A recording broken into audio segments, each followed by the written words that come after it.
Ladies and gentlemen, welcome into Chat Sports' coverage of the 2024 MLB Draft. I am your host, Jack Lotteray, the MLB analyst here at Chat Sports, and we've got half an hour until the Cleveland Guardians are officially on the clock with the number one overall pick in the 2024 MLB Draft. I'm very excited. I hope you are as well. Let's just get it started. Let's get the party going. Shout out your city, everybody. This is going to be a lot of fun. I am so excited. I have spent months, and I mean months, looking at all of these prospects. So hopefully I have the information you need about who your favorite team is going to draft. Let's hear it in the chat. Shout your city. We also have producer Jake Chipper here as well, producing the show tonight. One of our resident Philly fans. So when the Phillies are up, we will definitely talk about them. There he is up there. How you doing, Chip? How you feeling? I'm feeling great, man. I'm excited. I'm ready. The MLB Draft being hosted pretty locally. It's in our neck of the woods in Fort Worth, just down the street. I'm excited, man. I apologize for interrupting there. We had our holiday party this past year in the same venue that they are holding the MLB Draft tonight. That's crazy. I saw videos of it. I saw photos of it. I was like, we went and saw bull riding and bullfighting in that venue for our holiday party, and they're hosting the MLB Draft in there tonight. But that is going to be, it's going to be fun. I'm looking forward to it. Going to give some shout outs here. Matt Solomon is from Illinois. We got the other half from Seattle. Richard, Richard, Guardians fan in Knoxville. Aiden Sports Channel from North Carolina. Ty Man says, what's up, Chip? We got Shelly from Winnipeg, Canada. We got a worldwide crowd. Ashton's in Sydney. Getting ready to see Travis Bazzana go off the board tonight, I am sure. Random Box fan says Cards. Jeffrey says AZ. Jack's dad, I wonder whose dad that is. It's mine. Says AZ, Arizona. Stetson is in Atlanta. Robert, can I get a Go Braves? Go Braves. They're looking good. They're starting to surge a little bit. Watch out. Losing Spencer Strider and Ronald Acuna those were major hits, but we're feeling good. We got a Pittsburgh, Pennsylvania. We got a Victorville, California. Chat Sports legend Mike Dibble is in the house. Oxford, North Carolina. Dibble, I know you're a Browns fan. I assume you're a Guardians fan as well. Let me know in the chat. They got the number one overall pick, so that's going to be very, very exciting. Yeah, I see Richard saying Bazzana number one. Let's actually go to the next weigh-in. Who's going to go number one? Now, this draft is different. The MLB draft is different, and we'll go into detail a little bit later on why this draft is different, but the number one pick is not set in stone. It could be a Travis Bazzana, a Charlie Condon. JJ Wetherholt has gotten a lot of steam this morning with all of these mock drafts coming out from all of the different sites. A lot of them have been projecting Wetherholt going number one overall. So let me know, TB for Travis Bazzana, JJ for JJ Wetherholt, CC for Charlie Condon, or O for other. Let's see what everyone's thinking. Mike Dibble, correct. Very excited. You got Travis Bazzana. If you get him, he's a good player. Random Box fan says Charlie Condon. When does it start officially? We are 25 minutes away from the start of the MLB Draft. Joey DeLuca says, I don't know. Honestly, I don't know either. Ashton says Travis Bazzana. Ty Man with Travis Bazzana. Eric Douglas with JJ. Joey with JJ. Robert says Charlie Condon. Mike Dibble says Travis Bazzana. Joey DeLuca says, LOL, hey man, I'm telling you, this draft is different. It could be a multitude of people going number one, which is, I think, what is so fun about the MLB Draft. All right. We want to be, and I think we can do it because the Chat Sports family runs deep. We want to be the number one MLB Draft stream on YouTube. I know there's others. I've seen them. I've seen them publicized everywhere, but we want to be the number one stream. How can you help us? This is how, right here. Like the video. We got 53 likes, 94 people watching. So let's get that like number up. Share the video. We're going to have an opportunity for you guys to share the video. We're going to give some shout outs here in a little bit. Subscribe. This is the best channel, not just for Major League Baseball, but also the NFL, NBA, college football, all of that. This is the channel for you if you love sports, and comment all night long. We got these comment drivers that we're going to be throwing up all night long, so don't miss out. Comment all night long. And if you feel generous, you want to have a little bit of fun, we also have a fun super chat menu tonight. That is right. Every 500 likes is a pitch clock. Now, I'm not going to explain what that is until we get to 500 likes, but it is a lot of fun, and I think some shots may be had if we get to the pitch clock. Any super chat gets you on the show. We're going to get you on the show. You can ask me anything about trade deadline, prospects, whatever you want. $10, though, I'll talk specifically about your team, and I will go in depth on who I think they should draft, what their prospects look like at the trade deadline. Any question about your team, $10. $20 is one of my favorites. Either I or Chip will do a Bean Boozled.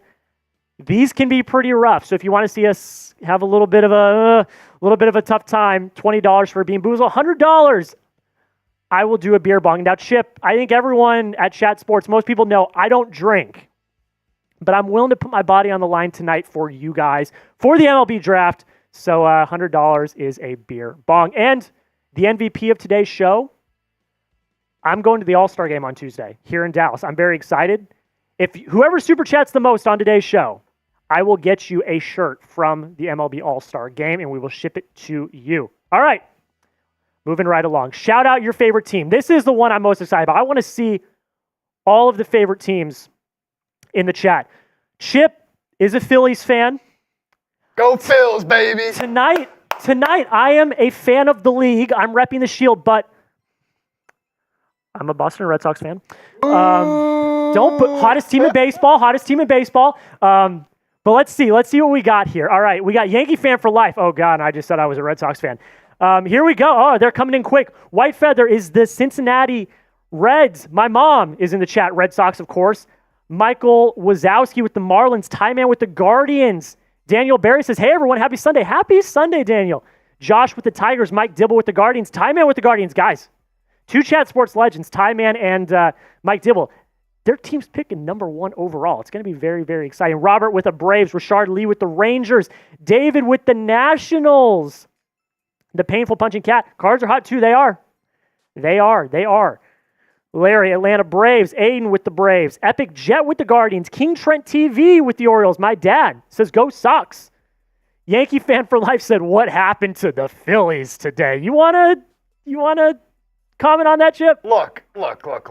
They've been hot. They've been the best team in baseball all year, so I don't want to hear anything. It was a bullpen game today, right before the All-Star break. Some of the players probably a little checked out, And honestly, the score wasn't as bad as it seems. What was it, 18-3? 18-3, I believe. But I will say, it was 13-3, still bad. But it was 13-3, and they threw their backup, maybe third-string catcher. Yeah. Depends where you have him. Garrett Stubbs on the mound, and he gave up 5 runs. So, yeah. 18-3 looks bad, and I know it's the A's. All I'm going to say, and this was my argument for the Red Sox at the beginning of the season, beat the teams you need to beat. Beat the teams you should beat. The Red Sox played the A's twice. They had a record of 5-1. Beat the teams you need to beat. That's all I'm saying. And then if you play teams that you shouldn't beat and you sneak a few, sounds like a wild card spot to me. I don't know. All right. Let's get into the nitty-gritty here for a second because this draft is different. And I'm going to explain why. There is a lot that goes into this. It's kind of complicated. This is my first time covering the MLB draft. I'm going to be completely honest. I've watched the draft in the past, but fully getting my nose into all the prospects and how it all works, I had to watch an MLB Draft for Dummies video to figure out how the money worked. But I digress. There are 39 picks in what I'm going to call the first round. There is a traditional first round of the top 30 picks. Then there are compensation picks that you can get for either having a prospect that was in the top 100 pipeline win Rookie of the Year, which Corbin Carroll won for the D-backs, Gunnar Henderson won for the Orioles. So the D-backs and Orioles are both getting a compensation pick at the end of round 1. Or if you put a qualifying offer on a free agent and they end up going elsewhere and signing a large contract, which is the case for Sonny Gray. So let me fact check this real quick. So the Minnesota Twins have a compensation pick at pick number 33. Then there is what is called the competitive balance round, and that is picks 34 through 39. These are teams that are low market teams. It is trying to even the playing field in baseball, basically. So if you have a low payroll, you're one of the 10 smallest markets in baseball, you get an extra pick at the end of the first round before round 2. So that is the Brewers, D-backs, Guardians get another pick, the Pirates, the Rockies, and the Nationals, who actually just acquired that pick from the Royals in a trade yesterday, which we'll show right now, and then we're going to come back to this list 4. But let's show that trade real quick. Sorry, Chip. The Nationals actually acquired the 39th pick yesterday when they traded Hunter Harvey to the Royals.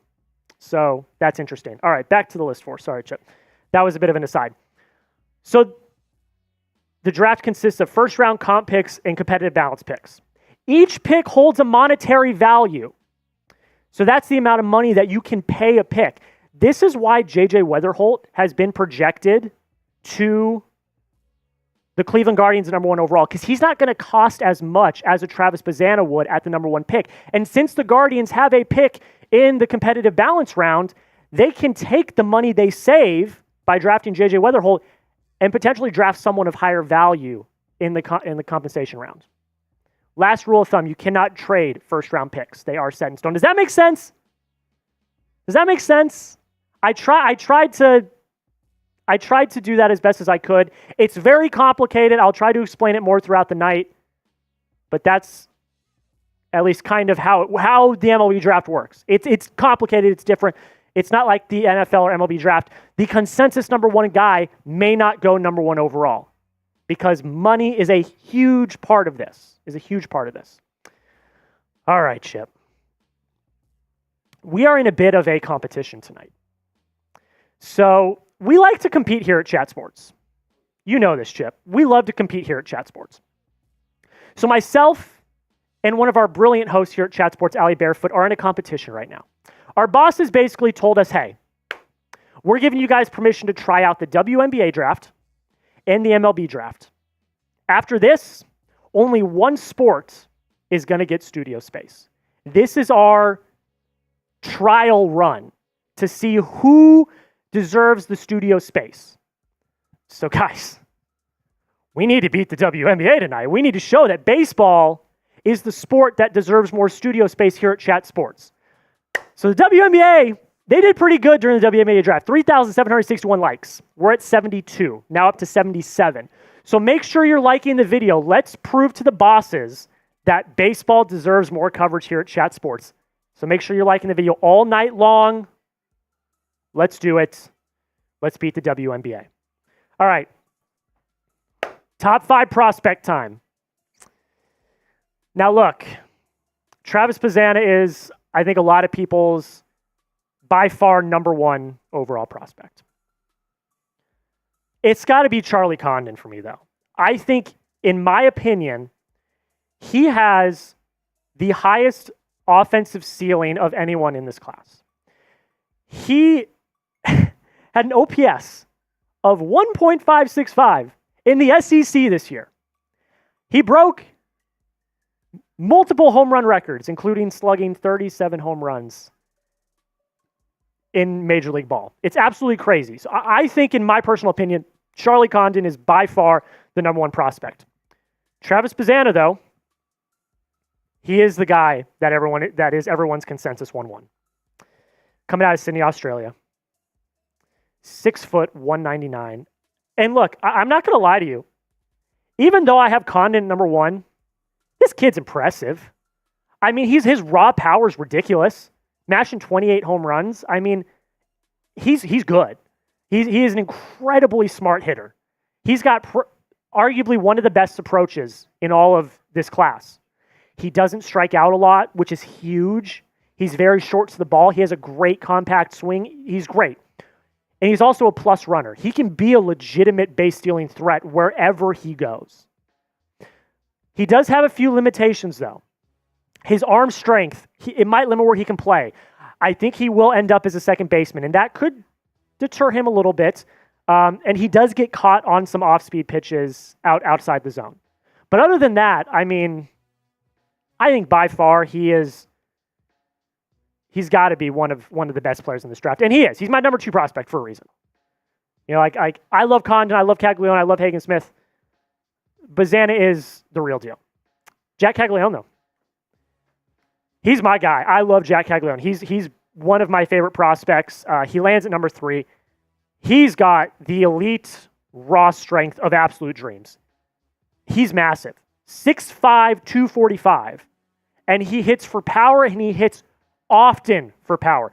Even mishits, if you watch his highlights, even mishits go over the fence. That is how ridiculous his raw power is. It's absolutely crazy. Doesn't strike out a lot. A lot of hard contact. This kid is insane. Did I mention he's also a pitcher that has a fastball that is peaked at 100 miles an hour? He's also got a 90-mile-an-hour cutter. Did I mention that? I did a short earlier this year calling him the next Shohei Ohtani. Maybe that was a little bit of a reaction, but this kid is insane, though. I'm not messing around when I say that Caglianone is insane. Hagen Smith, out of Arkansas. He's my favorite pitcher. He has this herky-jerky delivery that is, it's impossible to pick up pitches because of his delivery. It's this herky-jerky, really, really rough-to-read delivery, which I really like. He's got an awesome pitch mix, but it's his fastball. It's his fastball. That tops at over 100 miles an hour. That's absolutely crazy. His splitter, though, is his favorite pitch in the arsenal, and it's nasty. It is absolutely nasty.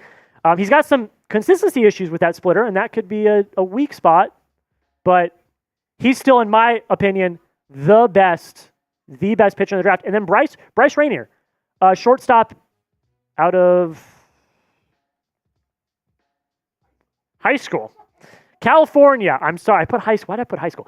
Out of California. A lot of people think that he's one of the best pure hitters, not just in the prep class, but in the class in general. I really like him. I think he's got a lot of high upside. He's going to be a really great pick for anyone that wants a young player that they can project out. All right. Favorite prospect in the draft. I've showed you my top 5. Who's yours? I want to see. Jack, I think you're missing somebody on that top 5. Here we go. I think you're missing somebody in that top 5. Who am I missing? Tristan Smith, left-handed pitcher out of Clemson. Now, I can't say I'm biased. You want to give me some notes? Because I don't have any notes on him. Clearly you're not keeping up with your Clemson pitchers, all right? Tell me about Tristan Smith. I want to hear it. All right, look, he was a high schooler coming out of South Carolina, had some first-round buzz. First-round buzz. But ended up going undrafted, headed to Clemson, and, freshman struggled to find the zone. But let me tell you, man. All right, he can throw that fastball.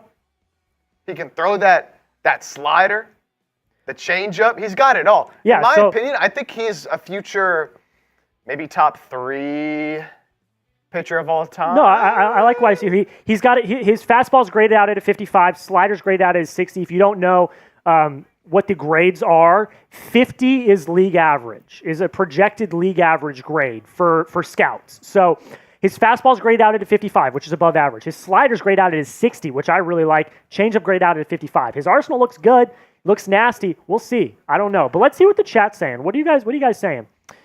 Richard says Rainier to Cleveland at 36. I don't think he gets out of the top 10, personally, unfortunately. Yankee fan says Durangelo. I'm sorry, I have the pronunciation. Durangelo Sanja, who is a crazy story. When this guy gets picked, we'll go more in depth on him. But ambidextrous pitcher, that's pumping 90 both sides. That's insane. Mike Dibble says Trey Savage. Love him. I think he's a really, really great prospect. Carter says is Jack from the Gators a potential number 1 pick? He's a top 3 pick for me. I do think it's going to be a combo of Travis Bazzana, J.J. Wetherholt, or Charlie Condon personally, but I think Caglianone's a top 5 pick. He's a top 5 pick.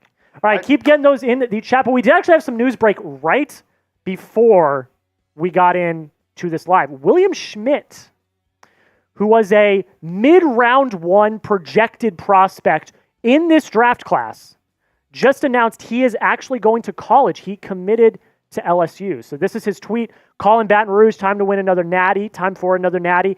And then Kylie McDaniel from ESPN said, Schmidt has asked teams not to draft him per source. Seems like the late first-round talent's headed to the Bayou. And then it was later confirmed that Schmidt has formally taken his name out of the draft pool. So that was some interesting news. Nothing life-changing. He was a mid to late round projected pick, but definitely something to think about. So, these high school players, when we talk about the monetary values of these picks and why saving money is actually valuable for some of these picks, these high schoolers actually have a lot of,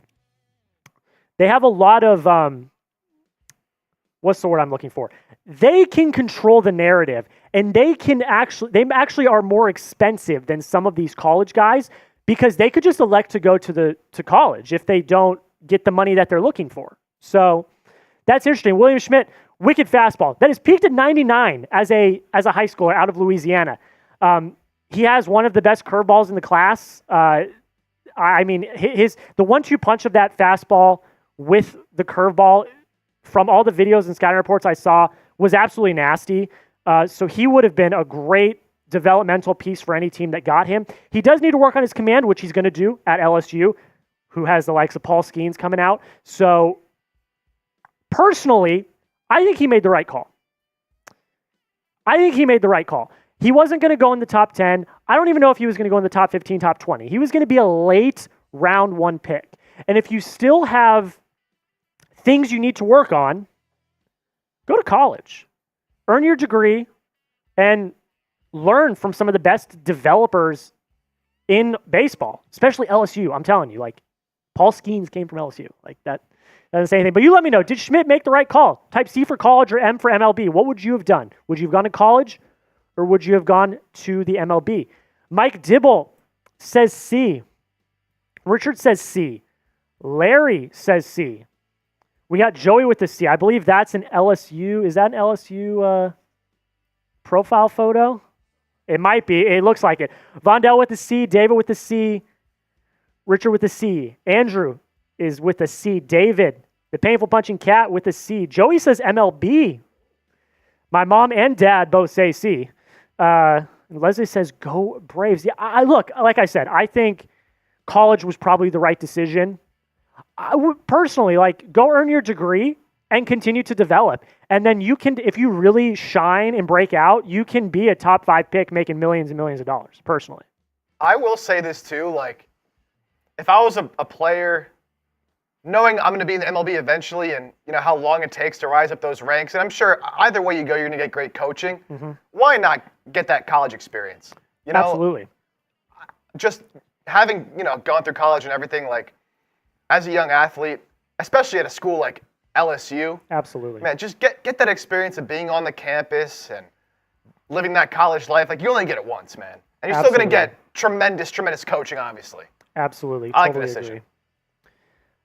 Absolutely. Keep getting those in the chat while I pull up the link to our pinned tweet. We got Charles Harris saying college is the correct choice.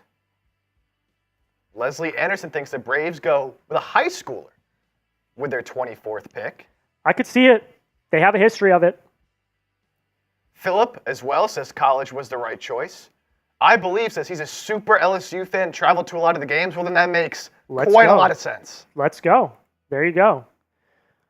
All right. If you guys want a shout out, we're gonna give some shouts right now. I am currently posting the pinned tweets to our Chat Sports account in the chat. Go retweet our pinned tweet. What that does is it gets it out to more MLB fans, brings more people into the chat. We have 174 people watching right now, which is absolutely incredible. Thank you all so much. Also, 2 likes away from 100, so make sure you like the video. Go retweet our pinned tweet. I'm going to give shout-outs.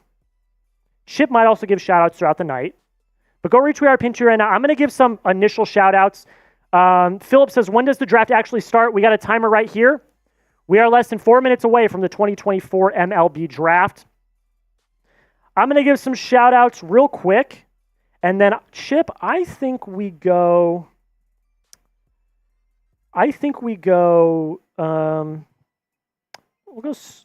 take this one out and then just go to that. Let's do that. All right, I'm going to give some shout-outs right now. We've got RZIO, or Warriors_X93. We've got Mr. Tom Downey, James Yoder, Nick Roloff, Allie Barefoot, who we just talked about momentarily ago, Sam Brown, Mr. Jake Chipper, retweeted the tweet, Chris Daughtry, Marshall Green, Tyler Jones, Harrison Graham, Cullen, Jeremy, and Mitchell Renz of the Raiders Report all retweeted the pinned tweet. We got a few more coming in as well. Mike Dibble retweeting the tweet. Mike, I know, you're the GOAT. We know this already. You're always consistent. Keep retweeting that pinned tweet. We will do shout-outs throughout the night. A quick reminder on our Super Chat menu. We just got 200 likes. Thank you so much. Every 500 likes throughout the night, we're going to do what I like to call pitch clock. I'm not going to tell you what that is yet. That is a surprise for later. Super Chat to get on the show. Any Super Chat, we will put you up on the show. $10 specifically, we will talk about your team. So make sure in your Super Chat you specify what team you want me to talk about, and I'll talk about their draft or trade deadline or any of that. $20, either Chip or I will do a Bean Boozled Jelly Bean, and $100, your boy will do a beer bong. And like I said with the like battle, we're also in a Super Chat battle with the WNBA draft as well. Allie Barefoot and the folks that did the WNBA draft made $142 in Super Chats. We got to do at least 143. Like I said, we're in a competition all night to prove that MLB deserves more coverage on Chat Sports. So make sure you Super Chat. We'll do those things. Let's do number one pick one more time. Let's put that one up one more time. Because I actually put out a poll this morning on my Twitter, at Jack Lotteray. You can follow me if you'd like. I put out a poll on my Twitter of who would be the number one overall pick, and these were the four answers. This was the end of the voting. The voting just ended a few minutes ago. Travis Bazzana, with 46.3% of the votes, is the consensus number one pick. JJ Wetherholt, number two, with 36.6%. Charlie Condon with 14.6%. And then I also had other that got 2.4% of the votes. So it seems like people are thinking Travis Bazzana is going to go number one overall. We got a Super Chat coming in from Philip. We're going to hit that in a few minutes, Philip, so hang tight. But real quick, if you are ready for the MLB Draft to start, I need you to spam go. Just go. Just go. Spam go. I'm going to give all the shout-outs. Let's go. Spam go. We got a minute until the draft. If you are ready, if you are excited, spam go. Let's get that chat rate up. Let's get it going. Here they come. Tie Man with a go. Andrew, Mike Dibble, Chris Lotteray, David Decker, Painful Punching Cat. We got Matthew Peterson in the chat. What's up, Matthew? Victor, Robert, Painful Pinching Cat, Goosley, David, Mike Dibble, David Alston. Let's go. Keep them going. Keep them going. Let's go. Joey, Brody's daddy, Celtic Raider, Yankee fan for life. I'm not seeing enough goes. Let's go. Let's keep it going. Let's get the chat right up. There they come. Here we go. Omar's burner, Joe Sperry, number one overall. Congrats to Joe Sperry. All right, here we go. We are getting ready. We are 5 seconds away from the 2024 MLB Draft. Chip, let's get that restart ready and let's get going. Dominic, Wilson, Glitchy, Wilson, Chris, Tie Man. Let's do it, folks. It's time for the 2024 MLB Draft.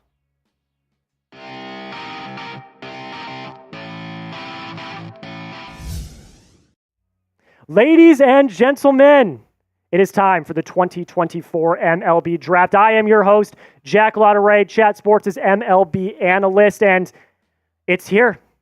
It's been months, sometimes years, for some of these prospects. And it is finally time to see who is going to be number one overall in the 2024 MLB Draft. The Cleveland Guardians are about to be on the clock, and I'm just going to get it out of the way real quick. Who is going to go number one overall? Let's get it going. Is it Travis Bazzana, type TB? Charlie Condon, type CC? Is it JJ Wetherholt, type JJ? Is it other, type O? I still have no idea. And that's kind of the interesting thing about this, because this is a draft that is not. This draft is different than other drafts. There is monetary value to each of these picks, and money does matter. So Wetherholt may very well be the pick. I personally think it should be Charlie Condon, but a lot of the consensus says it is Travis Bazzana. Going to do some shouts. Mike Dibble with the TB. Ty Man with a TB. Jack's dad with a Charlie Condon. Premier with a Charlie Condon. Victor with a TB. Omar's burner keeps saying Joe Sperry. I love it. I love it. Ty Man with the TB. David with the TB. Sigma Tyler with the CC. Chris Lotteray with the CC. Charles. Philip. All with CCs. I love it. I love it. I love it. We got a super chat coming in from Philip B. Let's talk about the Athletics. Let's talk about the Athletics. Currently sitting at the number 4 overall pick. This one's going to be interesting, folks. It could be a multitude of players. If we're looking strictly based off of their system already, shortstop, outfield, catcher, they look like they're in a good spot. You could use another pitcher. Honestly, I think best case scenario is a Jack Caglianone or a Charlie Condon fall. Because the way I see this draft happening, I see Cleveland going with either Wetherholt or Bazzana. I see the Reds getting Charlie Condon. I see the Rockies taking a pitcher. I would go with Hagen Smith. I think you have either a Jack Caglianone or a Charlie Condon fall at 4, and I would absolutely love that. You need a bat, a young, exciting bat to come into this farm system, and a bat that is almost relatively pro-ready. So I would love Charlie Condon here at number 4. Will it happen? I don't know if Condon will happen, but I think there's a good chance that Jack Caglianone is the number 4 overall pick for the Oakland Athletics. There you go, Philip. I think it's either Condon or Caglianone.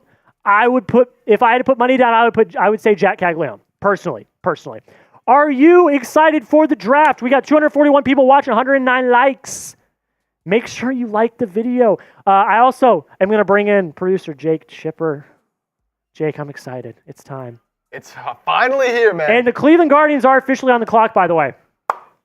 So it is happening. We're underway. It is happening. This is exciting. It's got to be, I think it's Travis Bazzana. I think. Oh, that's sick.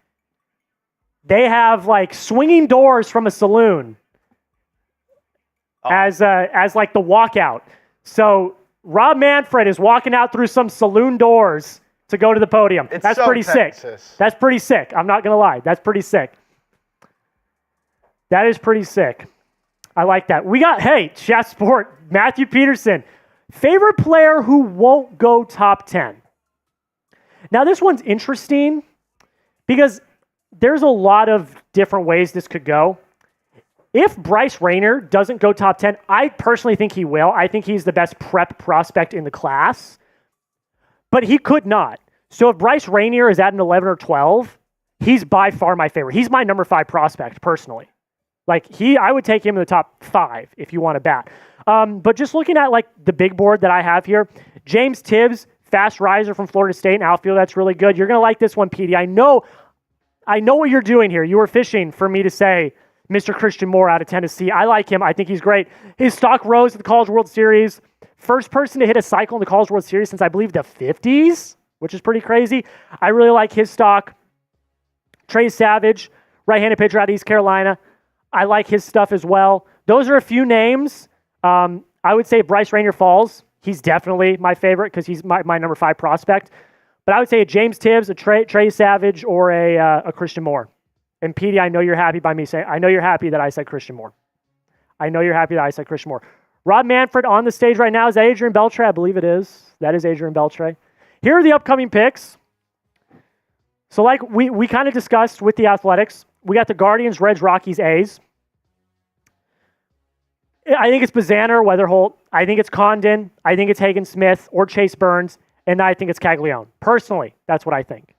That's what I think happens. A few more picks. We got the White Sox, Royals, Cardinals, and A's at 5 through 8.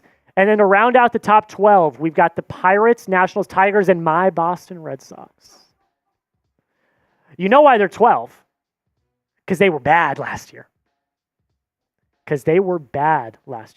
Mike Tibble says, how long will y'all be streaming? We're going to do the entire first round. We're not just going to do the top 30 picks in the first round. We're also going to do all the compensation picks.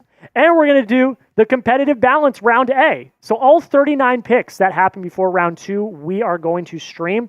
And hey, guys, if you want more Major League Baseball coverage, subscribe to Chat Sports.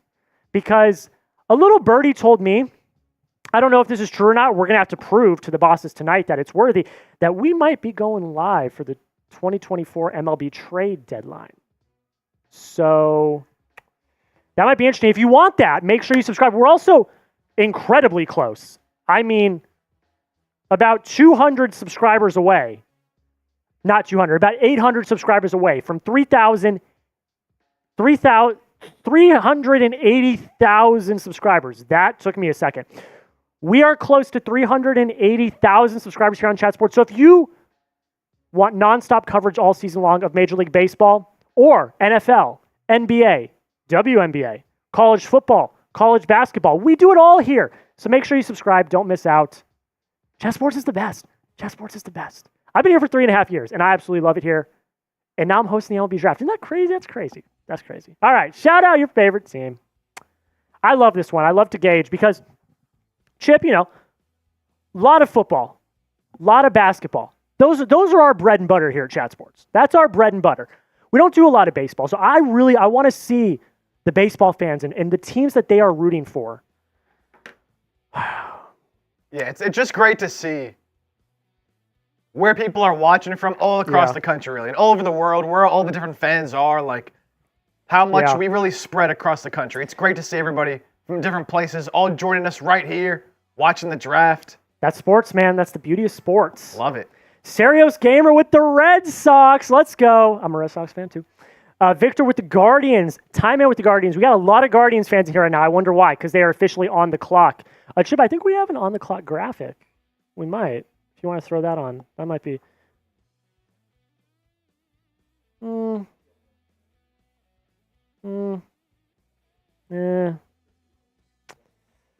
I'll mull it over. Not right now. I'll mull it over. Kevin with the Royals. ACB with the Padres. Elliot with the Reds. Premier with the Braves. Dibble with the Guardians. Elliot with the Reds. Oh, yeah. Nicholas with the Pirates. Let's go. I want to see one more time, Chip. I know I'm asking you to do a lot here. Let's do that. I want to see one more time. Who's going number one? Who's going number one? One more time. This is it. This is the last time we get to ask this question. It's going to be answered momentarily. Who's going number one? TB for Travis Bazzana. JJ for JJ Wetherholt. CC for Charlie Condon. O for other. Let me go. I'm going to turn this fan on. It is hot in here. Who will the Guardians go with here? Who will the Guardians go with? Let's see. Mike Dibble says, Travis Bazzana, please. Premier with Charlie Condon. Painful Punching Cat. Charlie Condon. Great Dane Lover with Travis Bazzana.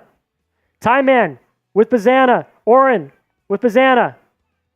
David Decker with Travis Bazzana. Nicholas, Paul Skenes will go number one. You're right. You are right. He did go number one. Wilson says, Jake Chipper number one. Are you in this draft class? That's my boy. What up, Billy? There we go. What up, Wilson? That's my boy. Philip says other. Ooh, that's interesting. Premier says Charlie Condon. The pick is in, by the way, ladies and gentlemen. The pick is in. This is going to be interesting. I have literally zero idea. I have zero idea what's going to happen here. I don't know. I have no idea. I would go Travis Bazzana. I would. Well, okay, personally, I go Charlie Condon, but will they listen to you? Trust Jack. Here's the thing: it's all money. It's all money. That's what this comes down to. If they take JJ Wetherholt, that means that they're trying to get someone big with their competitive balance pick. That's the only reason why they would do it. If money's not an object, like if they don't care, then it's going to be Travis Bazzana. It will be. It's all money. That's how it works. It's all money. Real quick, Jeff, we want to show the Super Chat menu. I forgot to mention, I mentioned it a little bit earlier, but for new people in the chat, whoever the MVP is tonight, which right now it's Philip. Whoever the MVP of tonight, Super Chat wise, which means whoever sends in the most money in Super Chats, which right now it's Philip with $10. Thank you so much, Philip. I'm going to the All-Star game on Tuesday. We're based here in Dallas. So I'm going to the All-Star game on Tuesday. I'm very excited. I will get you a shirt, an All-Star shirt at the All-Star game. Whoever the MVP of tonight is. So get yourself a free All-Star shirt. Or, you know what I mean. You know what I mean. Every 500 likes, we're doing pitch clock. 235 people watching, 128 likes. Let's get to 150 as soon as possible. Super chat, any super chat gets on the show. Doesn't matter how much it is, any super chat gets on the show. $10 specifically, we'll talk about your team. I talked about the Oakland A's for Philip. $20, Chip or I are going to do Bean Boozled. And $100, I'm doing a beer bong. Here comes the commissioner. What's it going to be? Aha, there it is. In. Travis Bazzana is going number 1 overall to the Cleveland Guardians. They did, in my opinion, they did the right thing. They did the right thing. I think that out of Australia, this kid's good. I mean, we talked about him already. He's really good. His raw power, absolutely ridiculous. Slugged 28 home runs at Oregon State last year. It was absolutely fantastic. He's a super smart hitter. He's got a fantastic approach at the plate. I mean, he's one of the, I think, he's got one of the best approaches to the plate in the entire collegiate class. Doesn't strike out a lot, which is a huge deal. He does not strike out. If you limit your strikeouts, that is a good thing. Short to the ball, great compact swing. He's a plus runner and a legit base stealing threat. The only big downsides I have for him, he's got some limitations defensively. Some worry about his range, whether or not he's going to stay at second base or if he can move elsewhere. His arm strength is a little iffy, and he gets caught on off-speed pitches sometimes. It happens outside of the zone. He chases, but look, I mean, God. Chip, I mean, come on. 407 batting average. He's got a 1.479 OPS, 28 home runs, 66 RBIs. I mean, this kid is insane. School record 28 home runs, the most in the Pac-12 in the last 25 years. And now he joins fellow Beaver Adley Rushman as number 1 overall picks out of Oregon State. This guy is an absolute beast. Philip said, dude's out of Australia. He is. I love this pick. I think they got a baller. And look, the Guardians are a good team. But you're adding some really great power here. And you're adding a certifiable potential superstar player for the future. I mean, he was everyone's consensus 1-1. So grade the pick for me. A, B, C, D, or F. What do we think? Look, I'm looking at their prospect rankings right now. Their first infielder is number 6, Juan Brito. Other than that, you got outfielders, first basemen, and pitchers. This is a great pick. I mean, you couldn't have asked for anything better here, personally. Let me know what you guys think. Victor says A. Chris Larray says A. Mike Dibble, easy A for Mike Dibble. Let's go. Dexmex gives it a C. Let me know why. I want to hear. Jonathan Taylor in the chat. What's up, Jonathan? How you doing? With an A. Charles gives it a B. Great Dane lover with an A. Will with an A. Alonzo with a B+. You also can do plus minuses. I'd give this an A. I'll give it an A- just to be a little mean, I guess. I don't know. I'll give it an A- because I think Charlie Condon should have gone. That's but fair. At the same time, but again, fit as well. Their number 2 prospect, Kyle Manzardo, is a first baseman. Seems to be the consensus here. A lot of A's. A lot of A's, a lot of A-. Look, it's an easy pick. You make the right choice. You pick who everyone thinks is the consensus number 1. Dexmeth says Charlie Condon should have went 1. I agree. Personally, I agree. I love Charlie Condon. He was my number 1 prospect. But I do think the Guardians got a really good one here. I do. I really love his stuff. I mean, where are all the Guardians fans right now? I know there were a lot of Guardians fans in our chat earlier. Yeah, so where are the let's Guardians hear fans? from y'all. I know Ty Man's a Guardians fan. I know Mike Dibble's a Guardians fan. Ty Man's giving him an A+. Easy A from Ty Man. I know Dibble gave it an easy A as well. I love it. Donnie Miller says, I don't know. Victor says Guardians here, Guardians fan. Danny, I'm right here, Guardians fan. There they are. There we go. Dex Mix does say, as a Reds fan, I'll take Charlie Condon. Hey. You honestly should give that pick like an A+ then, because Charlie Condon fell to you at number 2. It should be Charlie Condon. Pick is in, by the way. Pick is in. It should be number 2. Charlie Condon should go number 2. He's ridiculous.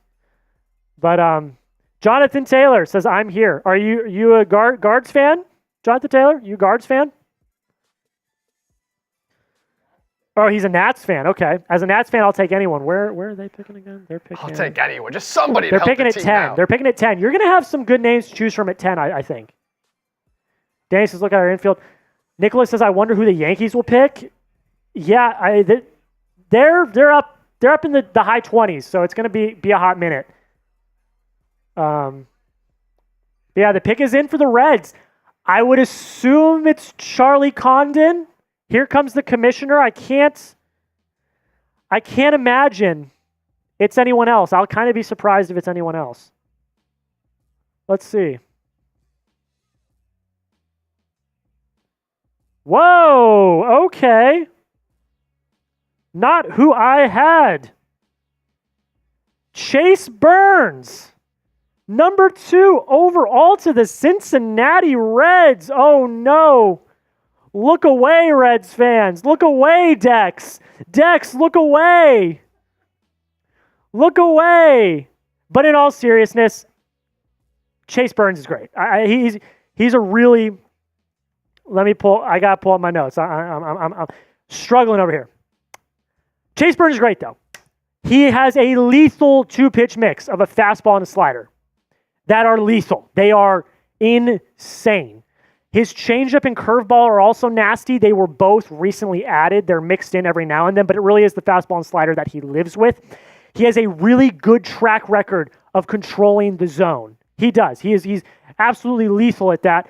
And this is one that I really like. This is a no I put in my goods. The word that everyone uses when they talk about him is overwhelm. And what they mean is he overwhelms batters with his stuff.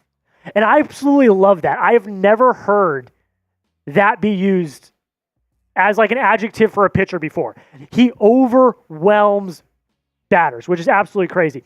He gives up some runs, which happens. More advanced hitters may lead to some walk issues. And there is some issue on whether or not he is a reliever or a starter. But look, 100 innings pitched, so you know he can go. 2.7 ERA with a whip of 0.92. 17.2 strikeouts per 9. Oh my gosh. That's ridiculous. And guys, we're going to see that again when a certain someone gets picked in the coming picks. Grade the pick. Let's see.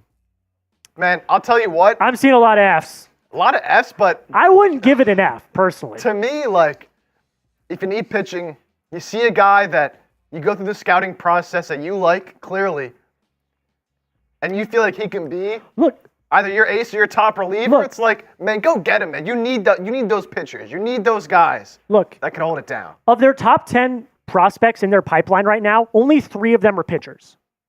So it never hurts to get another arm. It doesn't. It does not hurt to get another arm. And you've got Cam Collier at third base. So, like, I know the Condon people. I would have taken Charlie Condon too. I would have taken him as well. But Condon's an outfielder third baseman. You've got Cam Collier and Sal Stewart in your pipeline right now. Cam Collier just won the Future Game MVP yesterday. I was there. I watched the entire game. He went yard in that game. He won Future Game MVP. So, like, I get it. If you're not feeling great about your pitching, it never hurts to get more pitching. So I'd give it a C. I don't think it's the worst. I don't think it's the best. I think you got a really solid pitcher, though. We got a super chat from NMG Activities. Pick is in for the Rockies, by the way. We'll get to that in a minute.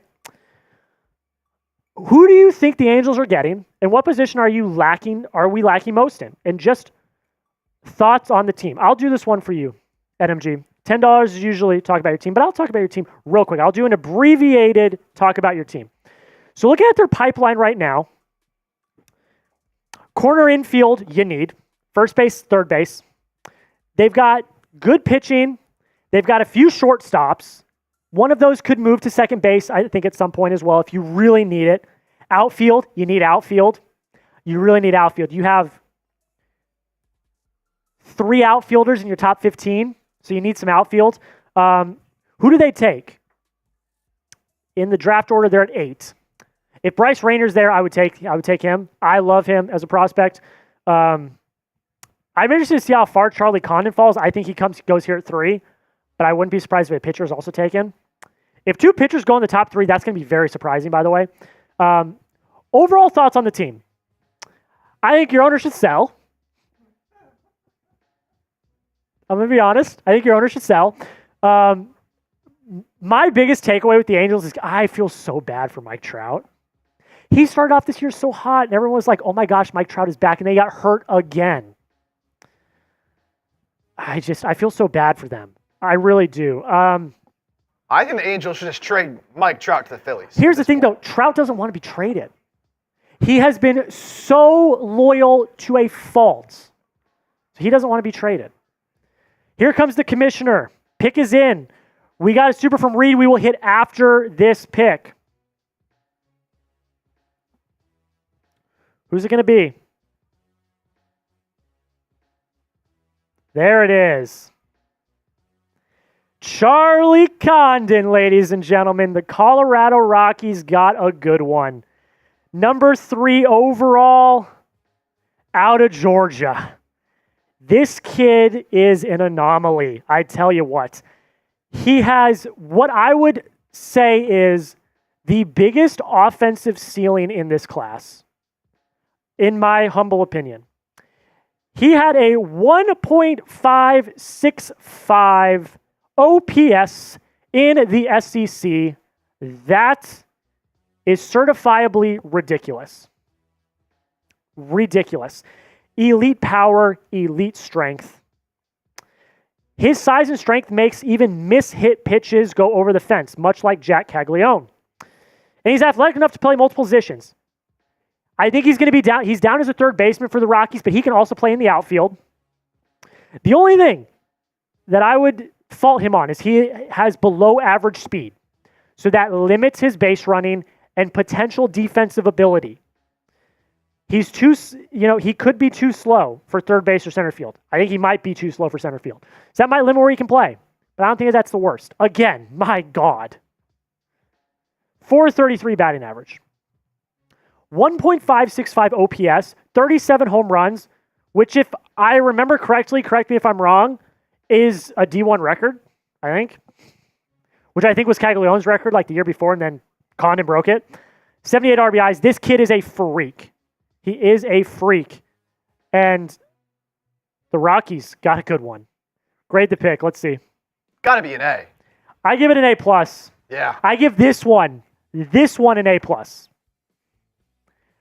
You get my number 1 prospect at number 3. A+. You get an A+. Alexis Pena with an A+. John Musgrove with an A+. Tyman with an A. Mike Dibble, another A. Foxtrot with an A+. Jesse with an A. Chris Lotteray with an A. Oren with a B. Go Guardians. That's great. That's great. I think we got a super chat, if I am not mistaken here, from Mr. Reed Barkis of One Chat Sports. Most underrated prospect. That's a good question. I'm going to continue to be on the Bryce Rainer train. I love this kid's stuff. I think he is one of the most pure hitters in this class. I believe he is the best prep player in this class. I don't even think it's close. I think he could be a top 5 pick, personally. I think he could personally be a top 5 pick. He'll probably be a top 10 pick, if I had to guess. But Bryce Rainer is my pick for most underrated player. Who is the most underrated player in the draft? Let me know. Who do you guys think? Open the floor to y'all. We're going to open the floor to you guys. What do you guys think? One player I like, just from watching. Let me know, yeah. The whole postseason and everything. I mean, Vance Honeycutt. Yeah. North Carolina. We're just hitting walk-off after walk-off. Yeah. I was watching some of his stuff this morning. Shout out Nick Roloff, by the way. I was watching some of his stuff this morning. He is impressive. He is. I have him on my big board at 22, which is not bad. I don't want to say it's bad. Like, we've got a good-ish class this year. It's not overpowering like years past, but I think there's a lot of, like, solid talent in this class, which I think is really good. Let me know in the comments. I see a Nick Kurtz. Hopefully Nick Kurtz falls to 10. There's absolutely no hype in the MLB draft. Why is that? I don't know. I like this. I think honestly because it's very complicated. I think it's very complicated. It's very hard to follow, and there's so many rounds. So I like what MLB is doing. They're on ESPN this year. And they're doing the first round on ESPN, and I think they're doing the best they can at explaining how it all works. But that's why I'm very happy that we're doing the draft, because I want to be kind of the middleman for you guys.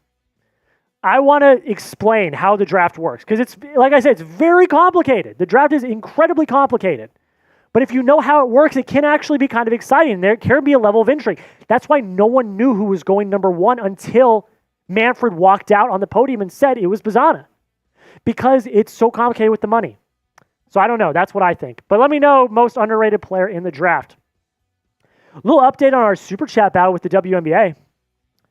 $142 for the WNBA, $19 for the MLB Draft. Guys, we need to prove that MLB reigns supreme. We're going to show you our Super Chat menu in 1 second, but the pick is in for the Oakland Athletics. This should be Caglianone. No, it is not. Oh, my gosh.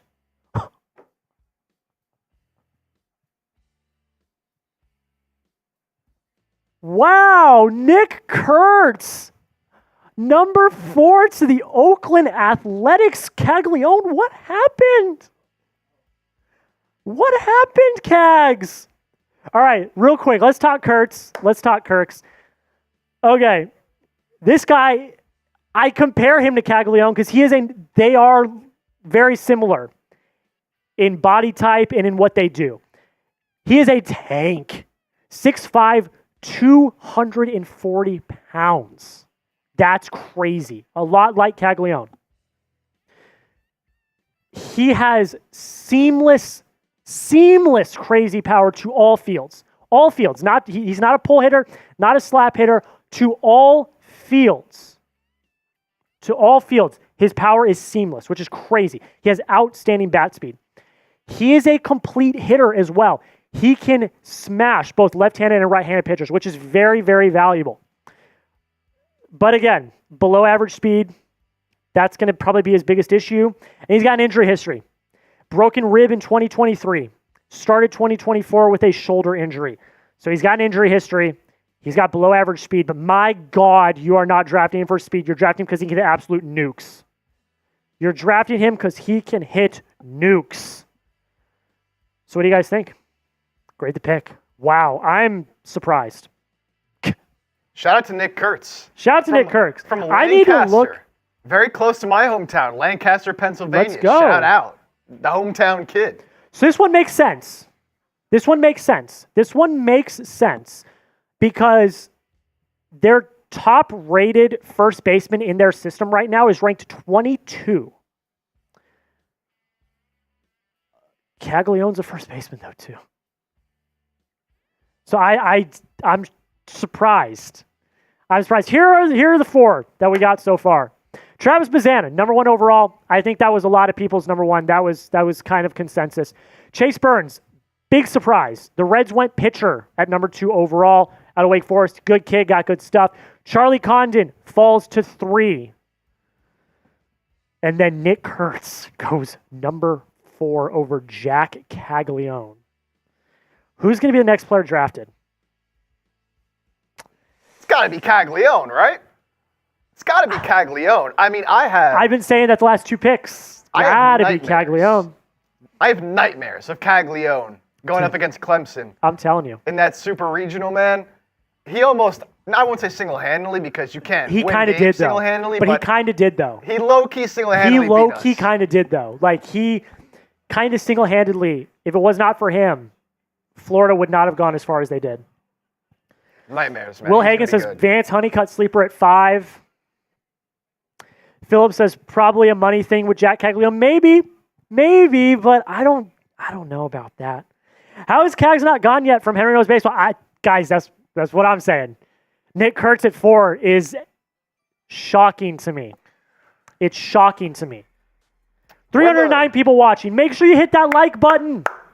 We have 156 likes. Can we get to 200 as quick as possible? Let's get to 200 likes as quick as possible. Let's do it. The pick is in for the Chicago White Sox. We're going to see Manfred walk out here momentarily. But let me know. Where the White Sox fans at? Where the White Sox fans at? Let us know in the chat if you're a White Sox fan. Let us know who you want to Who pick. do you want? Griffin at 5 says Michael. Mike Dibble says, who is it? We don't know yet. We're waiting.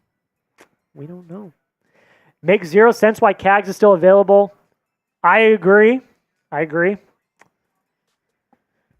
Oh, man. Sport Kids, little White Sox fan in the chat. Says me. Who do you want? Someone to turn that. Jerome says Cags. John Theo says I'm sad. I'm so sad because of Nick going. Cue Ball says let's go Sox. Who do you want? You guys are. The pick is in. Who is it gonna be? Carter says Cat. Who does Chip want for the Phils? Says Reed. Who do you want for the Phils? Ooh. See, the Phils are in an interesting spot because, they have so much talent on the roster right now. And when you look at their draft, they've taken a high school guy 4 years in a row here. They could use some outfield help, I would say. Yeah. So, if you want to go with it's tough. It's going to be tough, but if Vance Honeycutt can fall to you, man, oh! Ooh, interesting. All right, here comes the commissioner. Come on. Do the right thing. Wow. Caglianone has fallen once again. Hagen Smith is the pick for the Chicago White Sox. Now, I won't be mad at this one. I'm going to grade this one pretty highly because Hagen Smith is my favorite pitching prospect in this class. I would have gone Smith over Burns, personally. So we talked about him in the pregame, the pre-draft. Herky-jerky delivery. And that makes it impossible. It's impossible to pick up his pitches. It is impossible. How did they get that headshot? He's got a very wide pitch mix with a fastball that can hit 100 seamlessly. And then his splitter, which is his favorite pitch, is absolutely nasty. It's absolutely nasty. It's crazy. Now, there are some consistency issues with his splitter, I won't lie. And he needs to develop his spin rate with some of his other pitches. Along with, he needs to work on his command. There are some command issues. There's some control issues. But my God, when you're pumping 100 consistently, come on. And we're looking at highlights right now. His slider makes me want to vomit. It's that nasty. 84 innings pitched this year. A 2.04 ERA, a whip of 0.893, which is very impressive. And my God, we have another 17 in the strikeouts per 9, 17.3. That's absolutely ridiculous. And he was my best prospect left. Not left, but he was my best prospect in class. Grade the pick of Mr. Hagen Smith. Shout out Trace Gerard, Arkansas alum. Woo pig, baby. Woo pig. Jonathan Taylor, Cags to 10? Guys, I have no idea at this point. I don't know. What is going on? I don't know what's happening. Victor, Condon was picked. Condon was picked. Condon was picked already. Condon went number 3. I'm seeing a B-. David Decker's given an A+++. Henry Knows Baseball gives it a C. I'd give it a... Let me look at their pipeline real quick. Give me a B+. Okay, I like that. You know what? I'll bump it up to an A- just for Trace. Okay. Their pipeline... 5 of their top 10 are pitchers. God, you really could have used Caglianone here. They don't have a first baseman. A little confusing there. They don't have oh my God, I'm still scrolling. They don't have a first baseman in their top 30. What is the thinking here, Sox? You know what I think? They are in a full rebuild. It's just they're horrible. They are going to sell, I think, a majority of their rotation. Eric Fetty's getting traded. I think Garrett Crochet is getting traded. They're trading their rotation.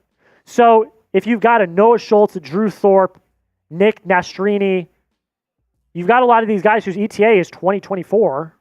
You bring in a Hagen Smith, who I think's ETA could very well be 2025. You've got I would assume, I don't know the scouting reports on all of these players, you could have a very solid rotation right off the top. Maybe. That's maybe what they're thinking. They are probably thinking, we are about to trade Fetty, we're about to trade Crochet. So let's get Hagen Smith. I can see it. I wouldn't base a draft off of who you're going to trade. I would base a draft kind of off a need, and you need a first baseman. I'll give it a B minus. I'll give it a B minus. But yeah, let me know in the comments. Q Ball says B plus. Alex Pena says A. Shotgun a beer if we hit a 300 likes for pick 10. I'll do a beer bong. I don't shotgun well. I'll do a beer bong though. If we get to 300 likes. So let's put this up, Chip. Let's put this up. We're trying to beat the WNBA drafts like total. Safe to say we're behind by quite a bit. That's okay. If we get to 300 likes by the time we get to pick 10, which the pick is in, by the way, for number 6 for Kansas City. If we get to 300 likes, I'll do a beer bong. I'll do a beer bong for 300 likes. That's monumental here. That's monumental. Guys, I also want to set the stage because not a lot of people know me because my full-time job here at Chat Sports, I'm a producer. So I'm hosting the MLB Draft because I'm our draft analyst. But a lot of people don't know me because I'm usually behind the camera. I don't drink, like at all. So for me to do a beer bong would be pretty crazy. We're up to 192 likes. Let's get to 200. Let's get to 200. I want to see it. Oh, that's a 20. We're going to get to that after this pick, the Royals. Cags.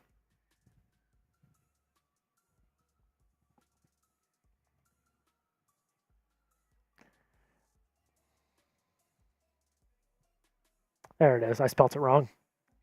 Ladies and gentlemen, the fall has finished. Jack Caglianone goes to the Kansas City Royals. Brett Scott, our boss here, is a Royals fan along with some others. Tyler Jones, I believe, is a Royals fan as well. You guys got a hell of a player in Jack Caglianone dropping all the way to number 6. He was my number 3 prospect. Let's talk about this absolute beast of a man. 6'5", 250 pounds. Holy moly. Elite size and strength. The kid is an absolute tank. And when I mean tank, I mean Abrams tank, man. This kid is crazy. The raw power of dreams is what I like to say. He does not strike out a lot at all. He doesn't. And when he hits the ball, he hits it hard. A lot of hard contact. A 760 slugging percentage in his Florida career, 75 home runs.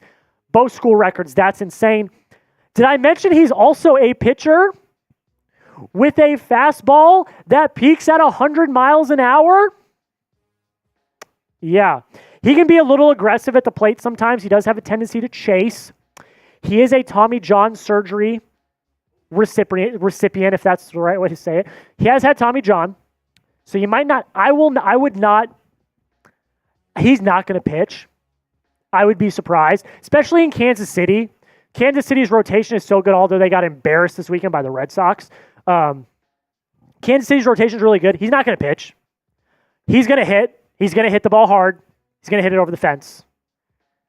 They're comping him to Bryce Harper, and I totally agree. This kid's ridiculous. Grade the pick. I should see all 8 pluses. Gotta be an A+, man. He should be top 3. You get Cags at 6.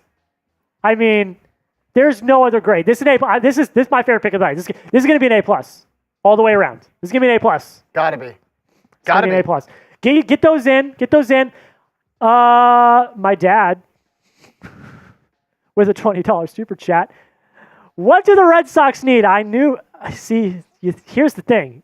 You want to know something wild, Chip? My dad's also a Red Sox fan. don't know if you knew that. So pitching. We know this already. But on the real, you bring in Andrew Bailey as the pitching coach from San Francisco. He has absolutely overhauled this pitching staff. Tanner Houck is an all-star now. Cutter Crawford, Garrett Whitlock. Not Brian Bayo. He doesn't look that good. But those three, when they're on. And that's all credit to Andrew Bailey. That's credit to Craig Breslow, former Red Sox, 2013 World Series champion Red Sox, Craig Breslow, who is also a pitching phenom. And their pipeline just doesn't have pitching. You've got Marcelo Meyer. You've got Roman Anthony. You've got Kyle Teal. You've got Miguel Blaze, Nick York. That's your future in the field. You don't have pitching. You need pitching. So pitching. Pitching. Will they go pitching? I don't know. I'm not convinced. I personally don't love the rest of the pitchers that are up there, but I digress. Super chat menu. Every 500 likes is a pitch clock. I'm not going to tell you what pitch clock is yet until we get there because it's a surprise, but it's fun. So let's get to 500 likes. Any super chat's going to get you on the show no matter how much you donate. $10 will talk about your team, any team. $20 is a Bean Boozle. I got to do a Bean Boozle. I was about to say, we got our first Bean Boozle of the night. Now, I got to do a Bean Boozle. You want to start it off? And every 100, yeah, I'll do it. It's my dad, I'll do it. And every 100 is a beer bong. And also, whoever wins MVP, I'm going to get you an All-Star shirt at the All-Star game on Tuesday. So whoever sends in the most super chats, the most money in super chats, is our MVP. I will get you an All-Star t-shirt at the All-Star game. Right now, it's my dad. So, Dad, I might be getting you an All-Star t-shirt. All right, Bean Boozled. Oh, man. None of them look good. So I got this one. What is it? Is this strawberry banana or dead fish? Maybe. Oh, no, this is peach or barf. I'm going to do this after the pick. The pick is in. I'm going to do this after the pick. St. Louis Cardinals on the clock.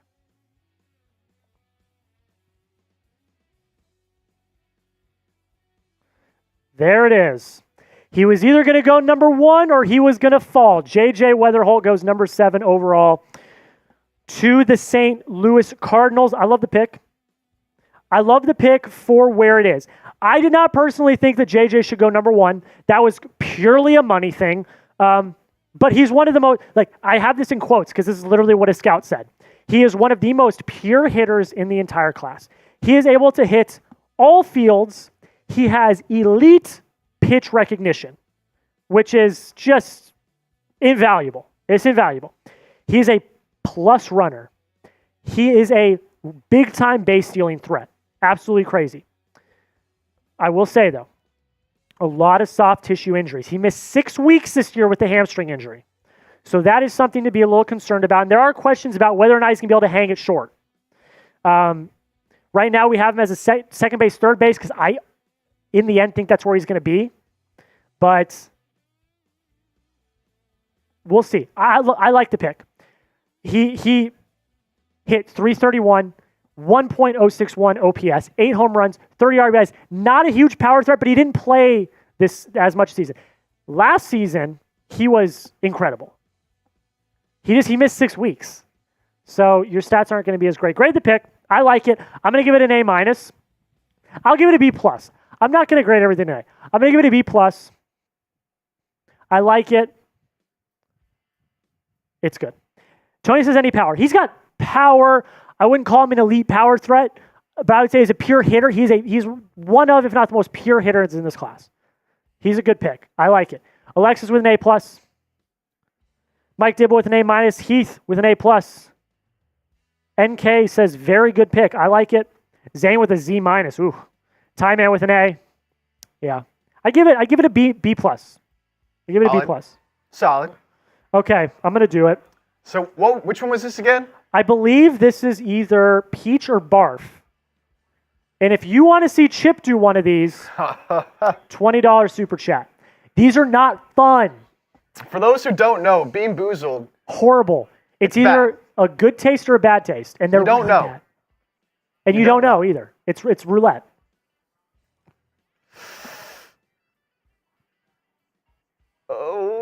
Seems good.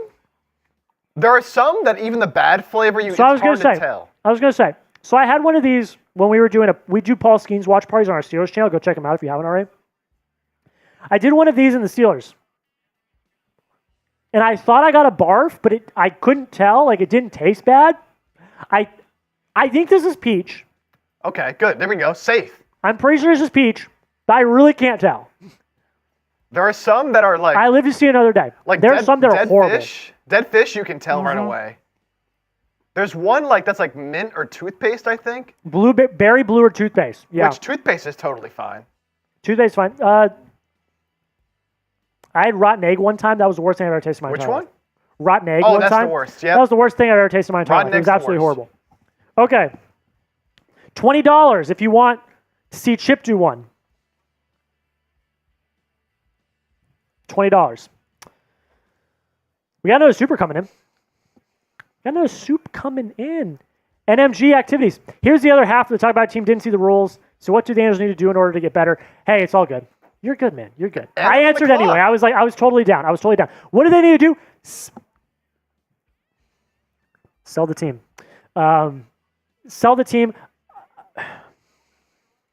It's tough because they're in a full rebuild. So it really comes down to, what do you want to prioritize first? If we look at their pipeline right now,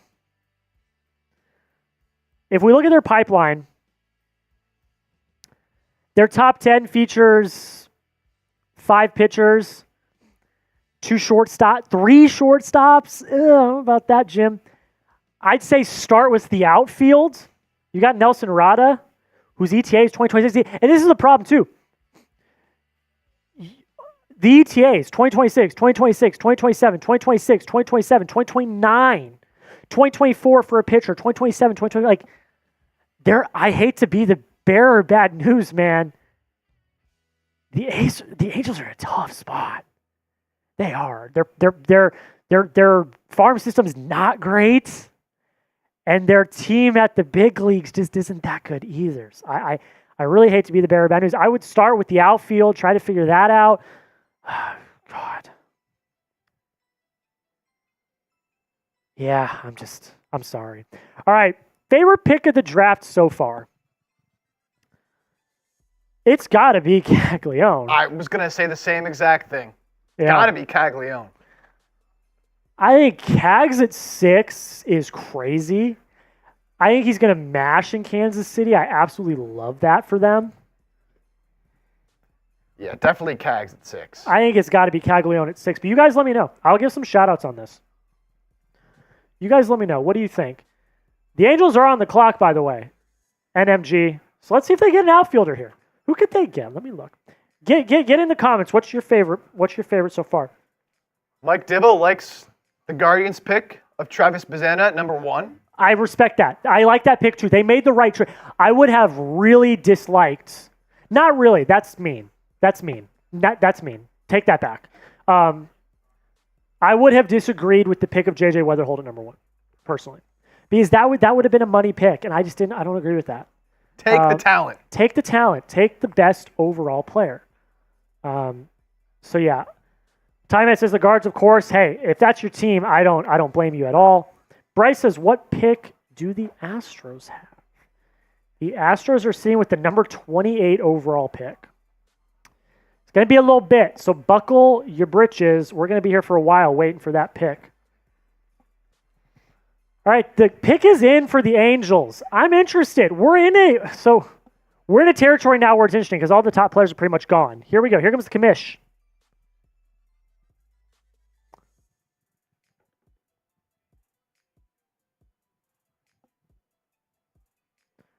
Wow. I ain't going to lie with you. I kind of like this pick a lot. Christian Moore. Petey, stand up. Petey, stand up. Christian Moore goes number 8 to the Los Angeles Angels. I like this pick. I'm not going to lie. He was a quick riser for me. He was rocketing up draft boards. Okay, here we go. 6'1", 210. It's 216. 6'1", 216. I'm looking at 2 different notes here. He's one of the top pure hitters in the class. You're going to hear me say that a lot because there's a lot of really great just pure hitters. This is a very hitter-heavy class. A lot of really great pure hitters in this class, and he's one of them. Drives the ball to all fields, and he does it with power. So unlike Wetherholt, where I think he might lack a little bit of power, he does it with power, which is great. He has a really advanced approach at the plate, which I really, really like. And he's got awesome defensive versatility and an ability to run well. This is why the Angels took him. We were just talking about this. He can play. He's got a lot of great versatility defensively. He does have a tendency to chase out of the zone. He doesn't have the strongest arm in the world. So that might limit his ability, but I do think the versatility is still there. And he was the first player to hit a cycle in the College World Series since the 1950s, which is absolutely crazy. I really like this pick. It's kind of surprising that he jumped all the way up to 8, but for the Angels, who need so much to bring in someone with really great defensive versatility, I can get on board with it. Personally, I can get on board with it. All right, here's who we got so far. We are 8 picks in. Travis Bazzana went number 1 to the Guardians. Chase Burns, number 2 to the Cincinnati Reds. Charlie Condon, my favorite pick of the draft so far. Not my favorite, second favorite. To the Rockies at 3. Nick Kurtz went number 4 to the A's. Hagen Smith went to the White Sox, my favorite pick of the night. Caglianone, all the way down to 6 with the Royals. J.J. Wetherholt went number 7 to the Cardinals. And Christian Moore, second baseman out of Tennessee, went number 8 to the A's. Hey, Chip, let's tell these people why they should subscribe to Chat Sports. Because you're here for the MLB Draft. But we do so much more, it's not even funny. You're talking NFL. Guys, the NFL is our bread and butter. I'm telling you. NBA, we just did a week's worth of coverage that included both the NBA Draft, both rounds, and NBA Free Agency. Hell, I produced most of that. That was fun. We're doing college football when college football gets here. We're doing college football playoff rankings and all of that jazz. We're doing WNBA with Caitlin Clark, just absolutely killing it. And we're doing baseball now. Little Birdie told me that there are conversations being had about us doing the MLB trade deadline as well at the end of the month. So if you have not already joined, I would say we're one of the biggest sports YouTube channels on the platform, I would say. I don't know. Look at the number. Look at the number. Join a family of more than 379,000 subscribers. And let's get that number up. I said at the beginning of the stream, if we get to 380,000, that would be incredible. Lofty goal, maybe, but I believe. So make sure you subscribe. Don't miss out. We're doing live shows every week, daily videos on the NFL, NBA, maybe some Major League Baseball as the trade deadline gets close. We shall see. So make sure you subscribe. Alexis says they've already subscribed. Thank you so much. Shout out. Alexis. Out. We might go sub only in a little bit. Maybe in a little bit. And we'll give some shouts to the real ones. All right, Chip, how are we feeling so far? Oh, here comes the commissioner. I'm going to cut you off. I will ask you in a minute.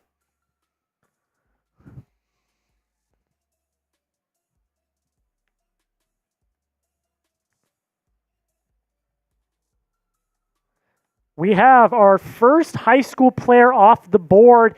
It is not Bryce Rainier. It is Connor Griffin. Interesting pick out of Jackson Prep High School in Mississippi, 6'4", 215. This kid, he's damn good. He has the size of a big leaguer. And Chip, can you read that number on screen, his age? Just 18. He's 18 years old. He is 6'4", 215. Absolutely crazy. He makes regular contact. And he has the power profile of a big leaguer, and it can be absolutely electric in the future. Presently, his scouting grade is at a 30. But Kylie McDaniel of ESPN is projecting that he is going to get to a 60 grade power-wise. That is insane. If he continues to develop, he's going to be absolutely electric. He's got above-average speed, He's also a two-way player too, because aren't they all? He's got a fastball that's clocked in at 97 miles an hour. He has some timing issues at the plate that do need to be ironed out. That was something we saw at the draft combine and things like that. And he's young. So we are projecting right now. But the projections look pretty good. They look pretty good. Grade the pick for me. It's an interesting pick. Mike Dibble says interesting. I think it's interesting as well. You definitely needed to take a bat. So I like that they went bat because I'm just looking right now. I pulled up their top 30 prospects. 4 of the top 5 are pitchers. And we know that this team can develop pitching. We've seen it. Jared Jones, Paul Skenes, about to start the All-Star game for the National League. We know that this team can develop pitching. They have 2 shortstops in their top, 3 shortstops in their top 10. So I would see him probably as an outfielder. We'll see. They're all wearing Hawaiian shirts. That's electric. Matching Hawaiian shirts. That's electric. I love that. I'll give the pick. We're projecting. It's always hard to project high schoolers. I'll give it a B. Straight up B. I like it. It is a need. I think they did well. I'll give it a B. Mike Dibble with a C+, Tyrone with an A, Orrin Smith C-, Timon with a B, Tyrone with an A+, John Musgrove with a B+, Alexis Payne with an A+. What do you think, Chip?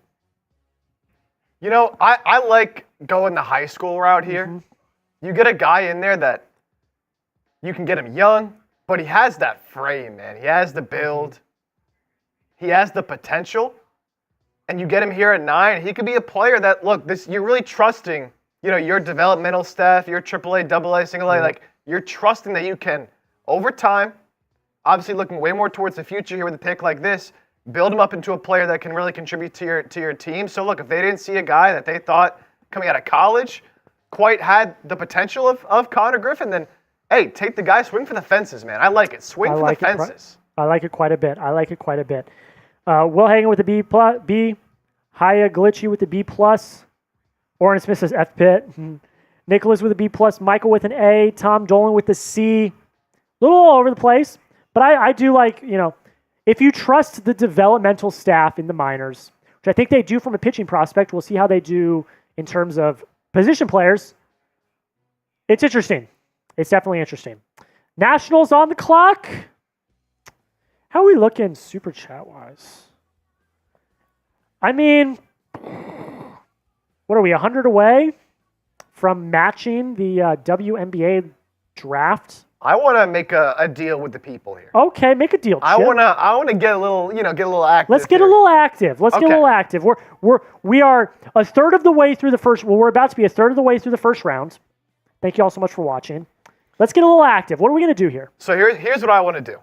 We're coming up on pick 10, and we're sitting at about $44 in super chats. Yes. Normally, it's $100. Someone sends in $100, we'll do a beer bong. I'm going to make a deal here. If we can get to $100 total by pick 20, so we have 10 more picks. If we can get to $100 total, I'll do a beer bong, but I'll do it out of a bat. We have a beer bat. We got the beer bat. We have a beer bat here in the studio, so I'll fill that bat up with a beer. I'll chug it. Again, if we can get to $100 in total by pick 20. So we are, math is mathing, $56 away here from $100 in total. So we can get there collectively by pick 20. I'll match it. I'll do a beer bong. So I'll do 2 beer bongs. I'll do a beer bong. Here's our super chat menu right here. These are the things you get. Nationals pick is up.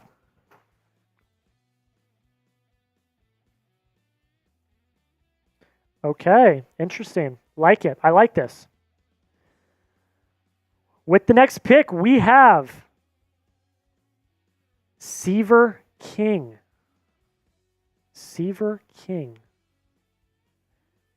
I like this pick. I'm not going to lie. I like this pick. Let me pull up my... All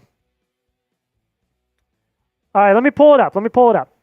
All right, this kid, he excels at putting the ball in play to all fields. Really, really, really solid when it comes to average. I also want to just make the note real quick. Wake Forest, 3 players selected in the top 10. Chase Burns at 2, Nick Kurtz at 4, Seaver King at 10. Wake Forest, absolute wagon of a school when it comes to baseball. Well above average speed, solid arm size, and he's a very versatile defender. Third base, outfield, kind of like the pick that went right before him. He's a plus runner too. A lot of these kids are fast, and he's fast. He needs to improve on his plate discipline. He chases a lot, and he is not much of a power threat. This is definitely a hit for contact type player. But overall, I like the pick. I won't lie. I like the pick. Grade the pick. Grade the pick. ABCDRF. I'm going to update our live poll as well. This will bring the Tigers up here at number 11. Tyrone giving it a B+ for Seaver King. We got Lonnie in here. Mets fan. Colby giving it a C. Dylan says, if I donate 10, how long do you talk about my team for? Well, Jack will give you a full breakdown. I'll give you a full breakdown. Full breakdown. Full breakdown. For Dylan, what team are you a fan of? Let us know, man. Yeah, let us know. You send a 10, I'm going to give you a full breakdown. Tell you what they need, tell you what I like, tell you if they're buying, tell you if they're selling. I'll talk about the deadline as well. Chip, I'm also going to make a little change to our super chat menu.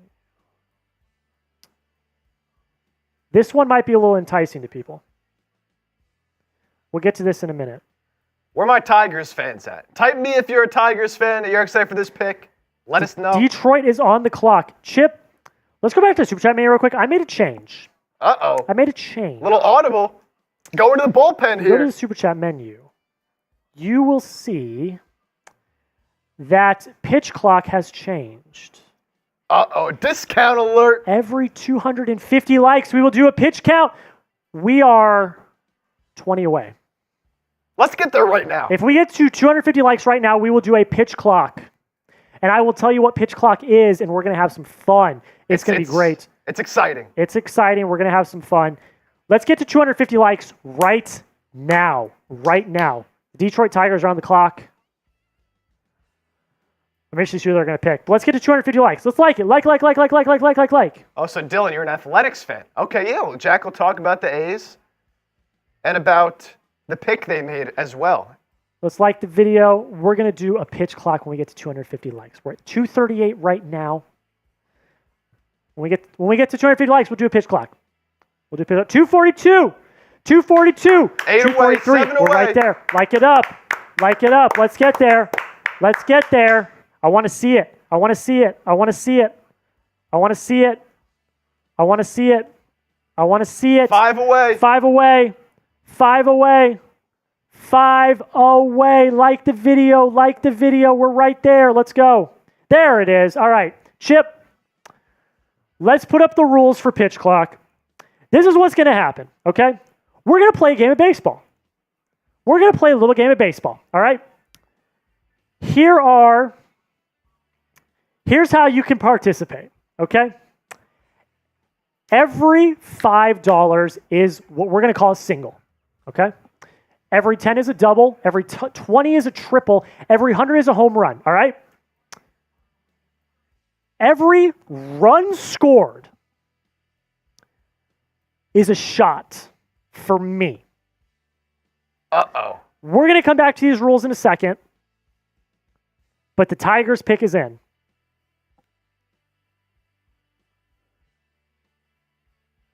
Oh, I love it. I love it. I love it. I love this pick. I love this pick. Bryce Rayner is the pick for the Detroit Tigers. I love this pick. He was my number 5 prospect coming in. I think he is one of the most pure. I think he is one of the most pure hitters in this class, and he is a high schooler. He has two-way upside because, of course he does. He can also pitch. But he is more of a position player than a pitcher. He's going to be a position player, shortstop. He's a very smart hitter. He does not chase. He hits to all fields. and he does it incredibly well. He could be an elite defender in the infield. He has a plus arm. He is graded plus fielding. He's going to be so good. He does tend to have a long swing at times. That can lead to some swing and miss, and he can fall behind in counts, and he does get complacent at times at the plate. So those are some issues, but he's a high schooler. He is going to evolve. He is going to develop. He is going to get better. So I love this pick.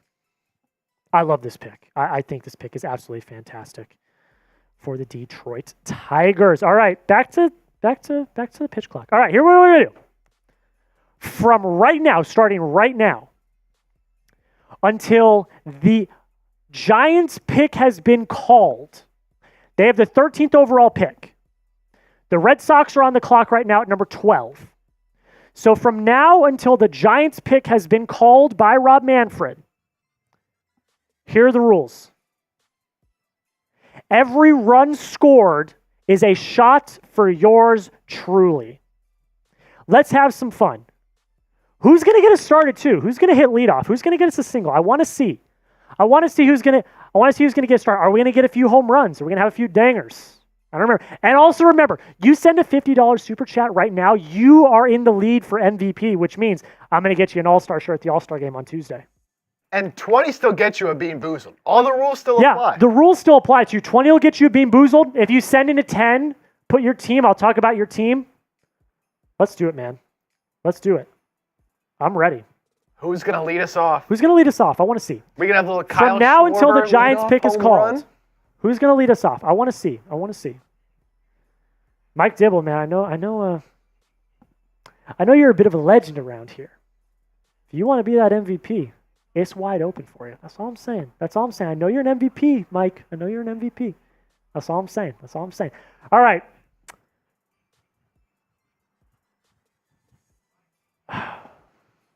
Man, this is exciting. Mike says I'm warming up. Uh-oh, Jack. Mike might have something in there for you, man. And look, if someone sends in 100, that's 2 home runs. That's 2 shots. I'm just saying.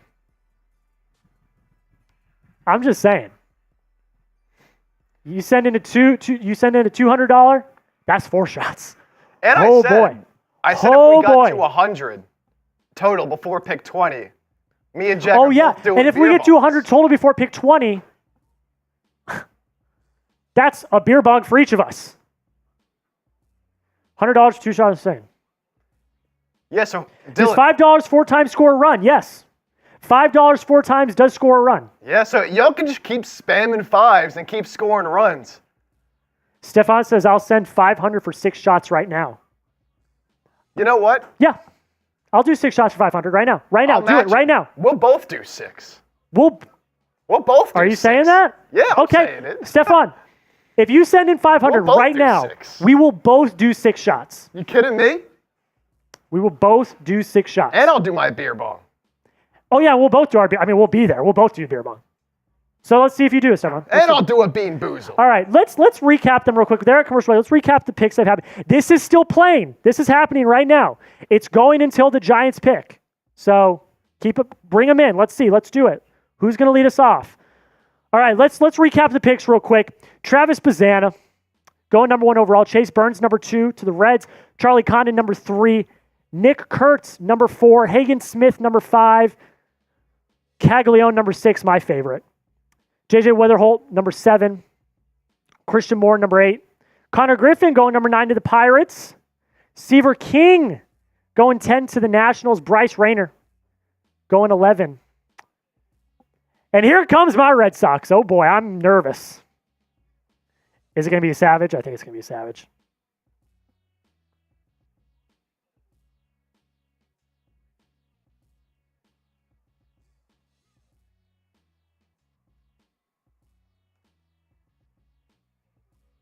You can put it up on screen whenever it's ready. Oh, brother. Oh, no. Oh, no. I don't like that pick at all. All right, let's talk about the player, though. Let's talk about the player. All right, he is a switch hitter with plus power on both sides. More so as a lefty, but he's got plus power on both sides. Very aggressive at the plate. That can be to his detriment at some times, but I don't hate that. It's not ever. He's got average speed, but he has a cannon of an arm. A cannon of an arm. Some bads, though. A very, very high swing and miss rate at pitches in the zone. So that, I don't love that. He struggles with breaking balls. He can pitch because, of course, they all can pitch. Let's just assume they can all pitch. And he did suffer an ankle injury, a pretty gruesome ankle injury at the end of the season. He didn't play in the College World Series at all because he suffered an ankle injury. You can bring me on screen. Craig, what are we doing with this pick? What is this pick? The Red Sox, simply put, do not need an outfielder. They just don't. You've got too many outfielders right now as it is in the majors. And then you've got the likes of Roman Anthony coming up. Maybe I'm overreacting. Roman Anthony, Miguel Blaze, Alan Castro. After that, you're a little thin, okay. But with the number 12 pick, what happened? What did I miss? Oh my God. Mike Dibble! Are you Just kidding put it on me? screen. Just put it on screen. I can't even believe this. Mike freaking Dibble! Chip, I need you to go get the freaking gong. Mike! Chip, I need you to get the gong. Go get the gong. Go get the gong. Oh, Mike Dibble, holy mother of gosh. Oh, my Lord. $500 super chat from Mike freaking Dibble. Oh, my gosh. Take the shots, gang. That's 5 home runs. We're taking 6 shots, by the way. Mike Dibble.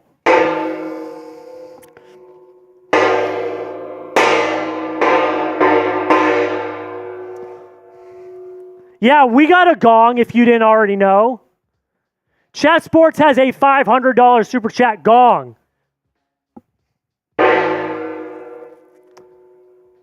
Spam Mike in the chat! Everyone spam Mike in the chat. Holy crap. Mike, I'm pumped up Mike, now. Mike. I am awake. Come on, Everyone Mike. spam Mike in the chat. I'm going to put the gong to the side here. I can't breathe. I'm lightheaded. Holy crap. Mike Dibble. Says, Mike. Hold my beer. Mike. I don't think anyone's going to top that tonight. They might. I'm not going to say they're not. If someone else wants to top that, go ahead. Hit me up on Twitter. I'm going to the All-Star game on Tuesday. You've already heard this. If you end up being our MVP, I'm going to get you a shirt at the All-Star game. There's my Twitter down below. Follow me on Twitter. And Mike, hit me up on Twitter. Send me a DM on Twitter.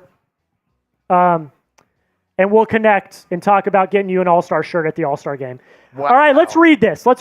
Okay. Y'all should really watch out for what you promise. Mike, I've been at Chat Sports for 3.5 years. I've actually produced a lot of the shows where you've been a big contributor. I know when I know, Mike, I know your rep. I know you. It's a great day for my Guardians. I hope y'all like drinking Chat Sports as much. It's such a great channel. Have a wonderful rest of your night. Love everyone here and go Guardians. Mike, thank you. I can't, nothing else. Thank you. That's incredible. We've demolished the WNBA number. Oh, I mean, I'll show not you even the close. numbers. It's not close. It's not even close. We owe so much drinking, it's not even funny. We got a lot to get going here. I will say, though, the Giants pick is in. So, shot clock is done, by the way. Oh, my gosh. Wow. We'll get to all of it after this pick. All right, James Tibbs III, outfielder out of Florida State, is going to be the pick. Another kind of late riser. Don't worry, Dibble. We're about to party. Don't you worry about a thing. Hey, Chip, you know what I keep saying about these hitters? What's the first thing I say about all these hitters? That they are some of the most pure hitters in the class. So my number one note for James Tibbs, one of the best hitters in the entire class. Look, this is a very hitter-heavy class. Like the position players and hitters are so good in this class, it's not even funny. Okay. Plus power numbers. He's got a 60 grade hit tool. He can hit. There is no doubt about it. He was the ACC Player of the Year, 28 home runs, 95 RBIs. That's crazy. He's also a very smart hitter at the plate. He's really, really smart at the plate. And every year he's improved, which is great. That shows that he takes development well and that he continues to get better every single year. He's not the best defender. He is limited in what he can do on the defensive front. And he is a below average runner. So he's slower. But my God, you draft this guy to hit bombs. And I think it's a great pick for San Francisco. I like it quite a bit. I like that quite a bit. Everyone's saying drink. All right, fine, we'll drink. Okay. I've got some tequila over here that I'm going to do. So we owe 12 shots collectively. So this is shot number one for Dibble. Thank you, Mike. Again, thank you so much. And Mike, again, DM me on Twitter. I'll check to see if you already have or not. DM me on Twitter, Mike. And we'll discuss. I just followed you back. That might have been the barrier. DM me on Twitter. We'll discuss getting you a shirt from the All-Star game. Okay, here's shot number one. Okay, I'm not gonna take them all at once. We're gonna pace ourselves here. Let me know in the comments, what do you think of the James Tibbs pick? Grade it A, B, C, D, or F. I like it. I'll give it a. Let me look at their pipeline real quick. One area of need for me is to learn more about the pipelines. They need outfield. I'm gonna give it an A minus. Honestly, they need outfield, and he hits absolute tanks. So, yeah, I'm going to give it an A minus. They need outfield, and he hits absolute bombs. So, all right, I'm going to get my shot number two ready. Chip's got the fireball. I'm doing a little tequila. He's doing the fireball. As a Giants fan, I wanted Honeycutt. Yeah, I get it. But Tibbs is really good. Like, be excited. This kid's going to be really good. I think he's going to get to the. I think he's going to get to the majors quick. So, I like that pick. I'm turning into Nick Roloff. I'm saying I like every pick. I need to chill. All right, Chip's going to come on. Mike, so this is my second shot. This is Chip's first, maybe more if you take more swigs. I don't know. Or do you have a shot glass? Do you have a shot glass? Oh, he has a shot glass. Okay. Yeah. I was like, is he just going to down like... I'm not taking it straight. Not right out the bottle. I'm not an animal. But you know who is an animal? That's Mike Dibble. funny. That's funny. All right, here's number one for me. All right, here's number two for me. Thank you, Mike. I'm going to pace myself. I'm not going to go.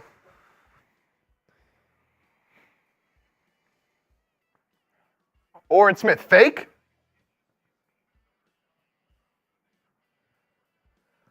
I'm going number two. I'm doubling up. I also have a beer back coming.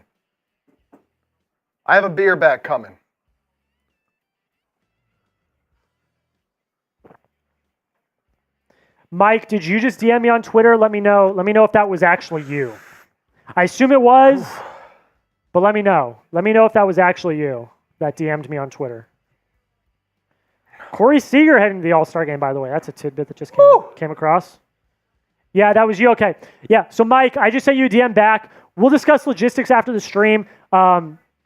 Unless someone out super chats you, you're going to be the MVP, and I'm going to get you a shirt at the All-Star game. All right, 2 down.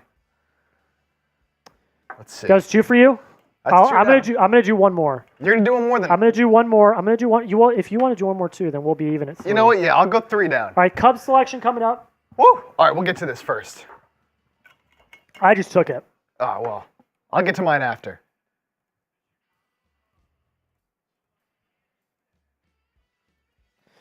God, this is gonna make my tummy hurt. I can already tell. I got such a weak tummy. This is not gonna be good.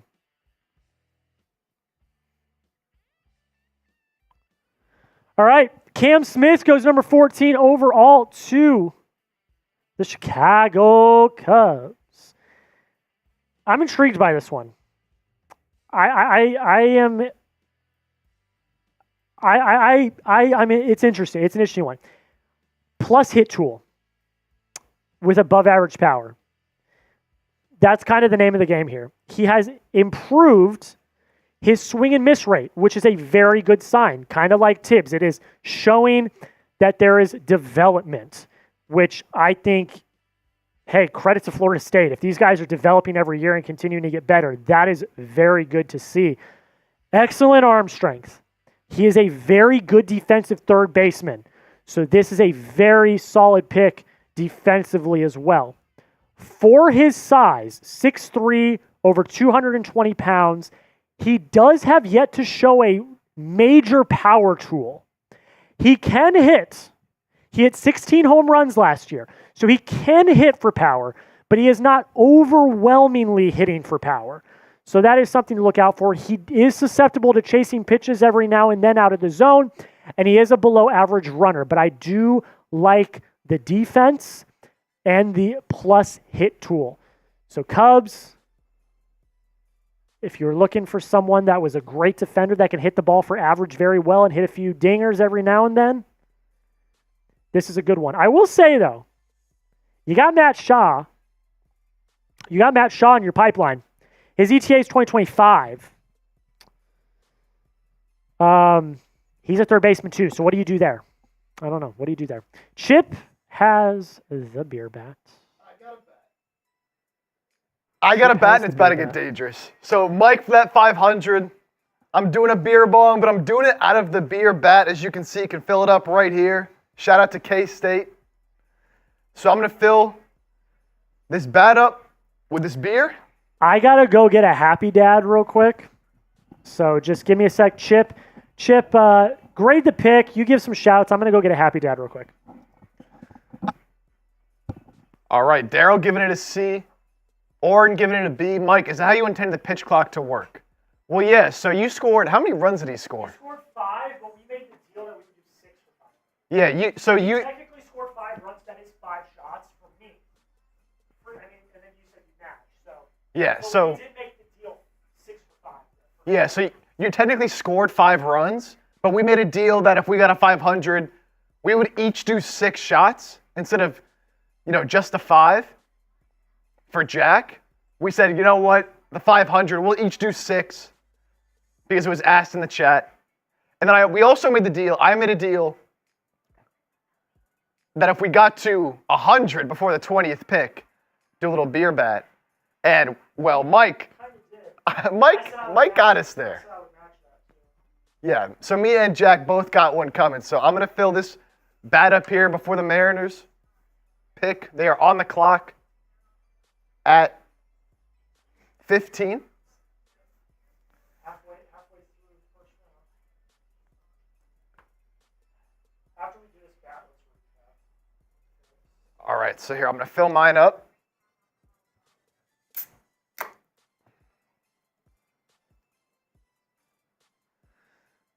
Okay.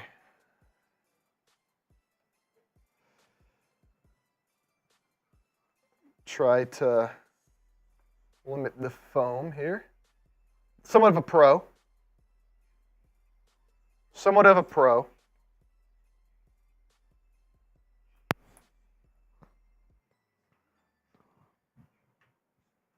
Somewhat. Not all the way. All right, I'm good. Whenever. Kendall, who did the Red Sox pick? God, I don't even remember at this point. I was so pissed. Who did they pick? They picked, what the heck is his name? I was so pissed. They picked Braden Montgomery. That pissed me off. Little happy dad. I'm going to pour this into the... I got a little Merbonga here, so I'm going to pour this into the Merbonga.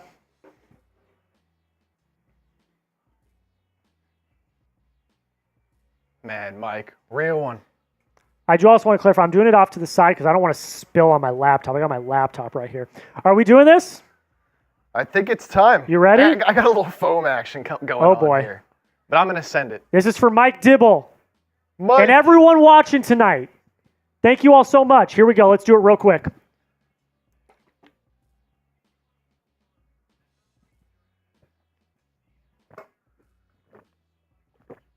Ugh.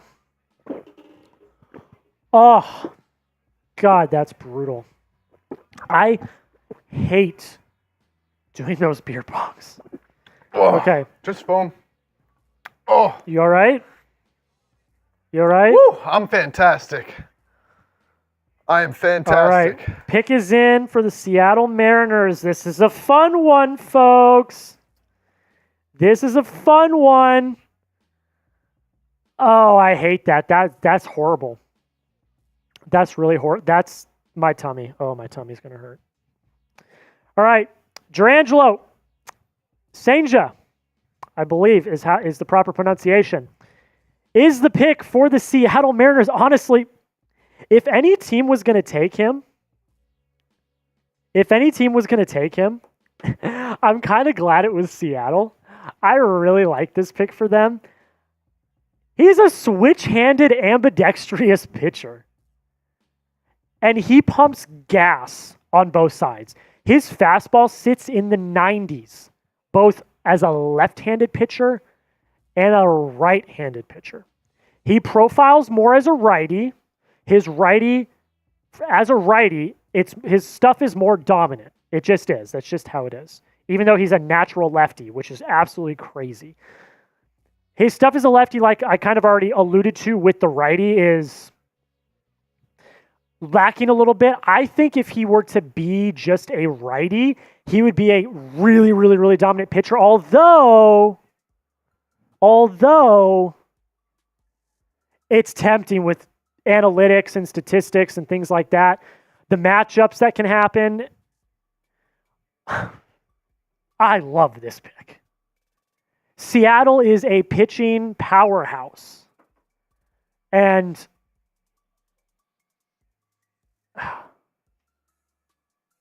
yeah, I love this pick. Daryl said, where'd you buy the bat from? I believe our boss, Brett Scott, Kansas State alum, got that at a Kansas State game, at a Kansas State baseball game. Yeah, John, switch pitcher. Grade the pick. I'm going to give this one for fit an A-. I love this fit. I really do. Now, they are a pitching dominant team. They already are. But that gives him time in the minors to develop. You don't need to call him up right away. And you're adding another wicked pitcher. Wicked pitcher in the arsenal. You've got arguably one of the best rotations in Major League Baseball right now. But I just love this pick. This pick's awesome. This is a fun pick. This is probably one of the more fun picks in the draft so far. I think he's going to be a baller. If he can continue to develop like we've already talked about, I think he's going to be a baller. How are we feeling? Oren says B, Daryl B+, Trey A+, John says A. Kaysen says, hey, Kaysen, how you doing? How's it going? How you doing? John says it is an advantage. It is. I mean, it is. It is. Like it can be nasty. Being able to switch for each matchup is nasty. Like that is an advantage. Yankee fan for life says F, and the only reason why he said F is because he wanted the Yankees to take him. So I get that. Gober says B. Mike Dibble says B. David says A because he can pitch with both hands. I like it for fit. The fit is awesome. This is going to be a fun fit. Logan with an A+, Cray with an A, Kaysen with a B+. I love the fit. I really do. All right, Chip. Let's do this. I'm going to put the chat in sub-only mode. Let's play a game. Let's do the first team we see game. Sub-only chat is on. The only way you can comment right now is to be a subscriber. So make sure you subscribe because we are doing the best NFL, NBA, MLB, WNBA, college football, college basketball, best content on YouTube. So make sure you subscribe. And you guys come right now. And then we're going to do this. I want you all to shout out your favorite teams. Okay? Shout out your favorite teams. Here's the sub number right now. Watch that tick up. Watch that tick up. I want you to shout out your favorite team as many times as you can in the next 30 seconds. I'm going to start a clock. Chip, if you want to throw that weighing up. 30 seconds. Shout out your favorite team as many times as possible. Let's get the chat rate up. Let's get it flowing. The first team that I see, I will talk about. So it's like a free $10 super chat, basically. Here comes Manfred. Here's what we're going to do. Keep shouting out your teams. After the Marlins pick, I'll pick a team.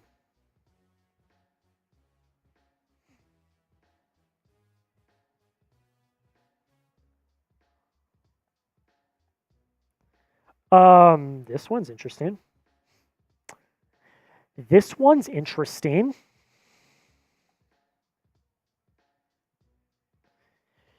PJ Morlando, outfielder out of Somerville High School, South Carolina. This is an interesting one.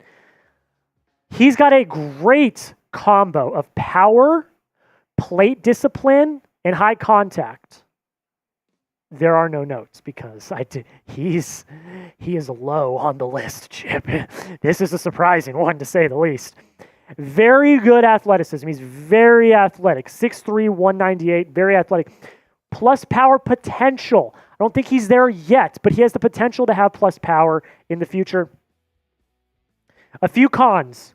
Average speed, average arm. He's probably going to be a corner outfielder due to his speed and his arm. Look, guys, I'm going to keep it $150 with you.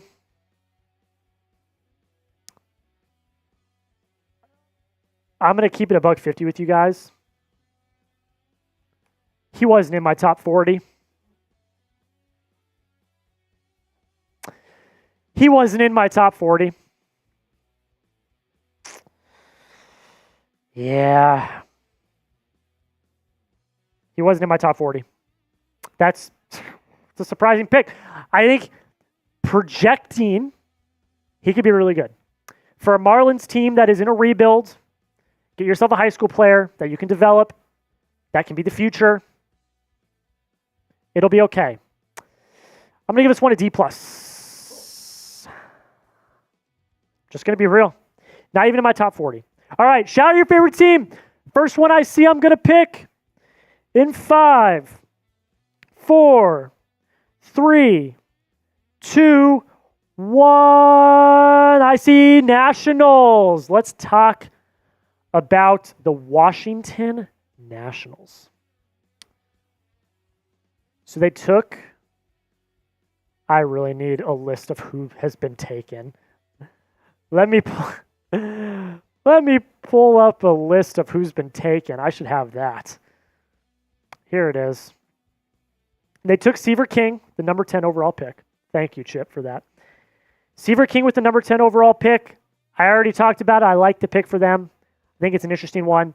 I think the thing that is interesting with this is they have a lot of outfielders and third baseman. You've got James Wood, who's already been called up, but he's still technically in the pipeline. You've got Dylan Cruz, Elijah Green. You've got 6 outfielders in your top 10. So is he going to be your third baseman? You've got 3 third baseman in your top 10 as well. You just traded for Caden Wallace. I'm a little skeptical. I'm a little skeptical at that fit, but they're in a bit of a rebuild, but they have a young core that I like a lot. They have a really solid young core that, highlighted by C.J. Abrams, of course, that can make some noise. I don't think necessarily this year, but in years down the line. You've got 1, 2, 3, 4, 5, 6, 7. You've got 7 players in your starting lineup that have less than 3 years of service time. So you've got a very young team.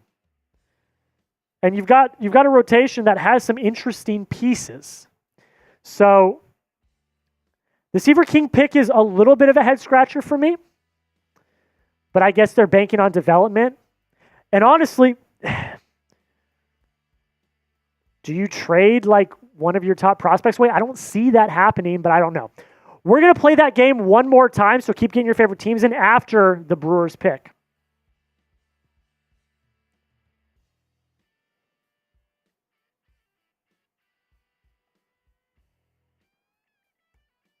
This is getting interesting, I think, pretty quick. Braylon Payne is the pick. Is the pick for the Milwaukee Brewers. Oh, I like this. I got a great comp for this one, and people are going to hate me for it. He lives to create havoc on the bases. He's got plus speed. He is an athlete. 6'1", 186 pounds, and he creates havoc. I really like this. He repeatedly creates contact. He's constantly getting on base, which then goes into that creating the havoc and using his plus speed.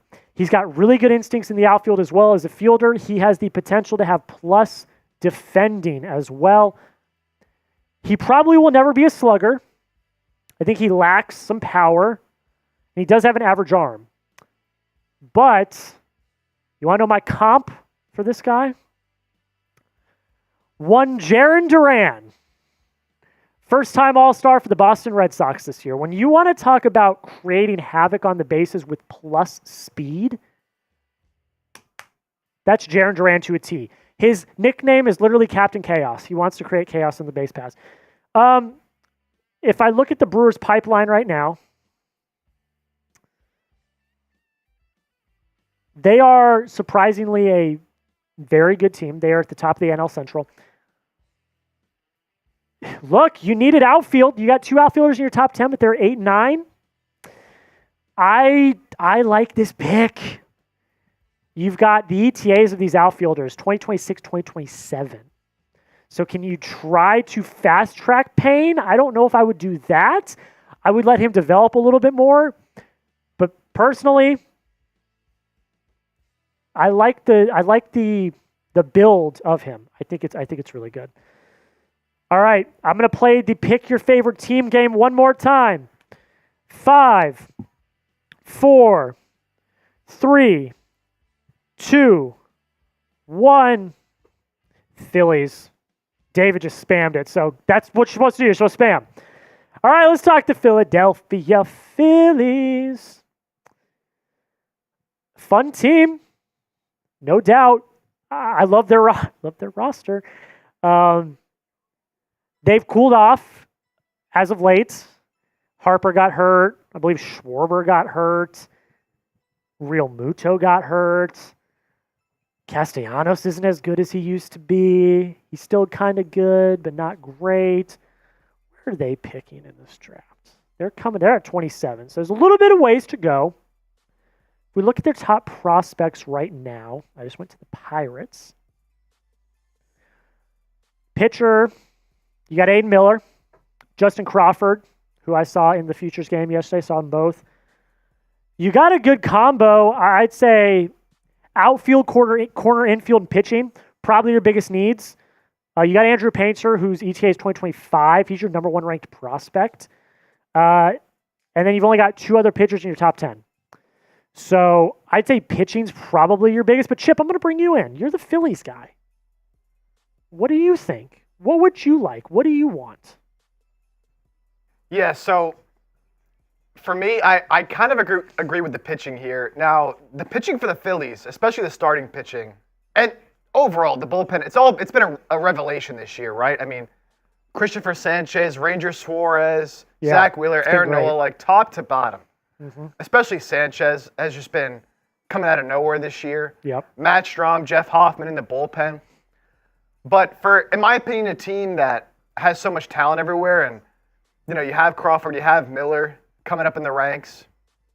I think you could use one more strong arm in there in that top 10, whether it's a starter reliever, just someone that you think can really make an impact. No, I will say, like currently on the Phillies, biggest need by far is someone in the outfield that can hit the ball. Yeah. Because Castellanos has been awful. It's a deep drive to left. Johan Rojas, one of the best, in my opinion, best defenders, outfielders in the MLB. I mean, his range, his speed on the base pass as well is just unbelievable. But he can't hit the ball. Yeah. And then Brandon Marsh cannot hit lefties. So, would you be looking for an outfielder there? How long do you want to hold on to Castellanos for, who just is very up and down. He's been better as of late.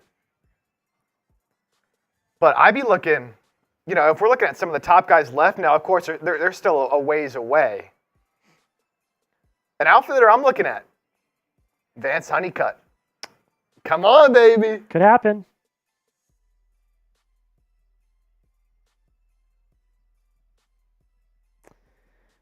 All right.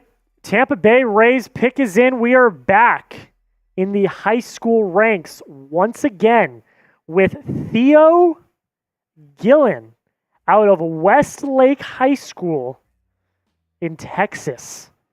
Shortstop. He's got a 60 grade hit tool and a 55 grade power tool. This kid can hit the damn ball. There is no doubt about it. Great hit discipline, great plate discipline. Hits the ball to all fields.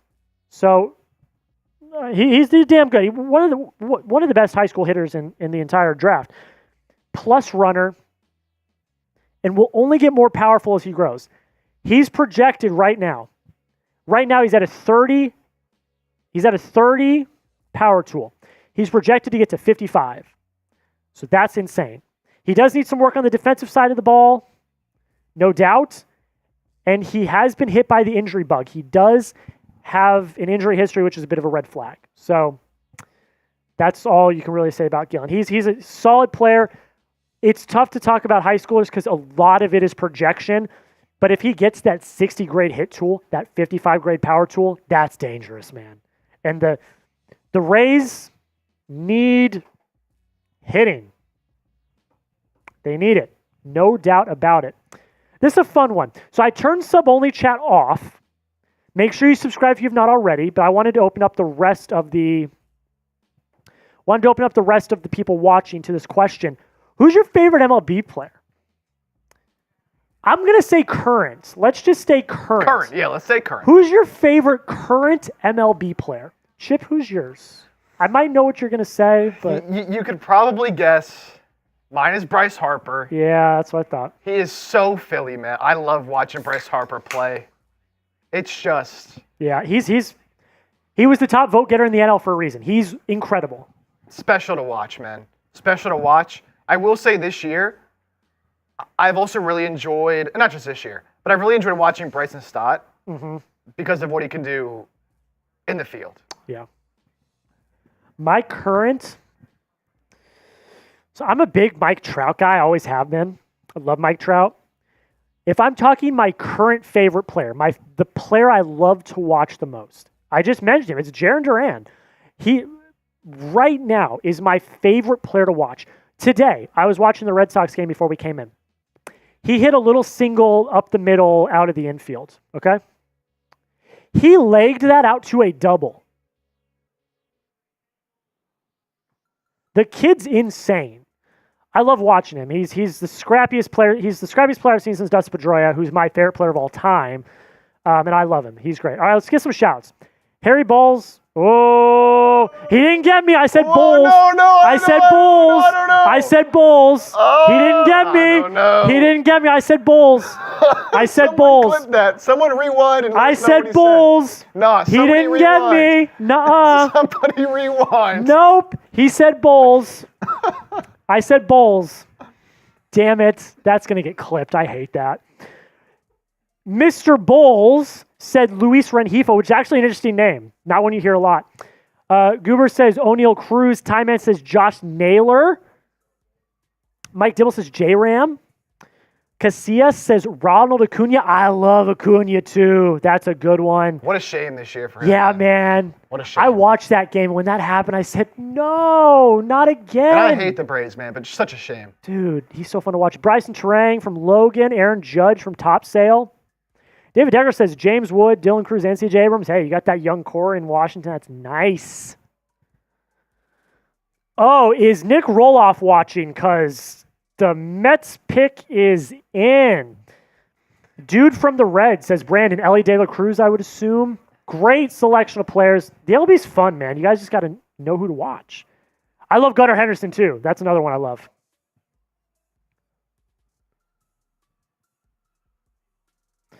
All right, let's talk about it. The New York Mets are going with Carson Bench, outfielder out of Oklahoma State. Let's see what I've got to say about Carson Bench.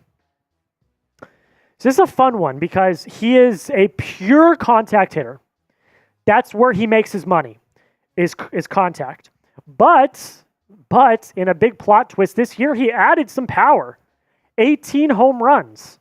So that's fun. Drives the ball very well to the opposite field, and he controls the zone very well. He was top 3 in the Big 12 in at-bats, hits, home runs, runs, doubles, RBIs, OPS, and total bases. That's ridiculous.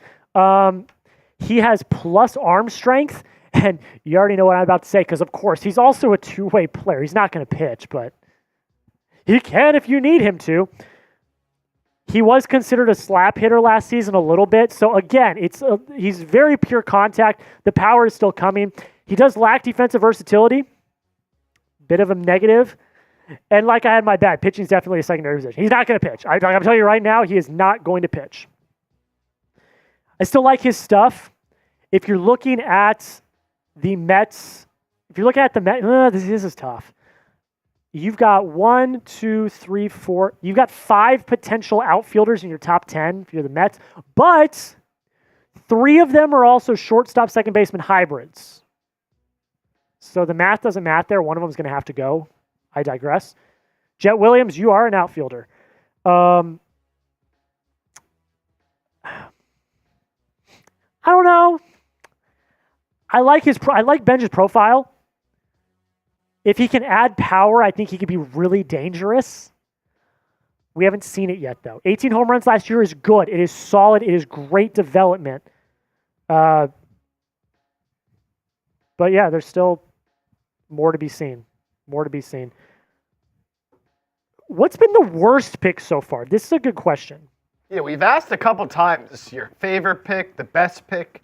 What's been the worst pick? I think it's probably, as you mentioned, was it P.J. Morlando who was outside your top 40 for the Marlins? P.J. Morlando was outside my top 40.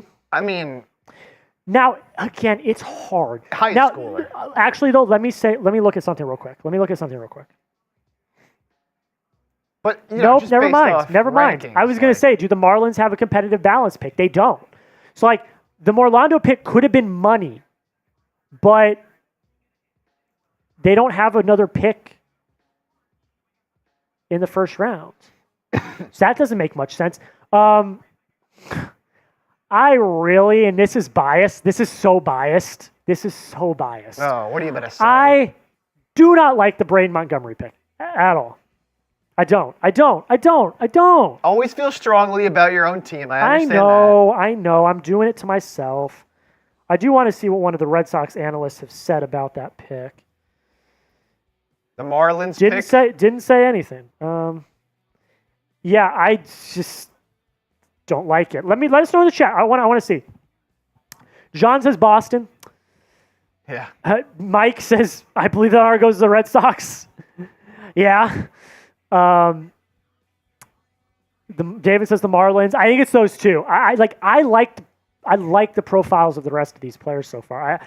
I don't think there's been a player that has been so grossly overrated or anything like that, except for I think Merlando is a bit of a stretch. It's hard though because it's high school, so you're projecting. He could be the next Mike Trout. I wouldn't say that, but he could. Who knows? But I just. Well, that's part of it too. Is that high school is hard. And all these players have so much developing to do.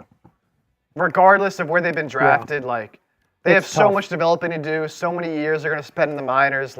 Yeah, that's the thing that's tough about this draft is it's hard to project them in a system now like the NBA or NFL because you might not see some of these guys for 4 or 5 years. I do want to make the comment too, real quick. We're at 296 likes. Can we get to 300? Can we get to 300 likes? Let's get to 300 likes. The Blue Jays pick is in, and Manfred is walking out. Let's see. Yeah. I spelt that wrong. How do you spell it? There it is. Oh, I spelt it wrong. Trey Savage goes number 20 overall. L3, real quick. There you go. Goes number 20 overall to the Toronto Blue Jays. This is a steal, in my opinion. I really, I'm turning into Nick. I am, but it's true. I like this pick quite a bit. I had him in my top 15. To get him at 20, I think is a good pick. I would have loved to see him go to Boston, but I digress. He has a 4-pitch arsenal, and it is highlighted by an absolutely nasty slider and slash cutter. He has a fastball that is peaked at 98 miles an hour, and it sits in the mid 90s. And he, this past year, has improved his command with his fastball. So that's good to see that he improves. Now, the thing that I worry about is he is far more physical than athletic when it comes to his delivery, which could lead to a few things. It could lead to bad control. It could also lead to injury concerns. If you are overly pitching, it can lead to injury concerns. And now more than ever in Major League Baseball, arm injuries happen, and they are worrisome. He needs to find consistency with his control. If he can do that, I think he's a very, very, very solid pitcher. I have no notes. I enjoyed this one quite a bit. I'm going to give it an A-. I mean, you could have used pitching. You've got 4 pitchers in your top 10. They're all lefties. So to get a righty, I like the fit. I like the fit quite a bit. All right, let's recap. We are 20 picks in so far. And here's who we got.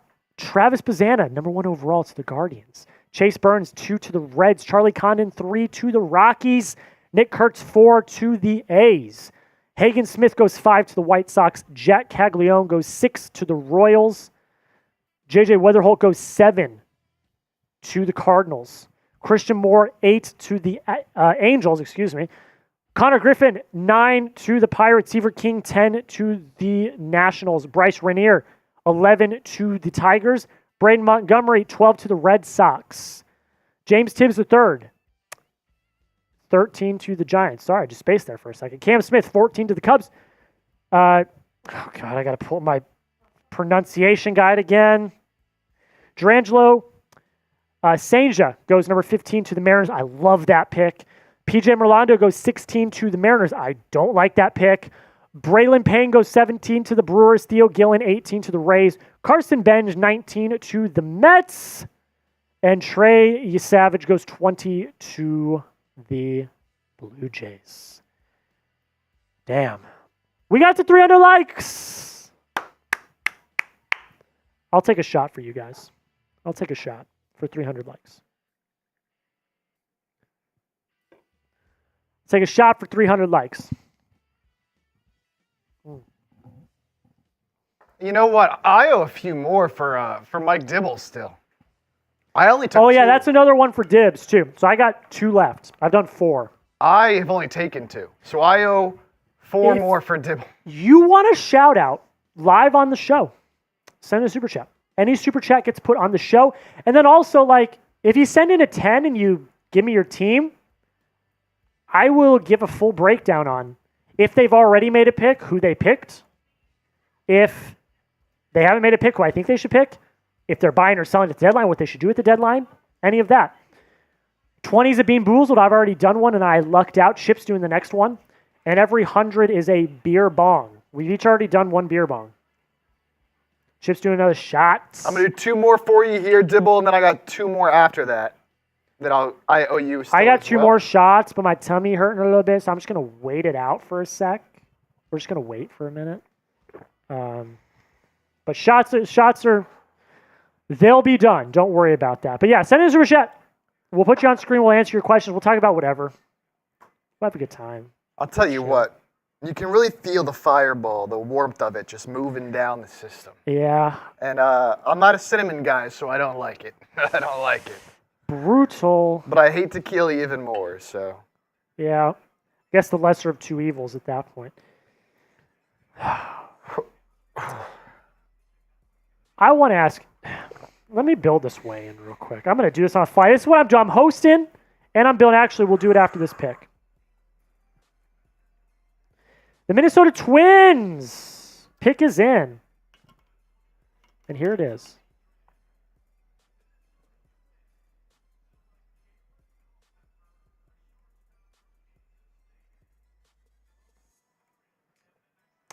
Spelt it wrong.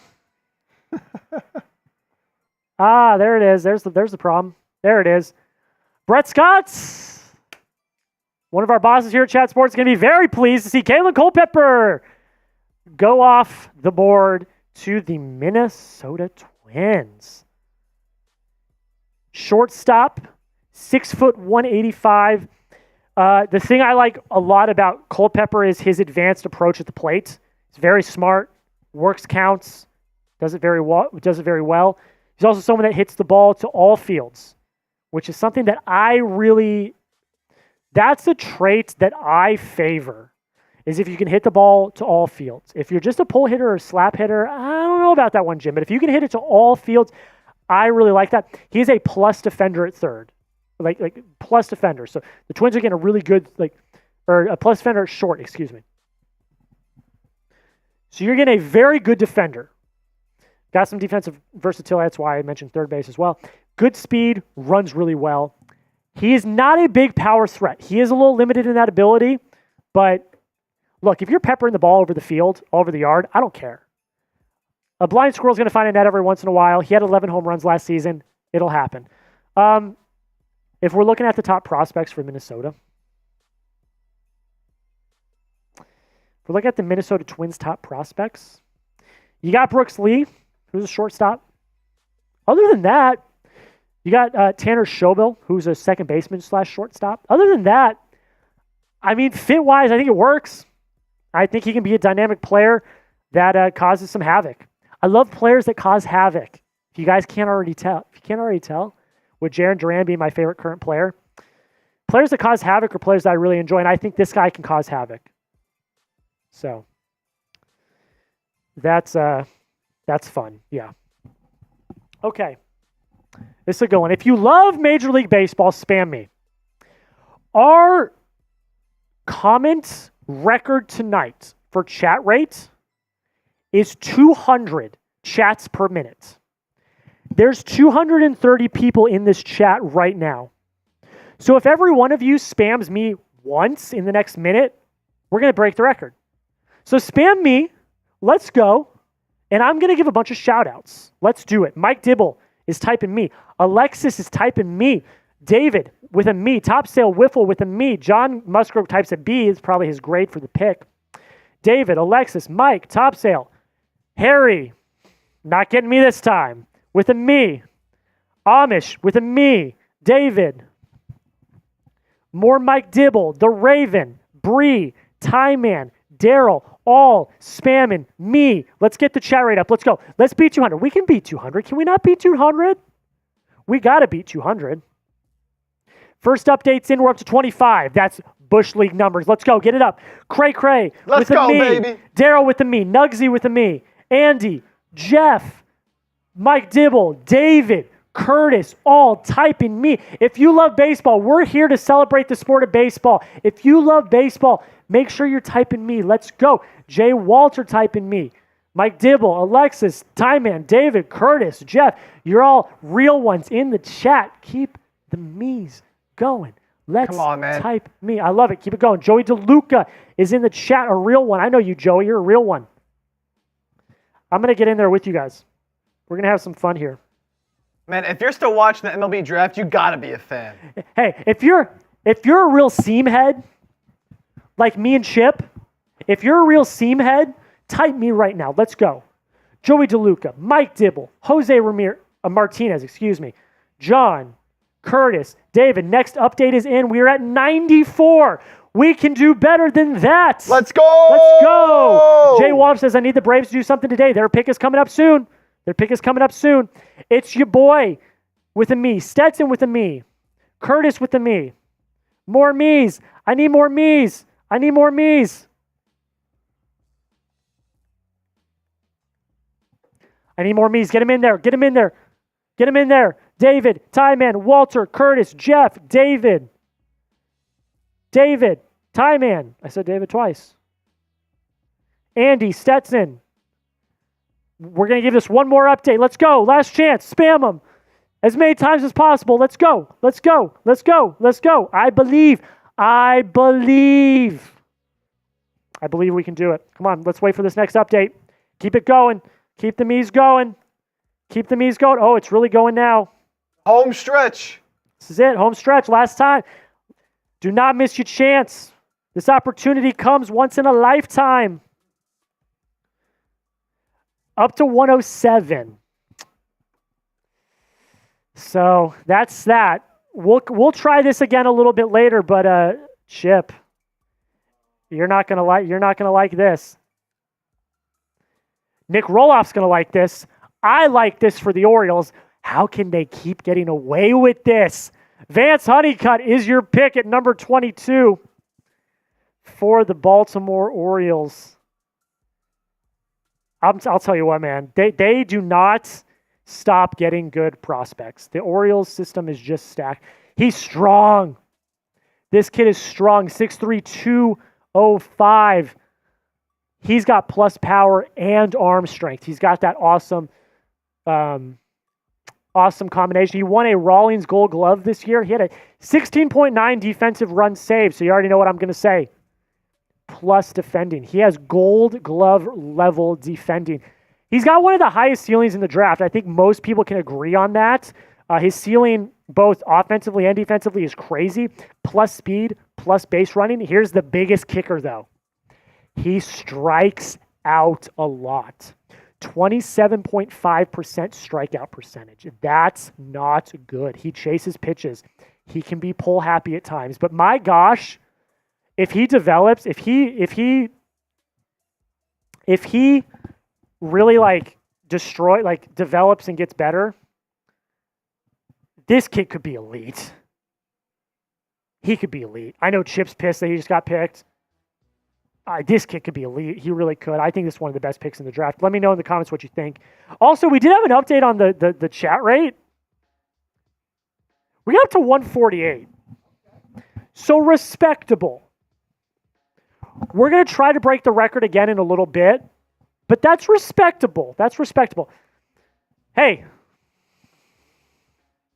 if you love Major League Baseball, make sure you subscribe. Make sure you subscribe. Look, like I already talked about earlier, the bosses at Chat Sports challenged us. They said, we do not think that baseball is worth our time and energy here at Chat Sports. They said that. I sat in that meeting. They said it to my face. They said, Jack, you're doing a good job. You're putting in a lot of extra work on top of the job that you already do. But we do not think that it is worth it. Let's prove them wrong. Let's show the bosses. Let's show all the doubters that baseball deserves a spot here at Chat Sports. And one way you can do that is by subscribing. It's 100% free. And I'm going to let you in on a little secret. Not only are you going to get baseball coverage, you're going to get the best NFL, NBA, college football, college basketball, WNBA. We're doing it all every single day. Videos every single day. A bunch of short form content we're putting out as well.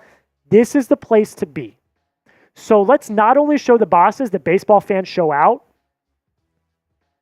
but you get awesome free content. So make sure you subscribe. I would greatly appreciate it.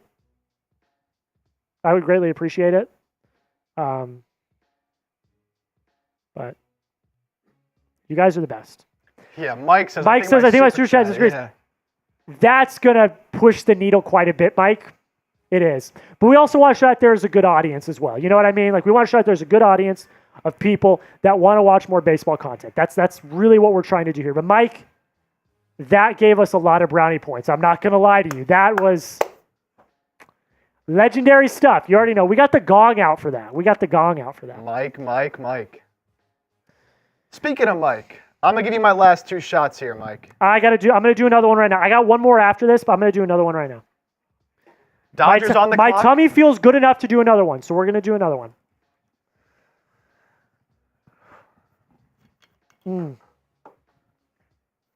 There you go, Mike. God dang, that's bad. Yeah, Food Fighter. Where's the Oakland, Sacramento, Vegas A's channel? That's funny. Yeah, I mean, who knows where they're even playing? Might be one of the last channels we were to start. So a little look behind the curtain at Chat Sports. We have like power rankings of. You all right? I mean, that one gets you? 5th shot or fireball, they're starting to hit. That one gets you? They're starting to hit. I got good news for you. This draft's been flying by. Yeah, I'll tell you what. We're at pick 23. MLB does a great job of like, they we're say an hour 5 minutes, it's 5 minutes. We're an hour in, we're at pick 23. The NBA could never. We're 2 hours in, no? Are we? It's 8, Did it start at 6? Did it start at 6? Yeah, we were live at 5:30. Right? Hey, time flies when you're having fun, and we're having fun here at Chat Sports. Yeah, I will say, I was thinking the same thing, though. They do a good job of making sure the picks are coming in. They don't waste time. They are not sugarcoating. You know something I think really does it? There were 6 prospects invited, so you don't have all that pomp and circumstance after every pick. There goes Chip once again. That's number 6. Let's go, Chip. Love you, Mike. Woo! Everyone spam Chip in the chat. That's crazy. 6 up, 6 down. Call me Paul Skenes. Good one. All right, next pick is in. I'm finishing building this weigh-in, and I'm going to put that in there.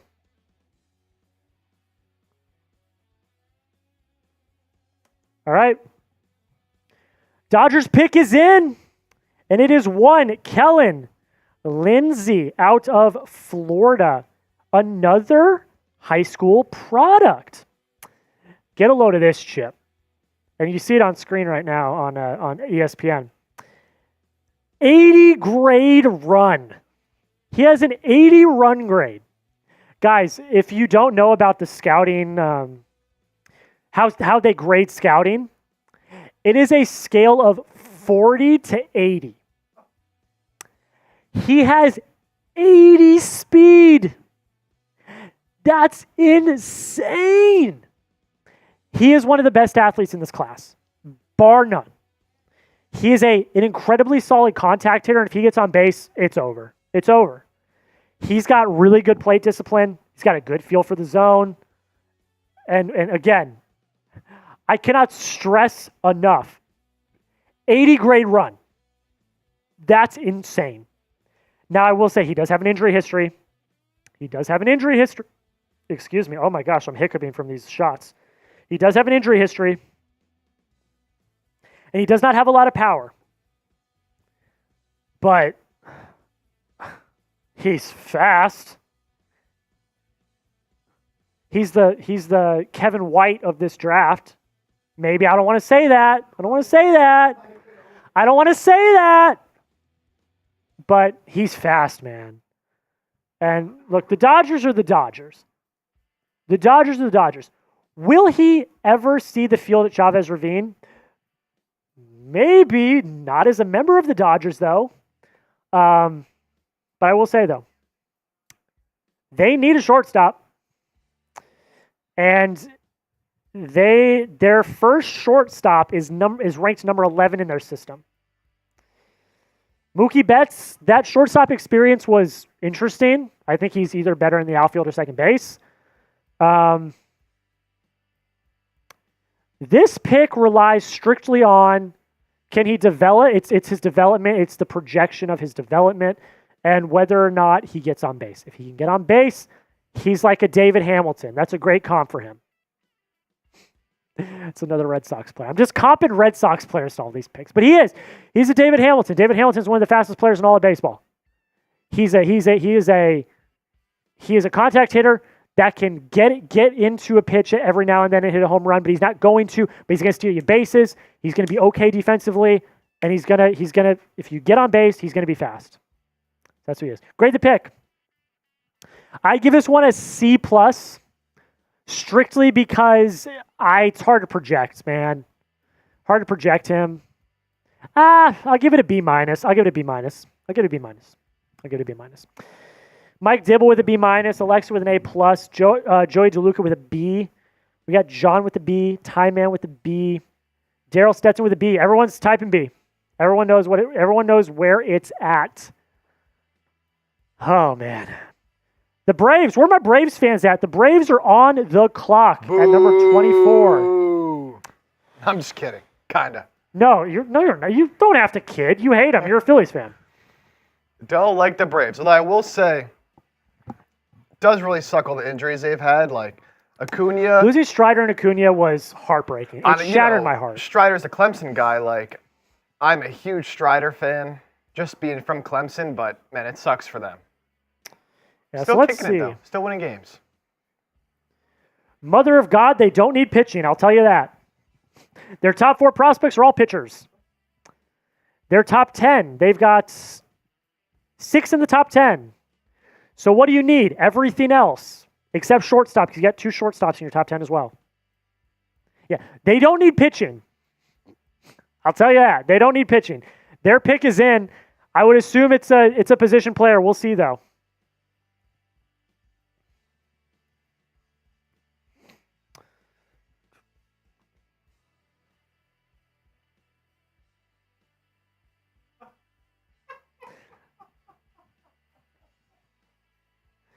So they didn't need pitching. They didn't. So they took a pitcher. Cam Caminetti at a good old Saguaro High School in Phoenix. Sorry, Dad, not Tucson, Saguaro. My dad went to Saguaro High School in Tucson. Not Tucson, Saguaro, Phoenix, Saguaro. Saguaro High School out of Arizona. Yeah. So I guess the one thing I will say is if you look at the Braves prospects, they're all right-handed pitchers. Every single one of them. They're all righties. The first left-handed pitcher in their pipeline is their 14th ranked pitcher. And there's like 17 pitchers before that. I know the math doesn't work. Just go with it. He's got a 4-pitch mix. A good 4-pitch mix. Fastball, slider, change curve. Nothing to scoff at here. He attacks the zone. This is something I really like about him, is that he attacks the zone and he does it consistently. His fastball, he's got a powerful fastball. It sits in the mid-90s. It's maxed out higher than that.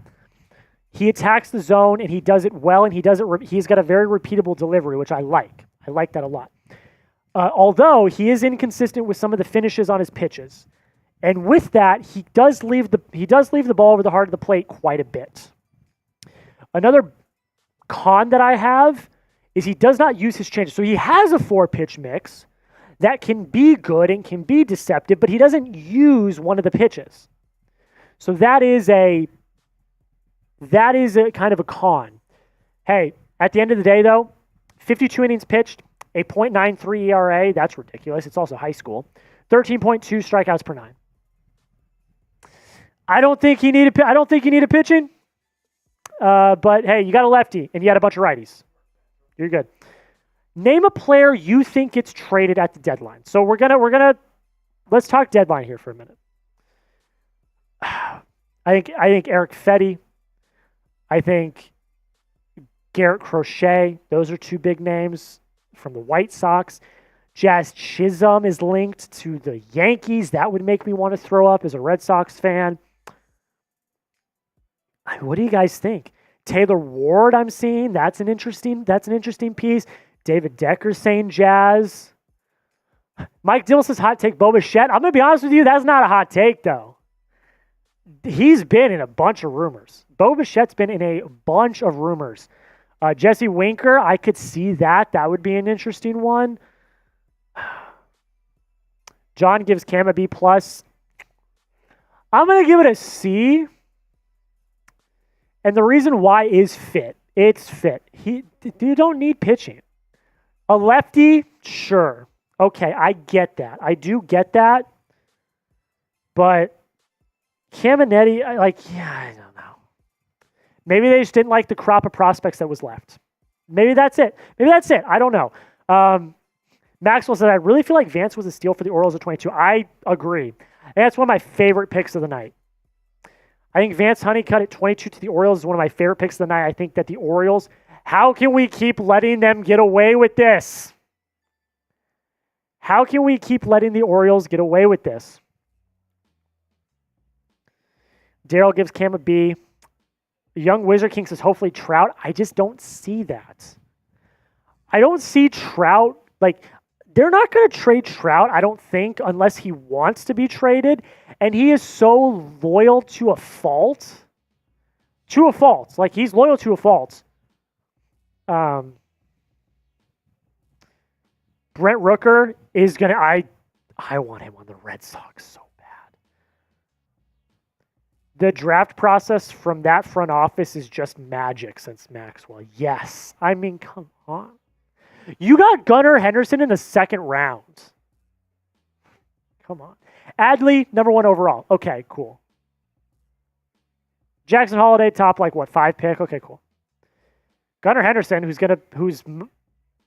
I want to be the AL MVP this year. Rookie of the year last year. I mean, come on. Brent Rooker's a good one. That's one that I would love him on the Sox. Really bad. What's up? I'm pretty sure Brent Rooker, let me double check this. I'm pretty sure he hit He's mashing multiple home runs today. He's mashing this year. I mean, he's insane. Yeah, Rooker today went 2 for 5 with 2 home runs and 5 RBIs against the Phillies. There it is. And both of them were 450 plus as well. The guy's insane. All right, here comes Manfred. The Padres pick is in.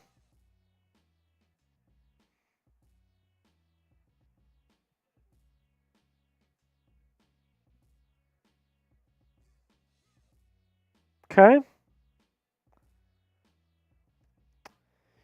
Another high school prospect, another left-handed pitcher off the board. This time in the form of Cash Mayfield. Let me see what I've got on Cash. All right, here we go. Cash Mayfield, 6'4", 200 pounds, 19 years old. The thing I like about him the most is his mechanics. He's got very deceptive mechanics. He does a very good job at hiding the ball, and it is very, very hard for pitchers to pick up his pitches. He's got a mid to high 90s fastball that doesn't take that much effort, which is really, really good. Solid strike thrower. He does not miss the zone that often, which is something that I like quite a bit. His arsenal is a fastball slider change. My biggest question is, does he have workload concerns? He did not pitch last summer. I didn't look too deep into that, so there could have been reasons why. But I do wonder if there are workload concerns, even though there's not much effort in his fastball. So that one is interesting to me. He's older in the prep class, 19 years old, but it's interesting. I can't say that I hate the pick at all. I got to look at the Padres system. You probably could have done with an outfielder, even though your outfield's pretty solid. Corner infielder maybe, but You know, you got your catcher of the future in Ethan Salas. You got some good pitching. I guess you were kind of picking best player available. Where did I have Cash Mayfield? I had Cash Mayfield at 30, so it makes sense. Probably best player available on their board. It gets the job done. I don't have any issues with it. C plus. C plus. If you're going best player available, there's better players available in my opinion. But you don't need a catcher. There's a bunch of catchers that are available. You don't really need a catcher. You don't really need an outfielder. Could have done with an outfielder. So I give it a C plus. It's fine. Yo, listen up. If you're enjoying the MLB draft, I'm enjoying the MLB draft. We got Raiders report. Mitchell Wren's in the chat saying Mike Dibble's a legend. Yes. Yes, he is. And Mitch, I brought out the gong. I don't know if you saw earlier. The gong is in the studio now. We hit the gong. Yeah, I lost my train of thought. If you're enjoying the MLB draft, like the video. Let's get to 350 likes. We're 20 away. Audience started to dip a little bit, which is good. We're getting to the end of the draft, so it makes sense. Like the video. We just got to 330. Let's get to 350. And where are my Yankees fans at? Yankees on the clock. I was about to say, Yankees on the clock. This is a big pick, man. This is a big pick for Brian Cashman. This is a big pick. You could lose a lot of fans from this pick. And he does not have a lot of fans already. People want him gone. So this is going to be an interesting one to say the least. I'm very intrigued to see where they go with this. Yeah, like the video. Let's get to 350 likes. We're less than 20 away. Show that baseball is viable here at Chat Sports and show that you love baseball. If you love baseball, if you love the art of baseball, if you are a seam head like myself and Jake Chipper, like the video. Why not? It's free. It's free. Why not? I did add a Wayne at the end, at the bottom of the sheet. We could go to that one right now because it ties into the like driver. Nah, maybe not like that. Never mind. We won't go to that one right now. Show big. Allie G says, I love baseball. I love baseball too. Allie! That's my girlfriend, Allie. Oh, is it? Oh, what's up? Hell what's yeah. What's up, Allie? What's up, Allie? Turning in from work. Get back to work, Allie. Hey, she's keeping the chat rate up. We won't tell. We won't tell. I know my girlfriend Sarah's watching. Hello, Sarah. I know my mom and dad are watching. Hello, mom and dad. Do you guys like Logan O'Hoppe? I like him quite a bit. I think he's developing into a pretty good catch. All right, let's ask this question. Be honest. Be honest, because we are always critical of our product here at Chat Sports. We always have meetings about performance and how we're doing. Are you enjoying our cover? Chat Sports' coverage of the MLB Draft? Why for yes and for no? Because this is the first time I've hosted the MLB Draft. This is the first time we've done the MLB Draft since I think 2020, and it was very different back then. So let me know. Mike Dibble says yes. Tie Man with a yes. Stetson with a yes. Allie says yes. Chat Sports rules. You rule, Allie. Let's go. Jack's dad, my dad, says yes. Jermaine says yes. Your toss says yes. John says yes. Great job. Thank you, John. I appreciate that. I'll tell you, I'm gonna pull back the curtain real quick. After the Yankee pick. We'll go back to this one after the Yankee pick.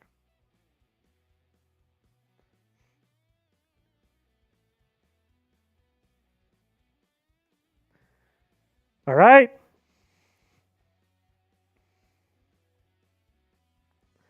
The pick is in, and it is a pitcher from the University of Alabama. It is Ben Hess. Interesting one here. So let's talk about the elephant in the room real quick. The 5.80 ERA. Let's talk about the elephant in the room. Let's not panic. The Yankees need pitching. They do. They need pitching. Pitching's not their strong suit in their system. And look, he's got a powerful fastball. It's topped out at 99.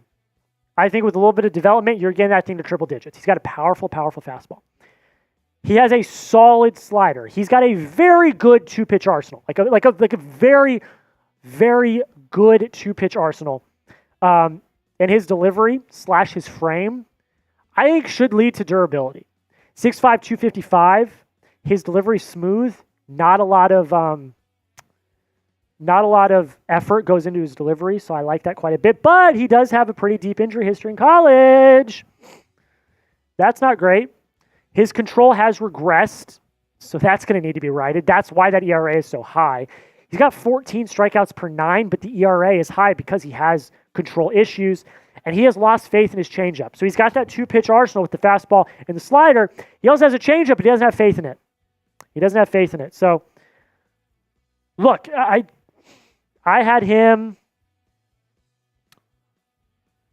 Where is he? Oh, tell me. Say it ain't so. Oh, Brian Cashman. He's not in my top 40. Wah, wah. He's not in my top 40. I hate to say it. He's not in my top 40. Oh, boy. That's not great. Yeah, I don't love it. I'm going to give that one a C-. There were better pitchers. There were pitchers higher up on my big board. Brody Brecht. I mean, just name one of them. Yeah. All right. Phillies are on the clock, Chip. Let's go, baby. Let's Phillies go, are on the clock. Phils. All right. Real quick, though. Again, are you enjoying our draft coverage? Right for yes and for no. I've been working on this for 2.5, 3 months, scouting players. And again, baseball is not my full-time job here at Chat Sports. I'm a producer first and foremost. I also run our ad operation. So I have like 2 other jobs on top of doing baseball. This was a lot of time at home, outside of work, trying to put this together for you guys. So you guys typing yes, it really does mean the world. Myself, Sam Brown, Brett Scott, Jake Chipper, we've all put in a lot of work to make this happen. And for you guys to say yes, like Mike Dibble, Harry, Jose, Tyman, John, it means the absolute world. So that's kind of what I wanted to come back to. I appreciate you all for watching, liking, commenting, super chatting, all of that. It really means the world, and I appreciate it. Mike says y'all are doing a terrific job. I appreciate it. Also, this is my first time ever hosting anything on Chat Sports. Like I said, I'm a producer. Hey, give it up for Jack. I've never hosted anything on Chat Sports. I've been a color commentator for our Skenes watch parties, but I've never hosted anything before at Chat Sports. So this is I was terrified waking up today. I was like, oh my gosh, what's going to happen? Hey, everybody type Jack in the chat. Give it up for Jack doing a tremendous job here today hosting our MLB draft coverage. Everybody type Jack in the chat right now. I appreciate that. That really does mean the world. I appreciate that. All right. We're going to stop talking about that. Phillies, Chip, are on the clock. What do you want? What do you want? You mentioned it very briefly, talking about this Yankees pick. Give me Brody Brecht. That'd be a great pick. Give me Brody Brecht. He's number 21 on my big board. You get him at 27. Here we go. Here comes the commish. God, they need to close the swinging doors. He needs to open the swinging doors every time like it's a saloon. Brody Brecht. Brody Brecht. God, here we go.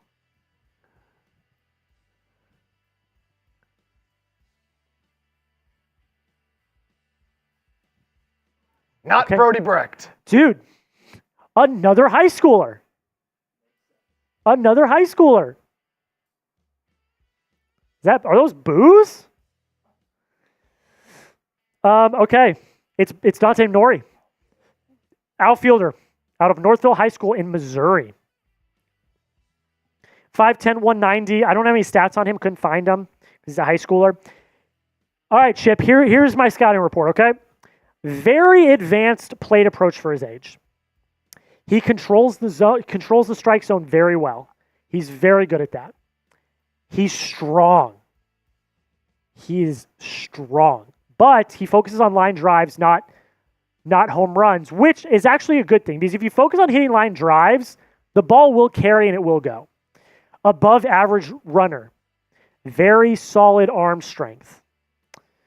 My only bad, so I don't know. I guess I didn't see a good scouting report on him. He's old. He turns 20 in 3 months for a high schooler. He's kind of old for a prep kid. But I think overall, I mean, Chip, I'm going to let you pipe in here in a second and give your analysis. You got Justin Crawford, Gabriel Rincones Jr., who are both kind of far out in terms of ETA for outfield. So, I mean, you kind of needed an outfielder, so I'll take it. A lot of projection because he's a high schooler, but I'll take it. Chip, what do you think? I want to hear. Yeah, I mean, obviously, I would have loved to see them go Brody Breck. Just get another pitcher in there. I'd be lying if I told you I know a whole lot about Dante Nori out of high school. Outfield makes sense. It's an area that the Phillies need to beef up on. And they do have some pitchers in their system, specifically Andrew Painter, who is injured, was maybe going to come up this year, but missing the whole season. So, another player they can hopefully develop, seems to be a little bit of a miss with Johan Rojas in the outfield, who just has not been able to develop on, hitting the ball. A great fielder out in center field, but, they see a player here that they like. 20 years old as a high schooler is a little bit strange to me. Not yet. I mean, at that point, this is the 5th year in a row now where they're going with a high schooler. Mm-hmm. But a 20-year-old high schooler is a little bit strange. Look, see how he plays. I can't give it an F. I would have liked Brody, so maybe I'll give it, a C plus to be determined. We'll see what he can do, in the years to come. But, I'll trust the Phillies here making this pick. Yeah, the one positive to his age is his ETA could be shortened because he's 20. Yeah, so But he didn't go to college though. College players are the ones that have the quicker ETA time. The Astros are already on the clock. We've got 3 picks left in the first round. And then we're going to have the compensation picks after that. But we've got 3 picks left in the first round. And the Astros pick is in it. It looks like, God, they got to close those swinging doors. What is going on here? I don't know who that is. Who is that? I don't know. And then Rob Manfred. Manfred's just like, everyone... RBI World Series champion. Cool.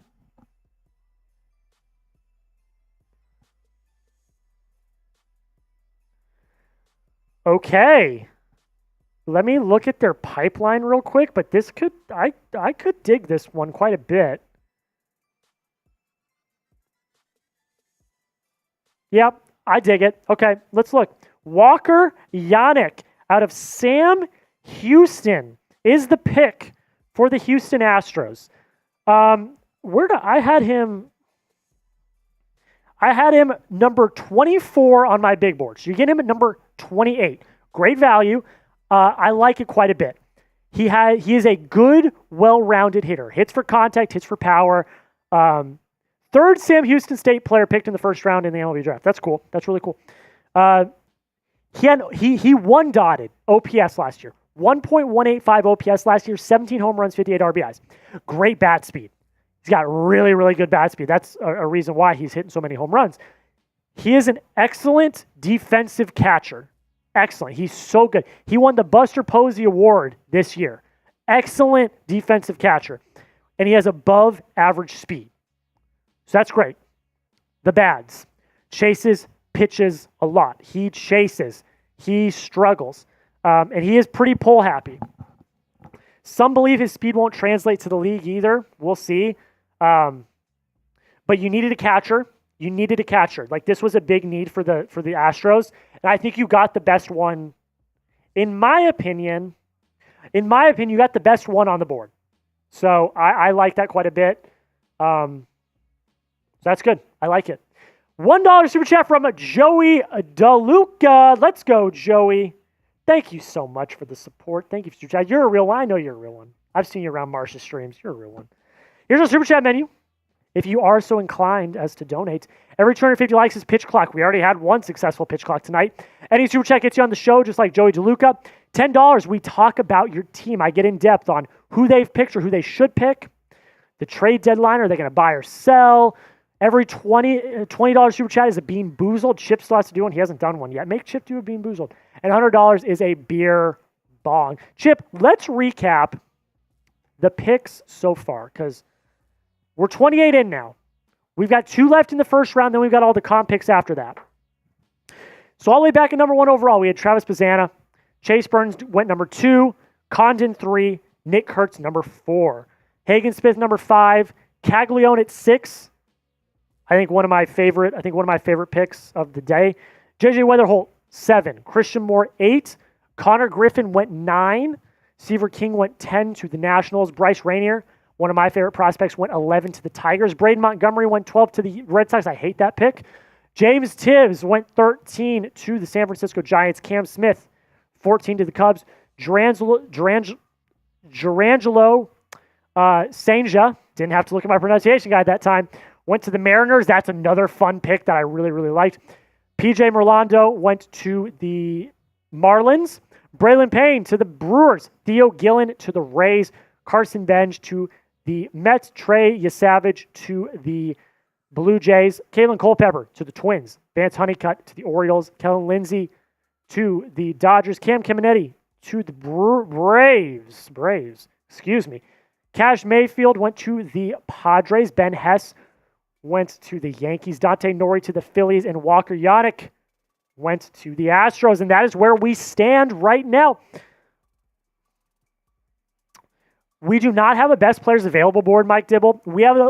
Since this is a smaller draft, we have a limited graphics package, but I will give you my best available on mine. Tommy White, third baseman out of LSU, I really like. He's still available. Brody Breck, who Chip really wanted, he's number 2 for me.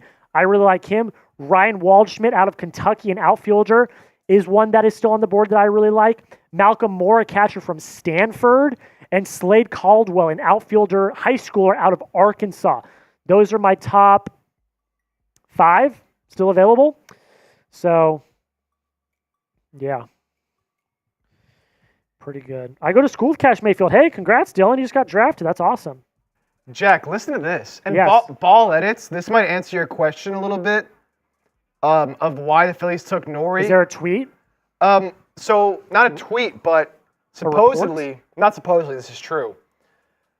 Dante Nori's grandfather, Fred Nori, actually recruited Kyle Schwarber to Indiana as an assistant coach. So I wonder. There's a connection there. I wonder if that connection's a connection. That's a connection. To do with it.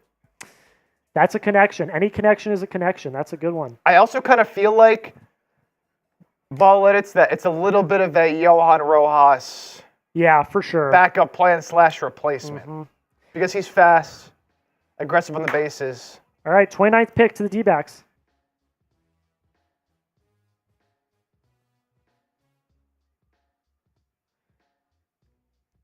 Just talked about him. We just talked about him. Slade Caldwell is going number 29 to the Arizona Diamondbacks. Just talked about him.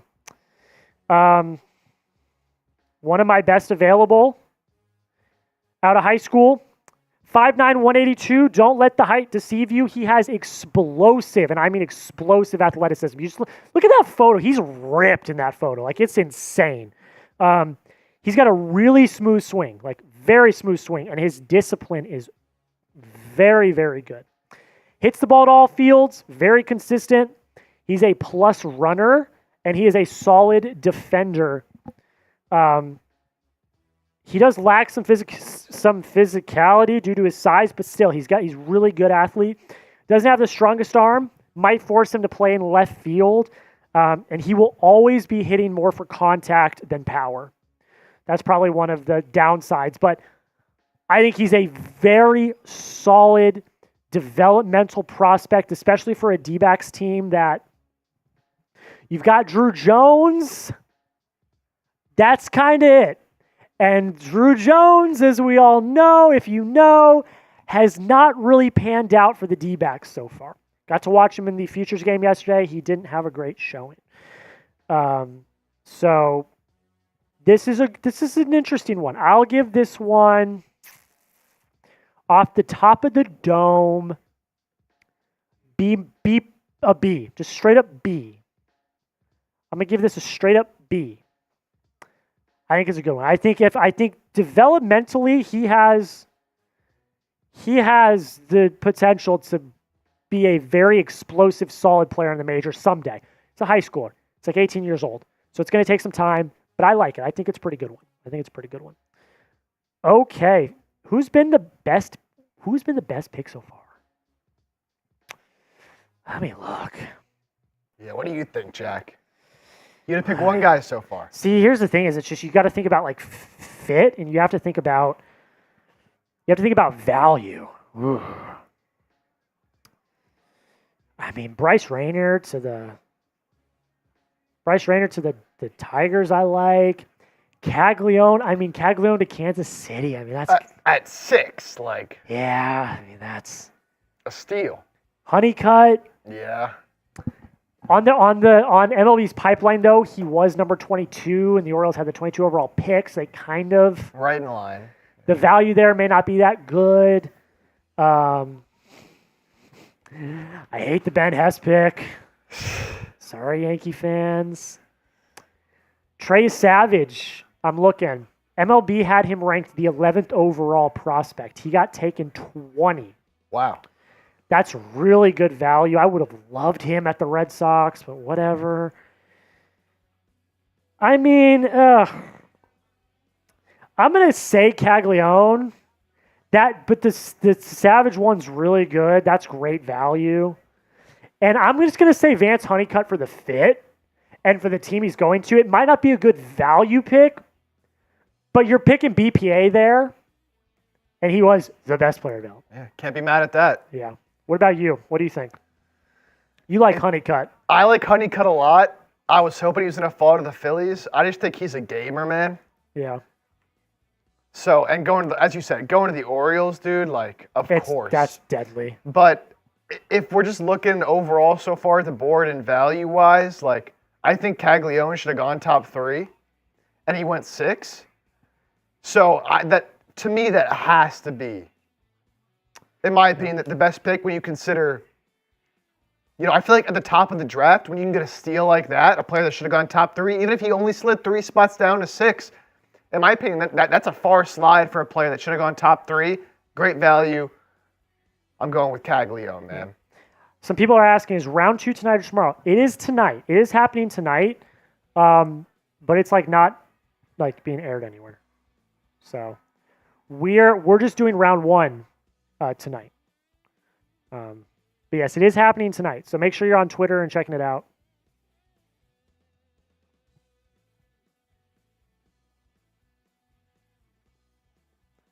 All right, pick is in for the defending World Series champs. It is Malcolm Moore, catcher out of Stanford. Now, this one's interesting. Let me take a peek real quick. Let me take a peek. Oh, yeah, catcher is definitely a need for them. Holy moly. Their highest ranked catcher is 29 in their farm system. They have Jonah Heim. So he's good for a while. That gives Moore some time to develop in the minors, and also he could be a great backup. You could have a great 2-catcher system. They have that in Boston as well with Reese McGuire and Connor Wong. So 2-catcher system, it never hurt nobody. All right, here he is, Malcolm Moore. Hits the ball, and he hits it hard. And he hits it often. He's rated highly for his chase rate and bat-to-ball skills, which means he does not chase, and he hits the ball a lot. His walking K rates both improved this season too, which shows improvement, which I liked. There are questions about whether or not he will last as a catcher. So there are some concerns there about his defense and his ability to hit against good secondary pitches. He's also slow, but I think he's a very good, solid hitter. And if he develops well, could be a good 1-2 punch with Jonah Heim. So I dig it. I give it a B-. I'll give it a C+, actually, because it's a need, but he's not like the best. But again, you are picking at 30, so it is what it is. All right. Mark Hutchin, I believe. Will Texas sell? That's the age-old question, isn't it? I don't think so, personally. Where are they sitting currently? They are 5 games back on the division. The Mariners are not that good. They're not. They are not good. I believe they have the highest K rate of any team in baseball. So the Mariners, I think, the fall off is imminent for the Mariners. So you're going to be fighting with the Astros for that spot. And on top of that, how far are you out of the wild card? 7.5 out of the wild card is kind of tough, but so the division's going to be your best shot. You played well against the Astros in the series that you just played. I think you beat them today. So just fight. I don't think they're in a spot where they're going to heavy sell. You just won the World Series last year, so I don't think that them starting slow, having some costly injuries to Evan Carter, Jace Young, like those are costly injuries to your lineup. You don't have a full pitching staff yet. I know everyone says, oh, they keep talking about when the pitching staff comes back. It's true, though. Your full pitching staff isn't there. So I think no. I don't think they buy either, though. I think they stand pat, personally. That's just me. Thank you so much, Mark. I appreciate it. Thank you for the super chat. Shout out to Mark, baby. Getting us up to what? 550. Right. So, real quick, go back to that list for how the draft works, because round 1's done, but we're not done. Because there are more picks to be had. There are 39 total picks in round 1, and I'm using air quotes round 1 because round 1's technically over. There's still 9 picks left before round 2 starts. So we've got compensation picks and competitive balance picks coming up next. So basically what those are, I'm going to lay them out for you right now. So the next 2 picks, the Arizona Diamondbacks are picking at number 31, and the Baltimore Orioles are picking at number 32. So basically what those are prospect promotion incentive picks.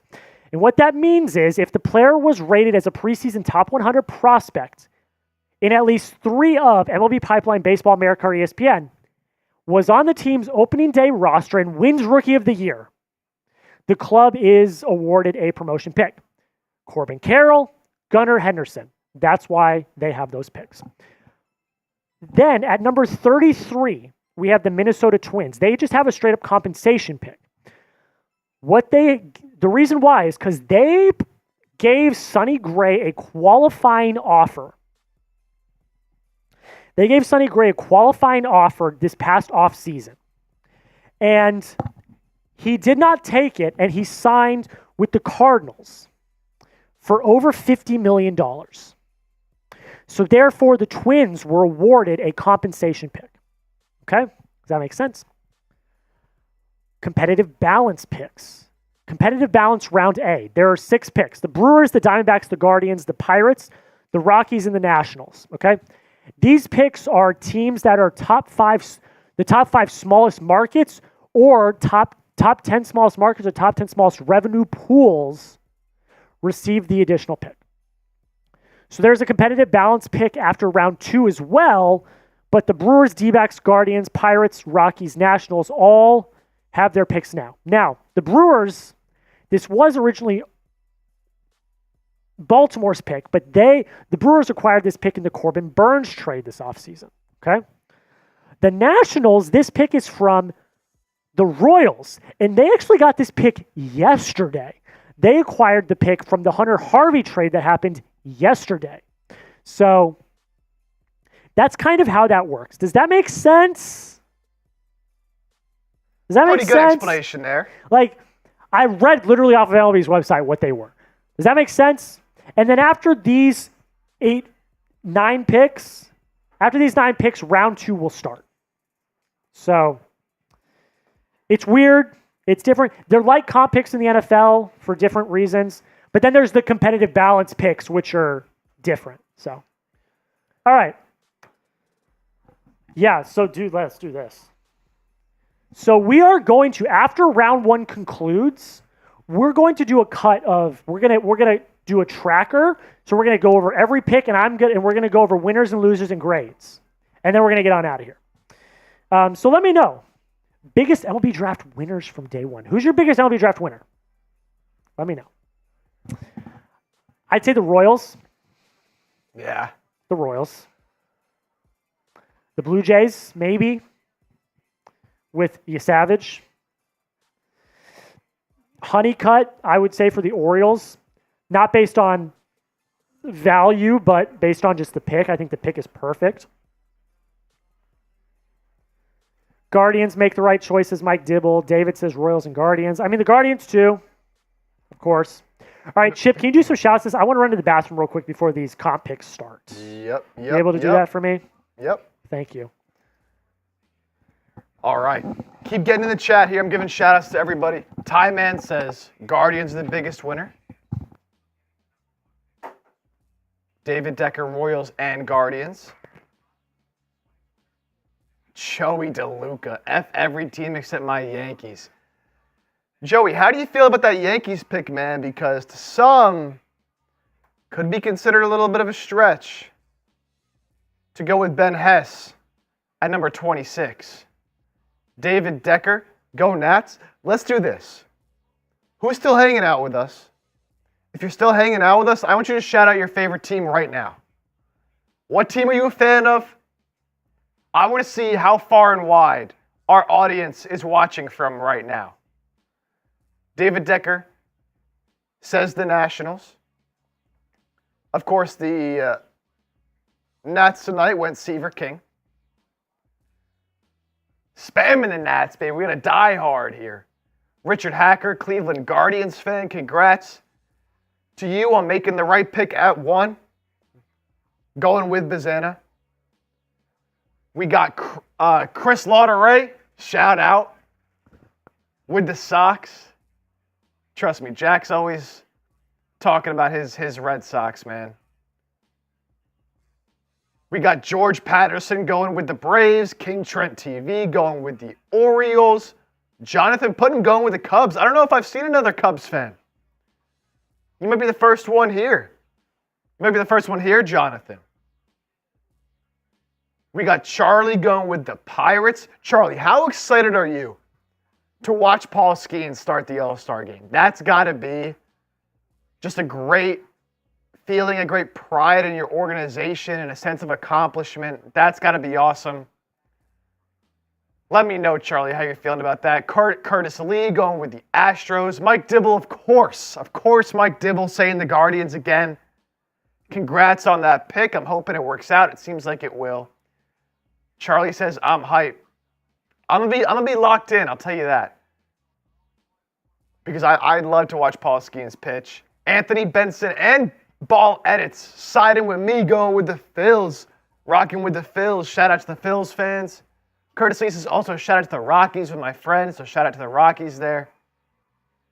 Jeff, another Cubs fan, so I was wrong. We have multiple Cubs fans here. But from San Antonio, Jeff.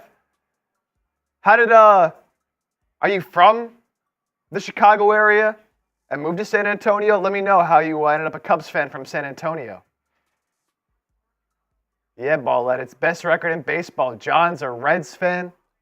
Reds, of course, ended up with Chase Burns. Should be good for them, long term.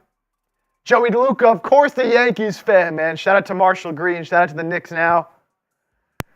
And shout out to you, Joey DeLuca. Wait a second. Are they about to stop? Are they done? Their coverage? They stopped their coverage. Oh, no. They went to Sports Center.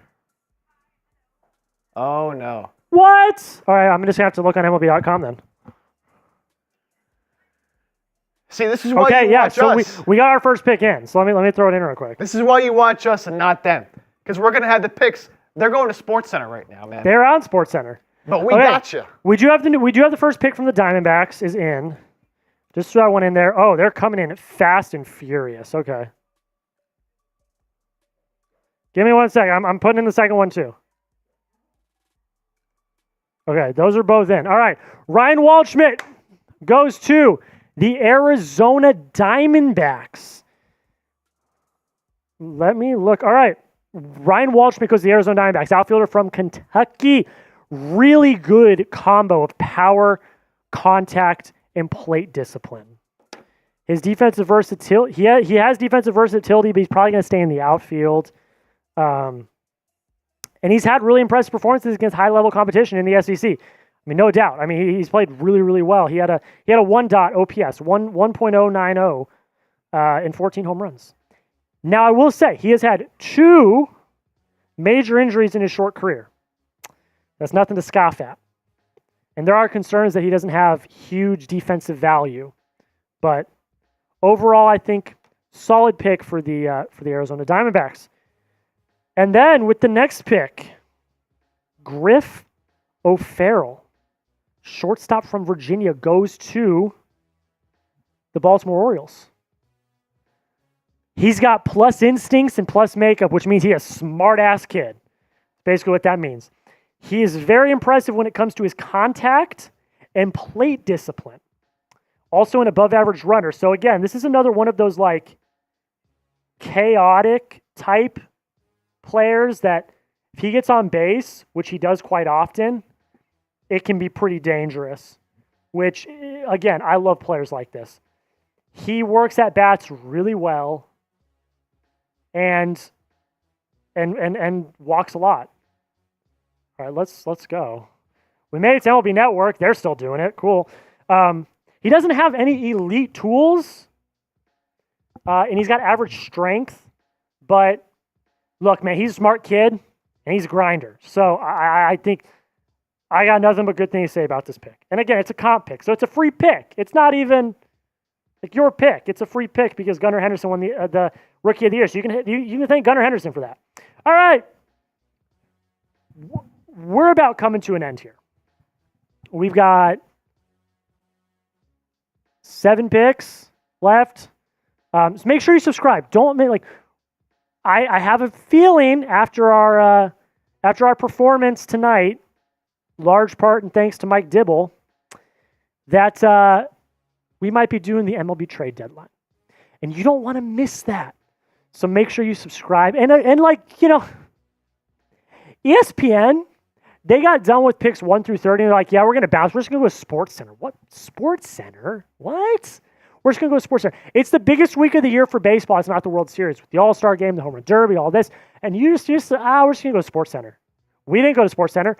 We're finishing these comp picks out, and then we're going to do a video for you that we're going to put up right after. So make sure you subscribe. Don't miss out.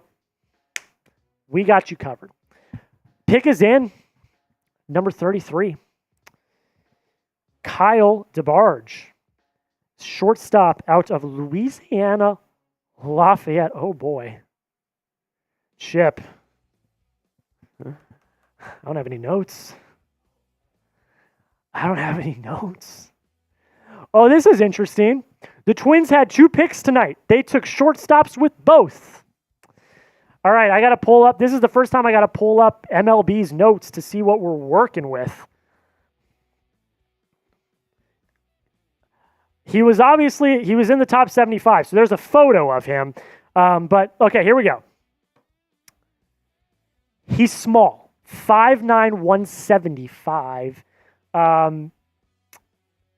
He did earn Sun Belt Conference Player of the Year this year, which is great. He is an elite contact hitter. He's got a 55 hit tool, which is impressive. He's also got a 60 run tool and a 60 arm tool with that 55 fielding. Holy moly. I mean, this literally says he's got the tools and instincts to impact games in a number of ways. He's aggressive on the bases. I love this guy. Who is he? And he's like, oh my God. Okay. This guy's good. This guy's legit. I mean, he's an elite contact hitter. That's got a strong arm. That's a great fielder. That's fast as hell. That's cool. I mean, I didn't have any notes on him. I didn't do any research on him. But I'm all for that. That's good. All right, pick is in. They're flying. Yeah, they're wasting no time here getting these picks in. Shout out, Petey. Shout out Matthew Peterson, because with the 34th pick to the Milwaukee Brewers, Blake Burke, first baseman. Did I do notes on Blake Burke? I did not do notes on Blake Burke. I did not do notes on Blake Burke. Back to the MLB.com website. What does they have to say? 60 power tool. Holy moly, he can hit. He's also slow as hell with a 30 run tool. He has an impressive combination of bat speed and strength and leverage. He has plus raw power and consistently high exit velocities. That's insane. He can hit home runs without swinging for the fences, which is crazy. He struck out 31% of his plate appearances as a freshman. That's brutal. But there's a but here. He increased his contact rates the last few years by becoming less pull happy, although he's still prone to chase pitches out of the zone. He's a below average defender. He is. He's got a 40 field grade and a 40 arm. Overall, he grades out as a 50, which is about league average. So, cool. I got to look at the Brewers system. My back is killing me. You got Tyler Black. It's kind of it. So I get it. I get that pick. The power is enticing. You can't say no to power like that. You cannot say no to plus power. So I get it. It makes sense.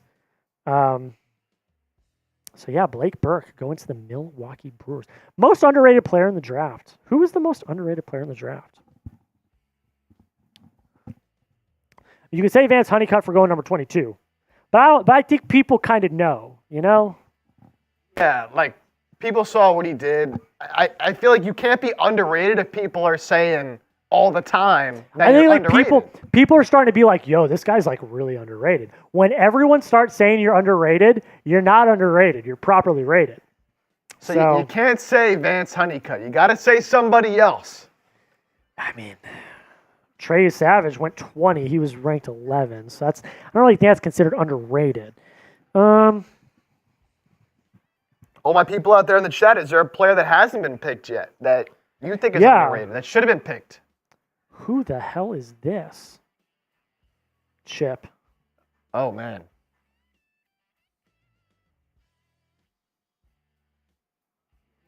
He's not even in the database. Just give me one. I got to put him in the database.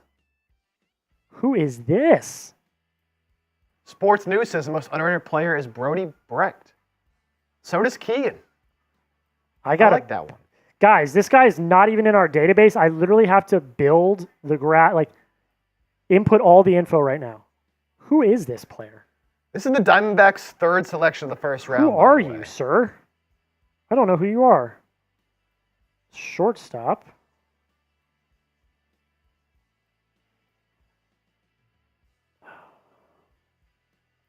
So 3 picks for the, I hate to say this, reigning National League champions. Still gives me nightmares to this day. Games 6 and 7. In Philadelphia, losing both. Anyways, that's not what this is about. This is about the draft. All right. Okay. Should be good. I got to find his hometown. Shoot. Check to make sure the graphic is works though.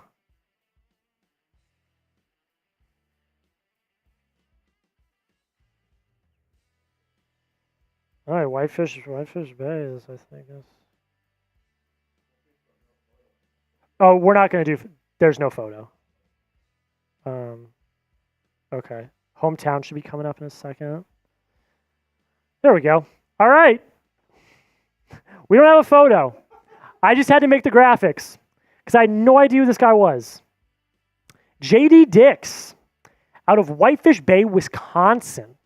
Shortstop, 6'2", 180 pounds. Now he is rated 75 in the top 100 prospects. So okay, I can understand that.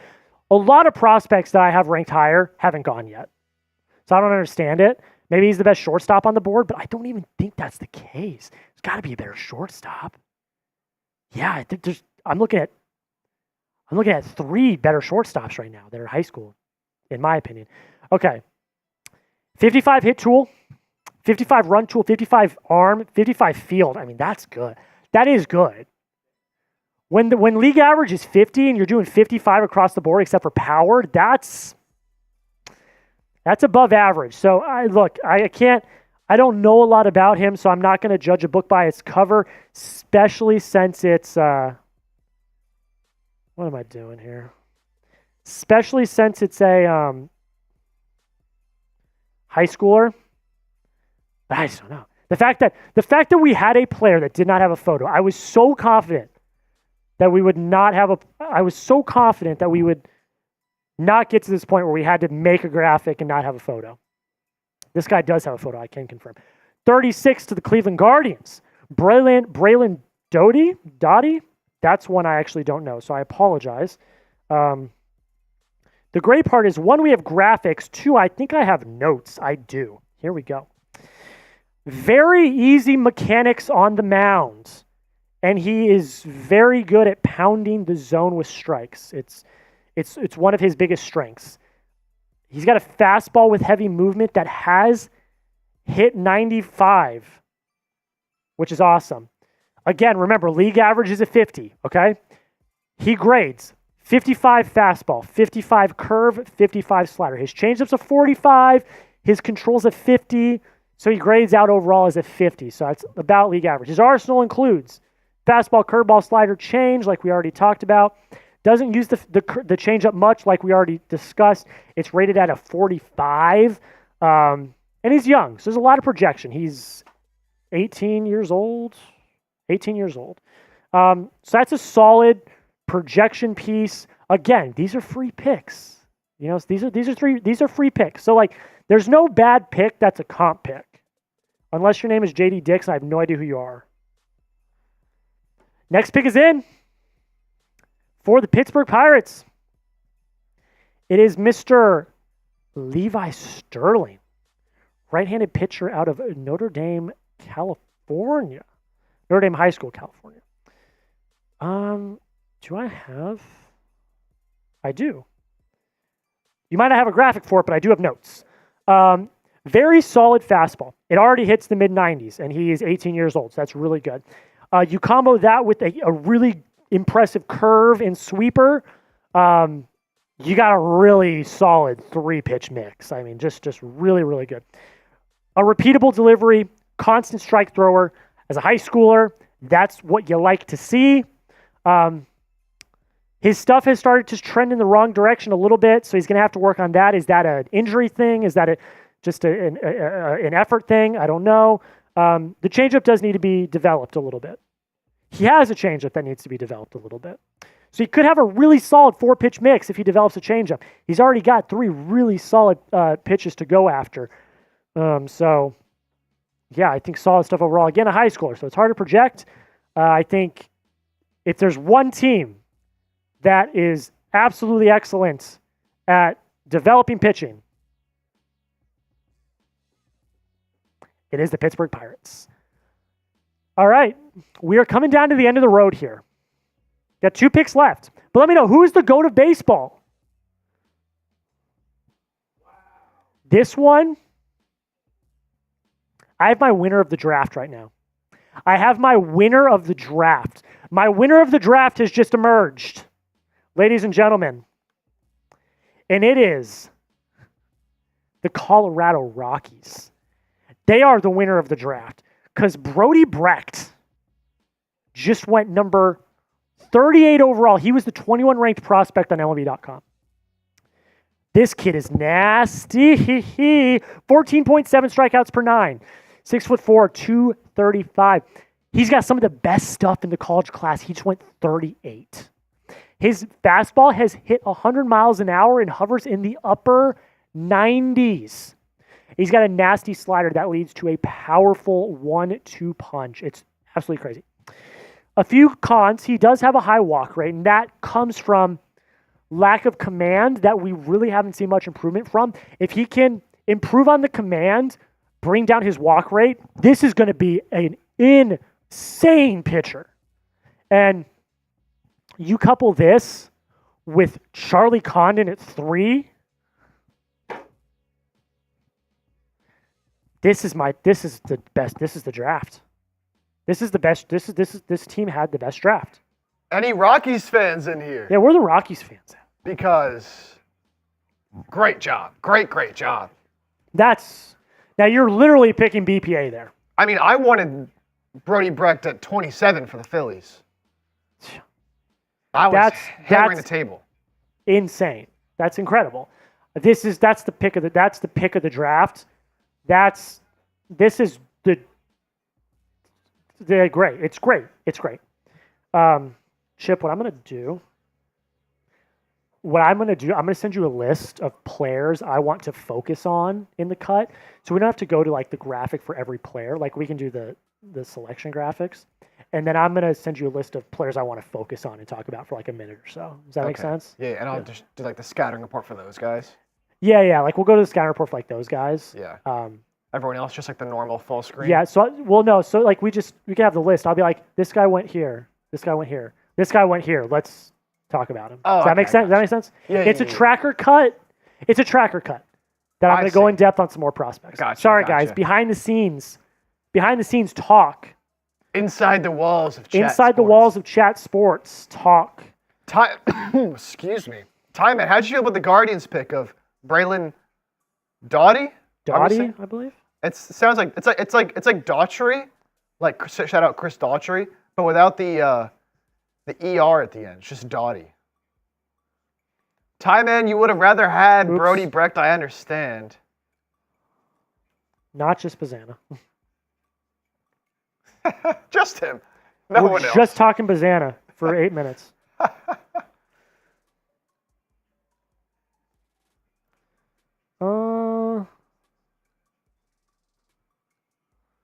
You ready for me to absolutely go ham on the Red Sox? Because we are. Oh, I'm ready.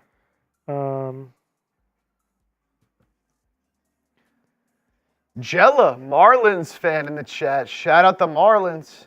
If you missed it, they went with PJ Morlando. The first kind of like, wow, pick of the draft because he wasn't even in Jack's top 40. Yeah, that was the first one. There's been a few now that I'm like, what are we doing here? Can any team trade up in the second round? There's no trading. No trades in the first round. I actually don't. That's actually one that I need to look up. I actually don't know. Second round trades. I didn't think so. We'll get clarification on that ball edits. Yeah.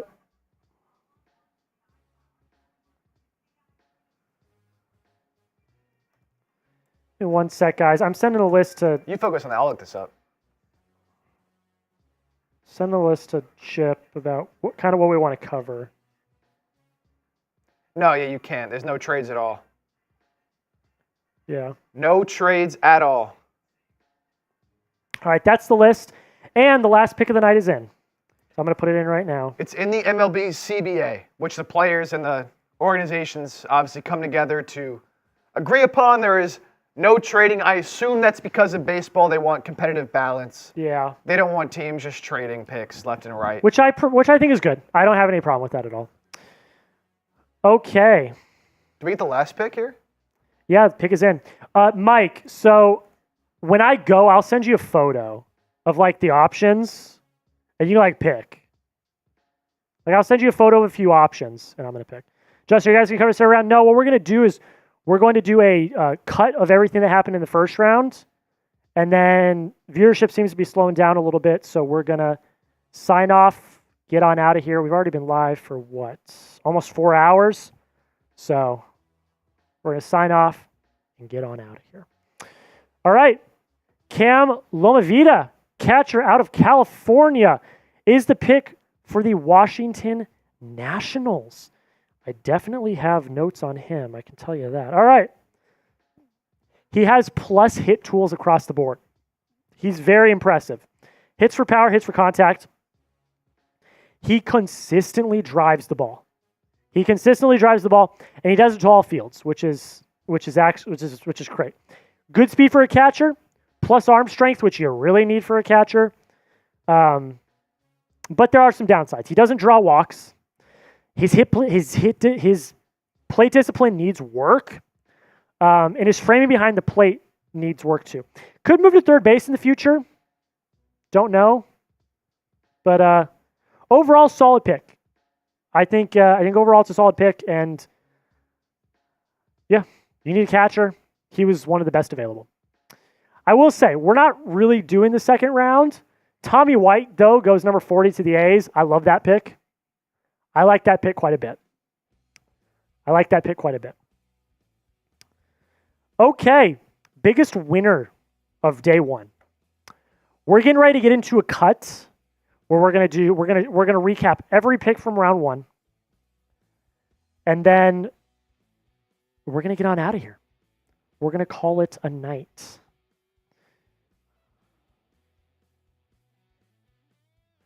Biggest winner.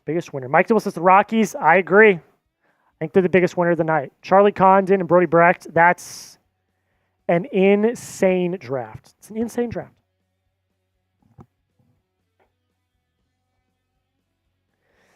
KC24 says the Angels. Mike Dibble says unfortunately could have been the Guardians. Guardians had a good draft. I have no issues with the Guardians draft at all.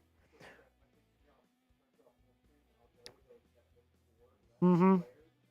Yeah.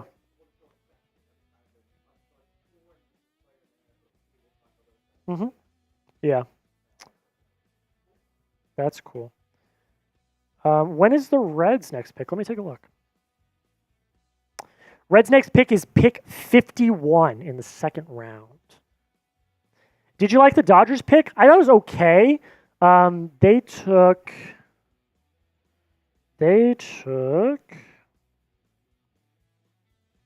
I remember my initial. They took Kellen Lindsay. I think it was okay. Mookie Betts, the experiment short was interesting. I don't know if it really worked. You needed shortstop, if I remember correctly. Looking at their pipeline, they needed some shortstop. So it was good. I think it was good. I think maybe a little highly rated, but overall not bad. Didn't have any problems with it. I got weigh-in sectioned off at the bottom. I don't know if you saw those. Okay, cool. So those guys I sent you, just go to the scouting report and I'll go. And it'll be good. All right. No, that's fine. Okay, so what we're going to do here is we are going to recap everything that happened in round one, and I'm going to highlight the picks that I really liked and the picks that I didn't like that much. So stay tuned. We're going to get right into it. Round one of the 2024 MLB Draft is in the books, and we are going to recap every single pick that happened, not just in round one, but also the competitive balance picks and the comp picks as well. But of course, we got to start off with the number one overall pick was Travis Bazzana. Now, this was one that I think we all knew was going to happen, but weren't fully convinced, due to the money and things like that. We'll talk about him more in a second, but Chase Burns goes number 2 to the Cincinnati Reds. Charlie Condon goes 3 to the Colorado Rockies, and Nick Kurtz goes 4 to the Oakland Athletics. But back to Bazzana. This was the consensus number one pick to a lot of people. They thought J.J. Wetherholt might go due to money, because as we know, every pick in the MLB draft has a certain monetary value. But I think in the end, they did the right thing and went Bazzana. He's a very smart hitter, great approach, ridiculous raw power, and a legit base stealing threat. I really like the pick. It would get an A from me because they did the right thing. Next 4, Hagen Smith goes 5th to the Chicago White Sox. Like that pick quite a bit. Jack Caglianone falls to 6th. My number 3 rated player falls to number 6. J.J. Wetherholt, instead of going number 1, goes number 7 to the St. Louis Cardinals. And Christian Moore is a late riser going to the Angels. Now we're going to talk about Caglianone here for a second. This is one of the picks of the draft, in my opinion. Myself and Jake Chipper, my producer, were talking about this. He was, like I said, my number 3 prospect. You get him at 6. I like this fit a lot for the Royals. We've talked about it, an elite combo of size and raw power. He doesn't strike out. He has a lot of hard contact. This was a solid pick for the Kansas City Royals. We're also going to talk about Christian Moore here as well, because this is one of the more surprising picks in the draft. He was someone that, was a mid to late round first pick going into the College World Series, but he had a breakout performance in the College World Series here for the cycle. The first time anyone has hit for the cycle since 1950, which is the 1950s, which is absolutely insane. And he rose all the way up to number 8. And honestly, I like it. He's one of the top pure hitters in the class. He drives the ball to all fields with power, and he is just one of the more complete hitters in this entire class that is full of really good hitters. Now, I want you guys to go down in the comments and shout out your favorite team. We do not do a lot of baseball here at Chat Sports. We are trying to change that, and I want to know where all of your allegiances lie. So let me know in the comments. Shout out your favorite team. It's going to be the pinned comment, so let me know. The next 4, we got some high schoolers coming in to the fray. Connor Griffin goes number 9 overall to the Pittsburgh Pirates. If anyone knows how to develop, it is the Pittsburgh Pirates. Seaver King goes number 10 to the Washington Nationals. Bryce Rainier, my number 5 favorite prospect, my favorite prep prospect, goes number 11 to the Detroit Tigers. And Braden Montgomery goes number 12 to my Boston Red Sox. I have thoughts, not good ones. I will talk about the good, though, first. Switch hitter that has plus power on both sides of the plate. That is tantalizing. That really is. He's aggressive at the plate. That can be to his detriment at times, but also that can be good. Here's my biggest issue. One, this might be a little biased because I love the Red Sox, but you don't need an outfielder. You already have too many outfielders at the major league level, and you also have a top 10 prospect in Roman Anthony as well that has an ETA of 2025. So I don't understand the fit. Maybe you trade one of your outfielders now. Tyler O'Neill probably won't come back, but you assume that Roman Anthony will take his place. I don't agree with it, so that's why we had to point him out. The next 4, we got James Tibbs III going 13th overall to the Giants. Like that pick quite a bit. I think that he is an underrated player in this class. Cam Smith goes 14 to the Chicago Cubs, third baseman from Florida State. Jurangelo Senja from Mississippi State goes to the Seattle Mariners. This is one of my favorite picks of the entire draft. Now, I think maybe a little overrated of a pick, if that makes sense. I don't think the value's that well. I think he was picked a little too early. But if he was going to go to a team, I think the Mariners by far are one of the best fits that you could have gone to. He is a switch-handed pitcher. He is dynamic from both sides. His fastball sits in the 90s when he's throwing left and right. And he's dominant. He can be a really dominant pitcher. More so on the right side, but he is a dominant lefty. But again, I love this for the fit. I think the fit with the Mariners is one of the best fits we've had all night.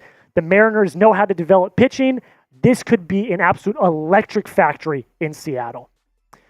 Next 4 picks, Braylon Payne, high schooler out of Texas, goes number 17 to the Milwaukee Brewers. Theo Gillen, out of Texas, also goes to the Tampa Bay Rays. Carson Bench, Oklahoma State outfielder, goes to the New York Mets. And Trey Savage, pitcher out of East Carolina, goes to the the Toronto Blue Jays. I like this one quite a bit. The reason why we're pointing this one out is this is an incredible value pick. I had Trey Savage as my number 11 player on my big board.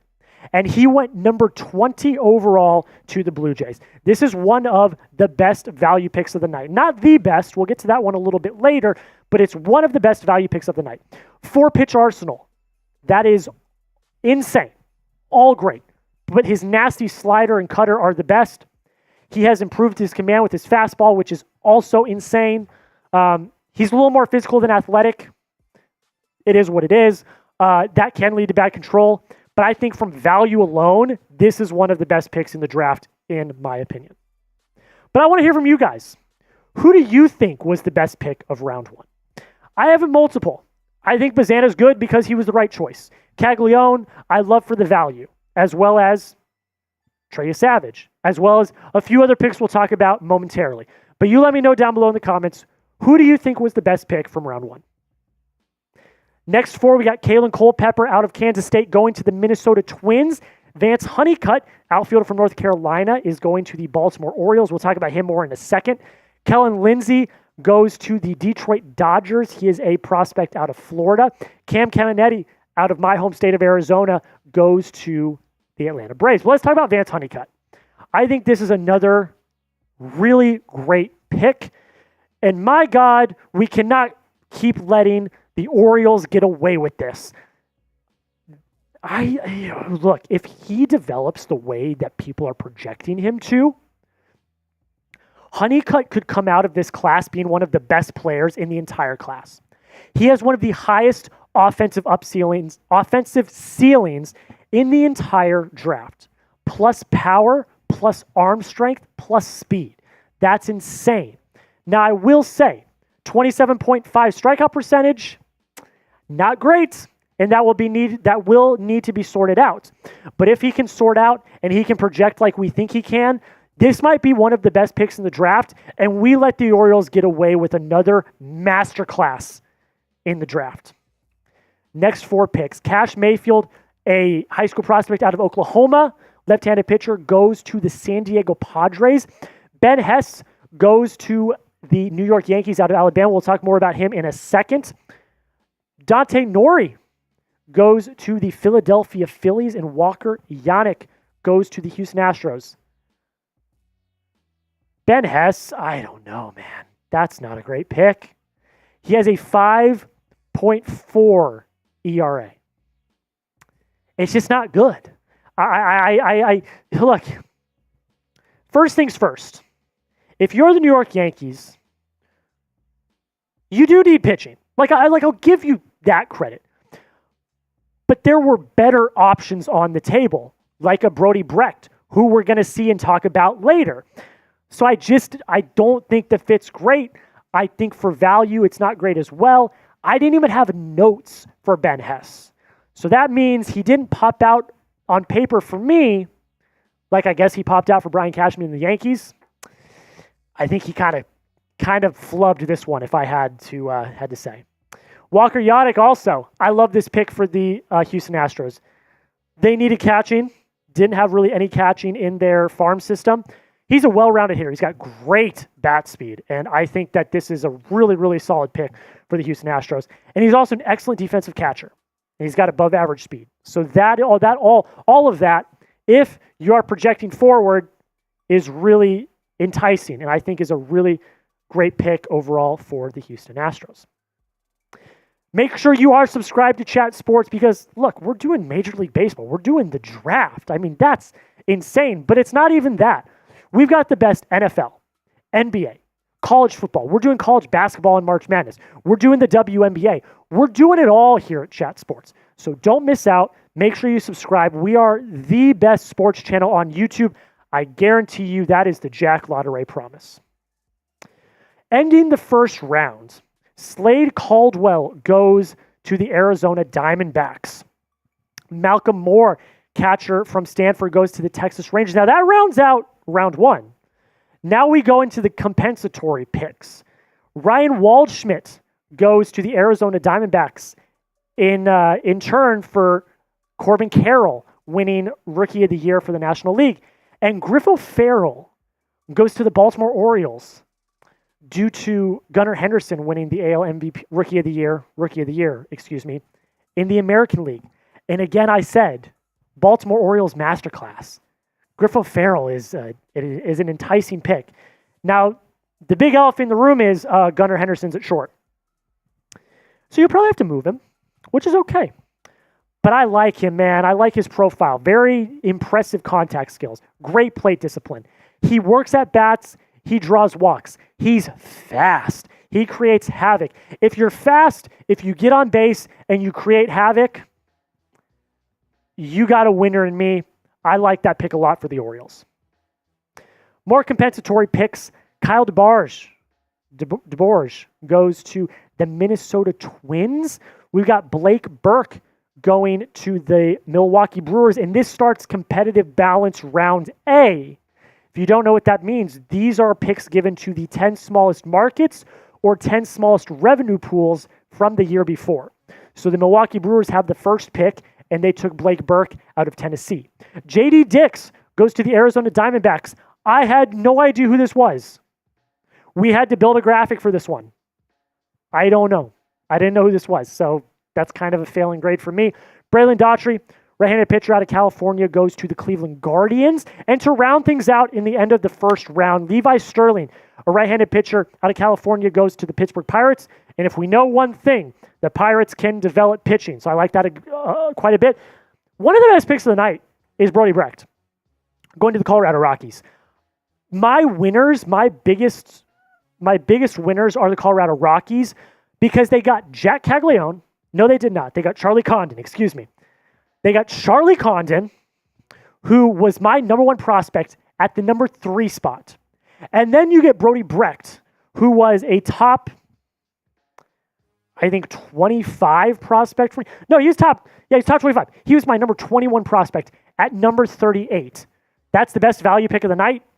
And the Rockies had by far the best draft so far, in my opinion, in the first round. If you want more Major League Baseball coverage, I am tweeting baseball every single day on my Twitter. My handle is right here, at Jack Lauderay. Make sure you give me a follow if you want more Major League Baseball coverage. And again, subscribe if you have not already. Don't miss out on more baseball coverage and more coverage of all sports right here on Chat Sports. Oh, how do we do? What do we get to on time there? There's one thing I know how to talk about. It's baseball. I love it. How are we feeling, guys? Put up the did you enjoy our coverage weigh-in one more time. I want to see. So we're going to get ready to sign off. Picks are going rapidly in the second round. So if you want to check those out, MLB.com is probably your best bet. They're doing them rapidly. But let me know before we get out of here. Are you enjoying our coverage of the MLB Draft? Did you enjoy our coverage of the MLB Draft? Y for yes, N for no, and then we're going to sign off and say goodbye. Just crossed the 4-hour mark. And is Mike Dibble still here? Because Dibble, where you at? Because I saved this for the very end.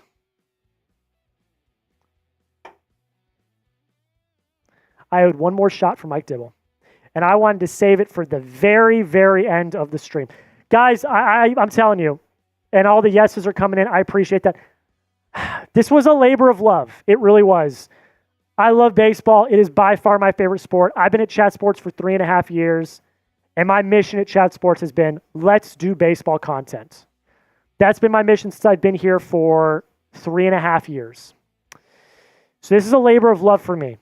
And for us to be able to do it, for us to be able to have Jake here, who was absolutely fantastic. Everyone spam Jake in the chat. He was great.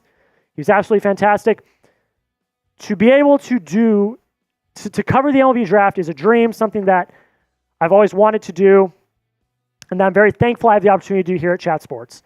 I was very nervous going into this. I did not sleep well last night.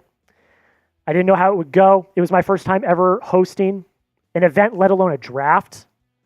So I'm very thankful for all of you for watching. Mike Dibble, I think you had to go.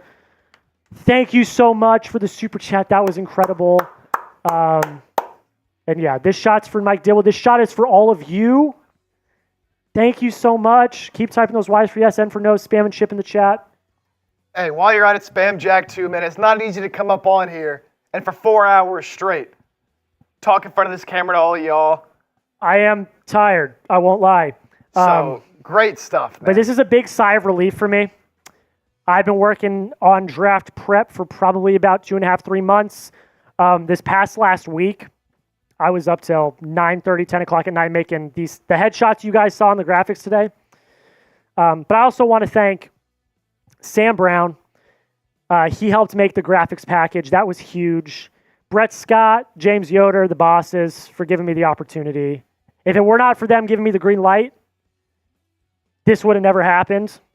So I really do appreciate them giving me the go-ahead to do it. And everyone at Chat Sports for supporting the endeavor, for hyping me up, for doing this. And again, Jake, thank you. You were great. This was awesome. I really appreciate. He came in on a Sunday. He's not feeling good. And he came in and he produced this entire show, and he did it really well. All right, I'm going to stop being sappy. This was just a big moment for me. This was huge, and I really appreciate it. All right, round 1 of the 2024 MLB Draft is over. Make sure you subscribe. I think we'll be back for the trade deadline. So make sure you stay tuned for that. That's coming in a few weeks. 2 weeks from now, basically. So don't miss out. Subscribe. Thank you all so much. We'll see you guys later.